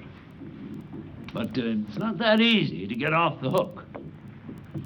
No, we've been slaving for you long enough now. So before you get your piece of cake, you're going to have to sing for your supper. Oh, he can sing, you know. He says that he's a bit backward sometimes. Come on up here.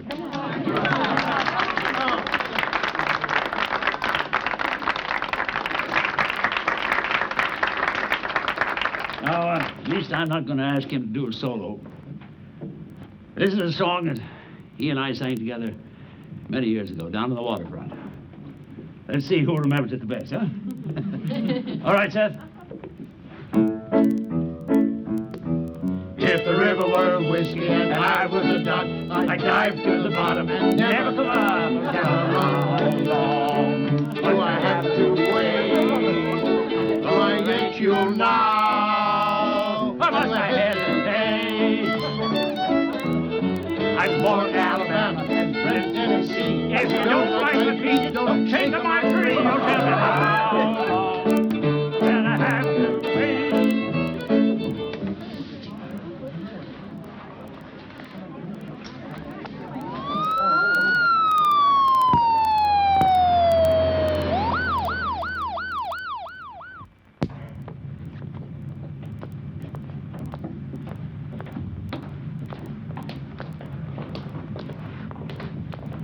Any news? The nurse said the doctor's still with him. Well, we should hear something soon. Now, who wanted cream and sugar? I hope I got it straight. Oh, I'm sure you did. Thank you. Seth, there's one for you. Jack, you can go home if you want to. I can't go home. He's dying. He is not going to die. It may be serious, but I don't think he's going to die. He is. He's dying right now. He's dying and we're out here drinking coffee.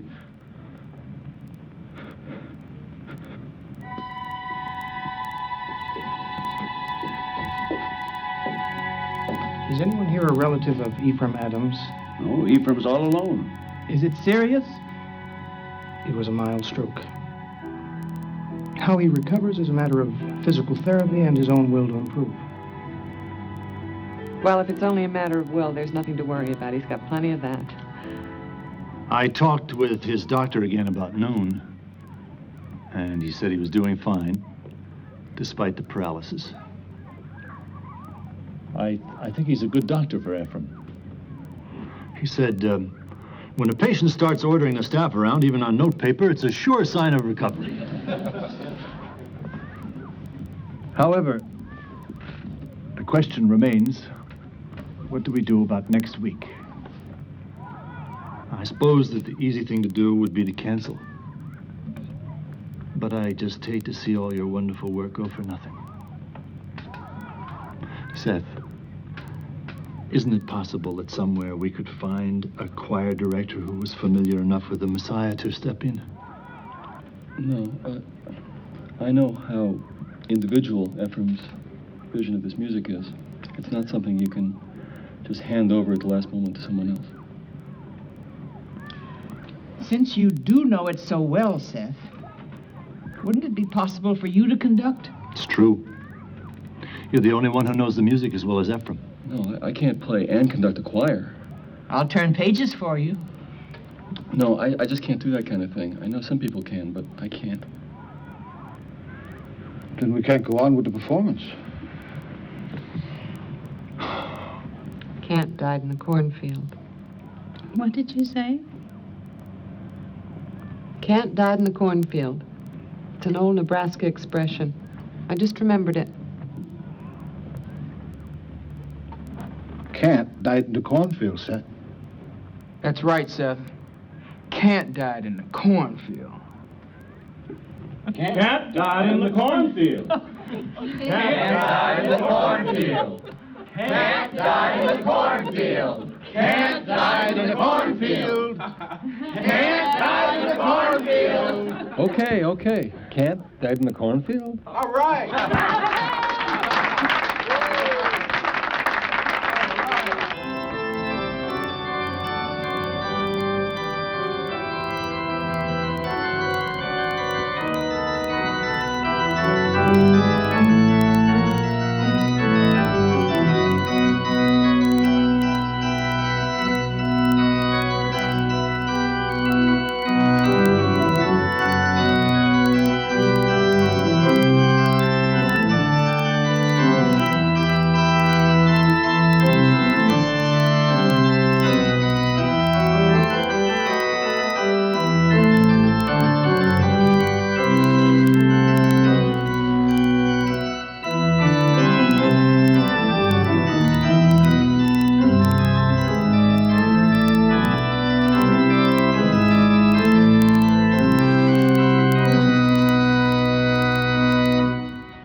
Jerusalem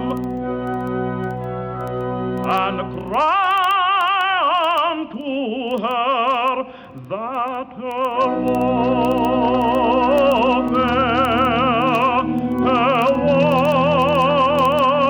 warfare is accomplished.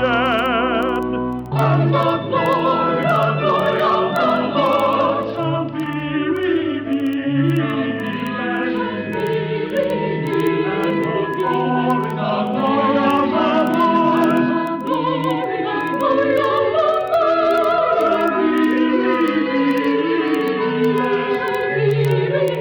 And the glory of the Lord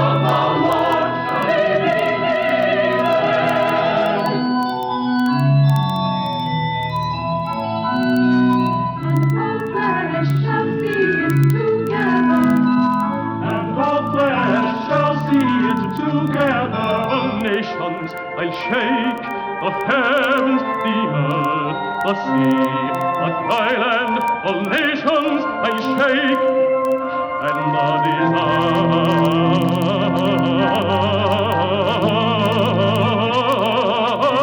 of all nations shall come.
142 of the Iran hostage crisis. And the Shah's arrival in Egypt complicates efforts to free the hostages. We'll talk about that tonight with the top Iranian diplomat in this country and with the wife of one of the hostages. Tomorrow, it's the New York and Connecticut primaries. Very likely make it or break it time for Edward Kennedy.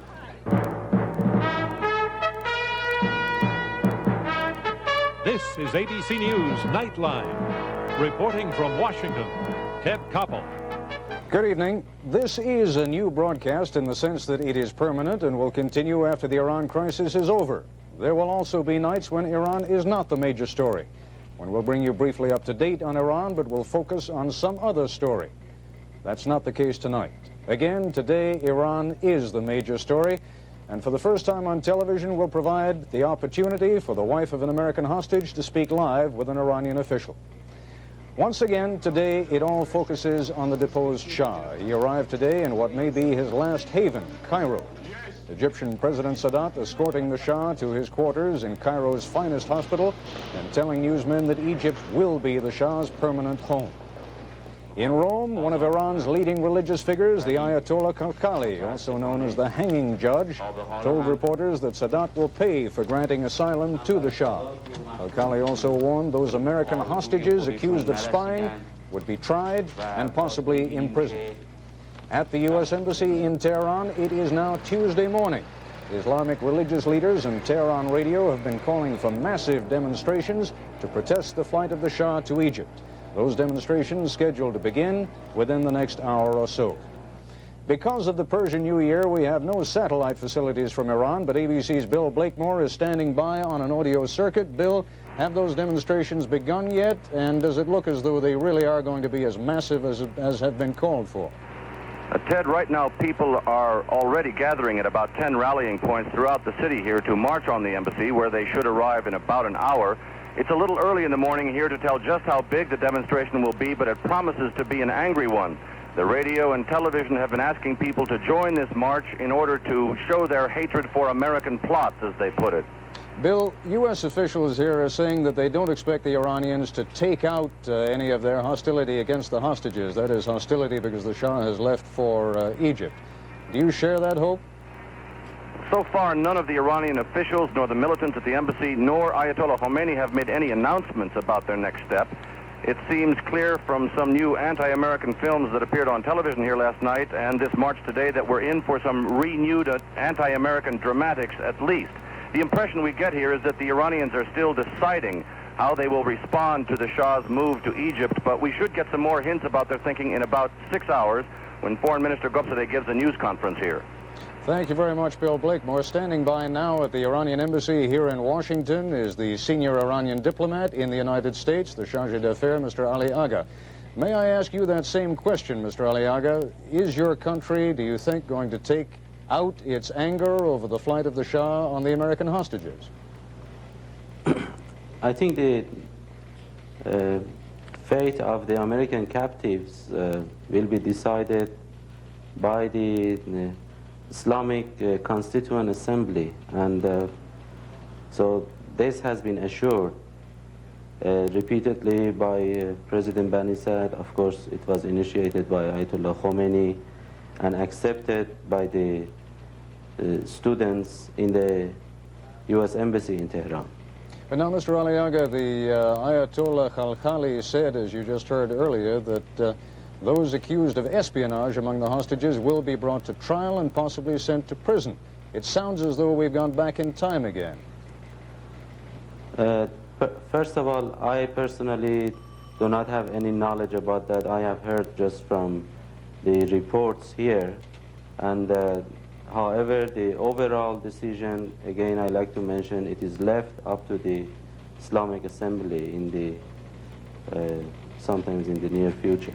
Mr. Ali Agha will be back with you a little later in this broadcast. In a moment, we'll also have a report on the trials of one hostage family and a live conversation with Mrs. Dorothea Moorfield.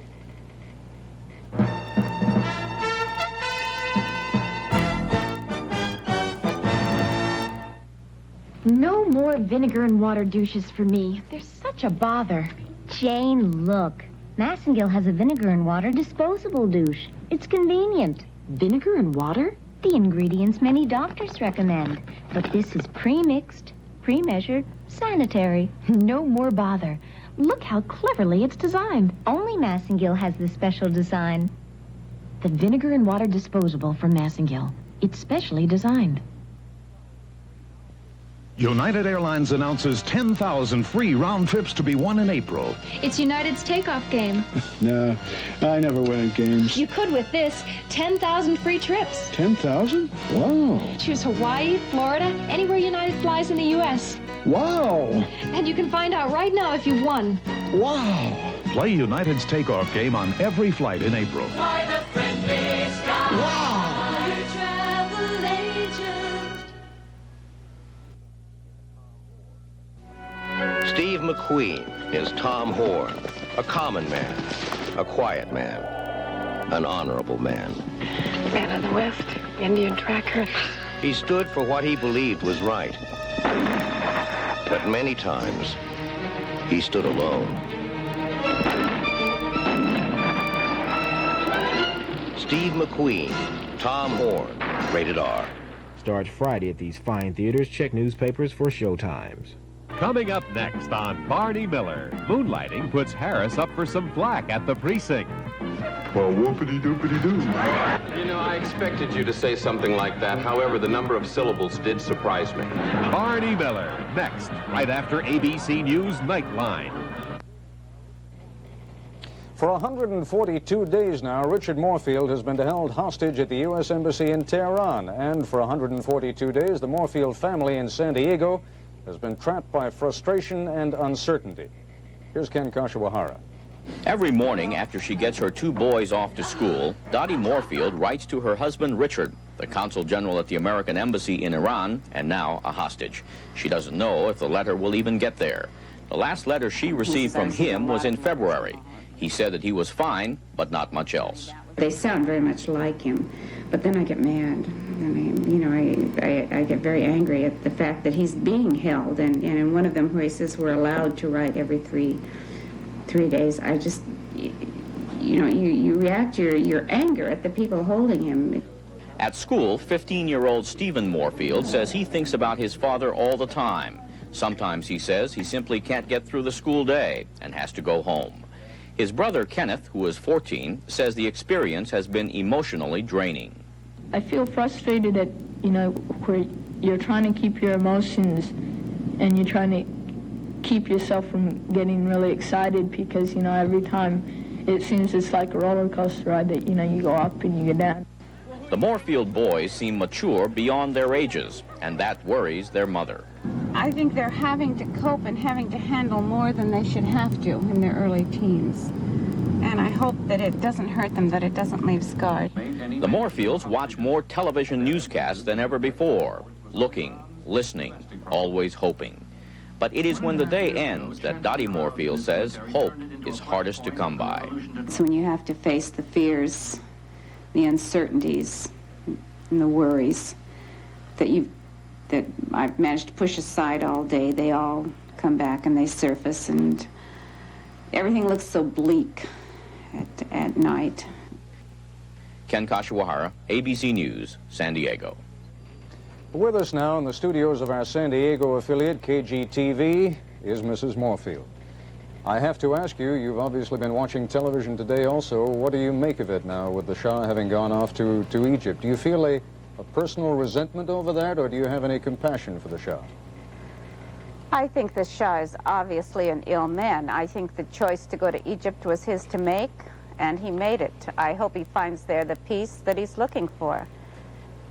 Now, what about the hopes expressed by the American administration today that none of this will be taken out on the hostages? Clearly, you share the same hope, but what about your convictions? What about your feelings? I am not sure. I hope it won't be. I assume they've spoken a great deal of justice and honor, and they have promised the hostages will not be harmed. I think I have to hold them to that and assume that they will keep their commitment to see that the hostages remain in good health and unharmed. Is it your sense that the Iranians have kept those commitments that they've made until now? I really don't know because, of course, we haven't seen. People have not been allowed inside. There's really no way to tell. Well, Mrs. Moorfield, we'll give you an opportunity to speak to an Iranian official in a moment. We'll be back with Mrs. Moorfield and with Ali Agha in just a moment.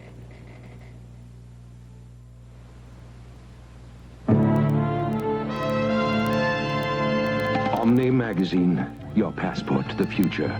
Venture with us into the uncharted frontiers of mind and space, intellect and imagination. Look beyond the technological potential of today's science as we search for new worlds, new meanings, new dimensions.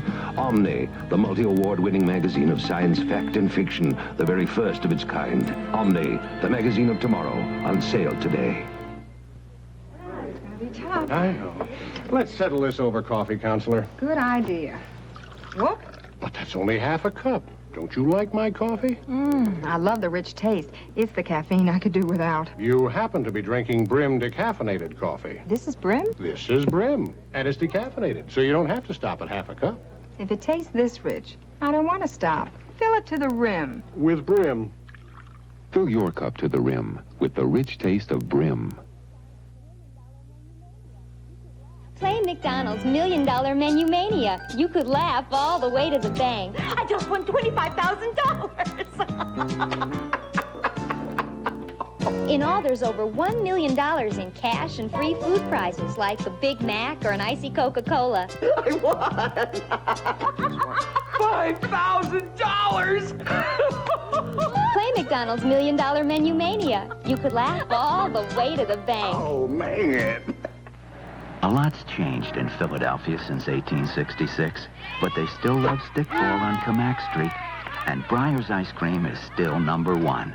It's still made with sweet, ripe fruit, real vanilla beans, rich, dark chocolate, and nothing artificial. That's how Breyer's made friends in 1866, and that's how we're making new ones every day.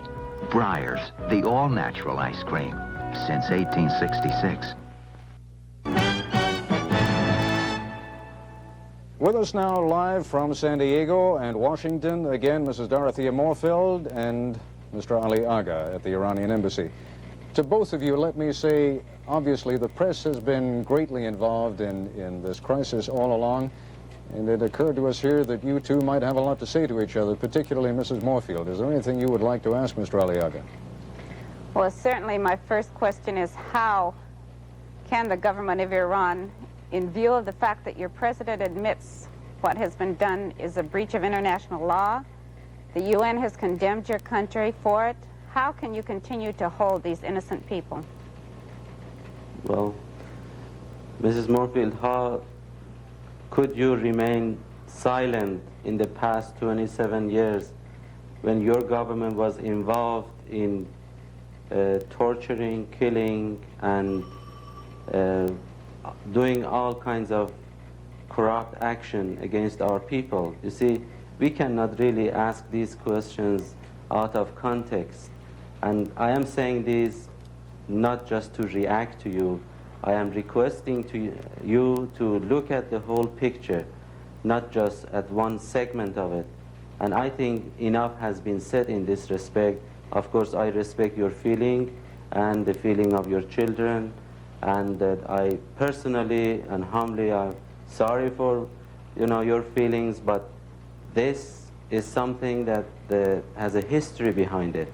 And I think one thing that I should say is that, you have been perhaps watching too much TV, as you and I both are on TV. I should thank, at least for the title of this show that has been changed from Iran Crisis, America Held Hostage into Nightline. Even these small changes, can have effect on the subconscious of people, especially like yourself, who are, concerned certainly more than anybody else. Mr. Ali Agha, permit me to interrupt for a moment just to give Mrs. Moorfield another chance to get a question in. I'm sure there's more she'd like to ask you. Sure. Right. One thing I would, of course, like to say on the history is there is also a long history of diplomatic immunity. But to go on to my next question, why are we not being allowed to hear from the hostages? Why are we not corresponding with them? Why are there so few phone calls coming out? Why isn't there mail coming out of that embassy in Tehran?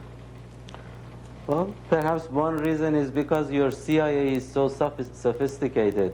You know, look at Canada, the way they got some of the people whom perhaps we didn't have anything really against them out from Iran. I think really the security measure is the main reason behind this. In fact, not I think, I believe that. Imagine in a free revolutionary society, you know, everybody could take any action. So I think this is because of the security measure, really, nothing else. You buy that, Mrs. Moorfield? No, I don't. I don't see how a letter from my husband to me or a phone call from my husband to me could be a threat to your security in any way. Well, remember, some of the letters were kept here, and this was, told here in the media that were kept in the U.S. Department of State. How do you know that they are not holding the letters from your husband? I see that would serve them no purpose. Why then, if you think the State Department don't you let a third party in? You should. A Swiss or someone, why are there not photographs being taken and sent out of all the hostages? Why do we only see a few? You see, I do not know about that. I sincerely do not know the answer to that. But as far as the letters are concerned, Mrs. Moorfield, you know that right after John Thomas came back from Tehran with over 120 letters, over 140 letters, then all of a sudden there was a pour out of letters, and then later on we realized that these letters were kept in the State Department away from the families. And here I should say really I'm not accusing any individual, but certainly there is an interest, it appears to me, in the past 142, 43 days that there is an interest to keep these people as hostage in Tehran, in this country. And you people have the right to find out more than I myself Mr. why Aliaga, this is the case. if I may, let me interrupt for a second. Are you accusing the administration now of prolonging the Iranian crisis for political reasons? For what reasons? Well, I am saying that if you look at the history of the past 140-some days, you see the ups and downs politically in this country. You see, internally, there is still a problem that if anybody shows any flag, any official shows any flag against the Shah in this country, it will be considered as a suicide. Look what happened to Kennedy. Then externally, if anybody says anything against the Shah, what are they going to do with Sadat? What are they going to tell to other puppets across the world? I mean, these are political realities in this country. Mr. Aliaga, I'm afraid we have run out of time. I do thank you for being with us this evening, and Mrs. Dorothea Moorfield, thank you very much for joining us. Thank you. We'll be back in a moment.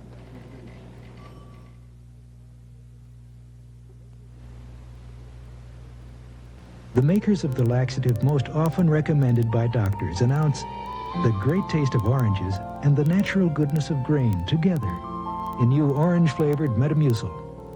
Made from grain, rich in bulk with no chemical stimulants to give gentle, effective relief from occasional constipation. That is a nice taste. Made from natural grain with a pleasant taste of oranges. New orange flavor Metamucil. I looked at Rabbit, Chevette, and Civic. But once I looked at this new Mazda GLC, that's all it took. Just one look. That's all it took. Yeah, just one look. That's all it took. I really like Mazda GLC's great standard features and its great mileage. I also like the looks of its nice low price. Yeah, the more you look, the more you like. We were going to bring you a special report on the campaign of Senator Ted Kennedy in New York, but live television. A reminder, we'll be here tomorrow night along with Frank Reynolds and the ABC News political team to give you the results of the New York and Connecticut primaries, as well as the latest news. That is our report for tonight. This is Ted Koppel for all of us here in Washington and at ABC News. Good night. This has been ABC News Nightline. I'd like to teach the world to sing in perfect harmony.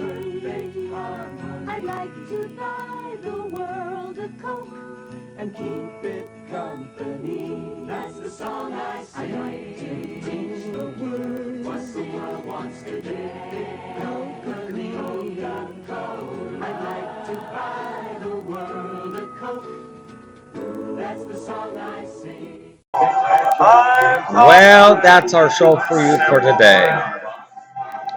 We'll be back next week. Next time, all right? Next week. Oh, it's been It is. Wow, it's a break. We have 17 days till Christmas. You guys have a Merry, Merry Christmas. We'll be back next time. Give someone a hug and wish them a happy Christmas, all right? Until then, good night.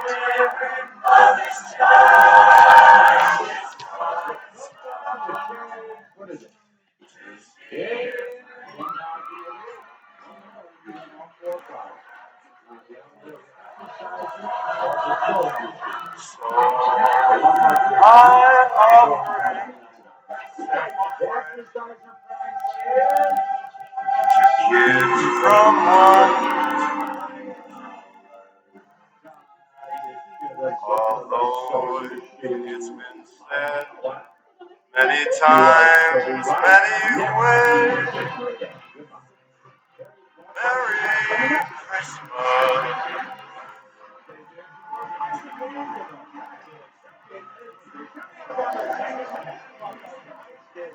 Merry Christmas, everyone. What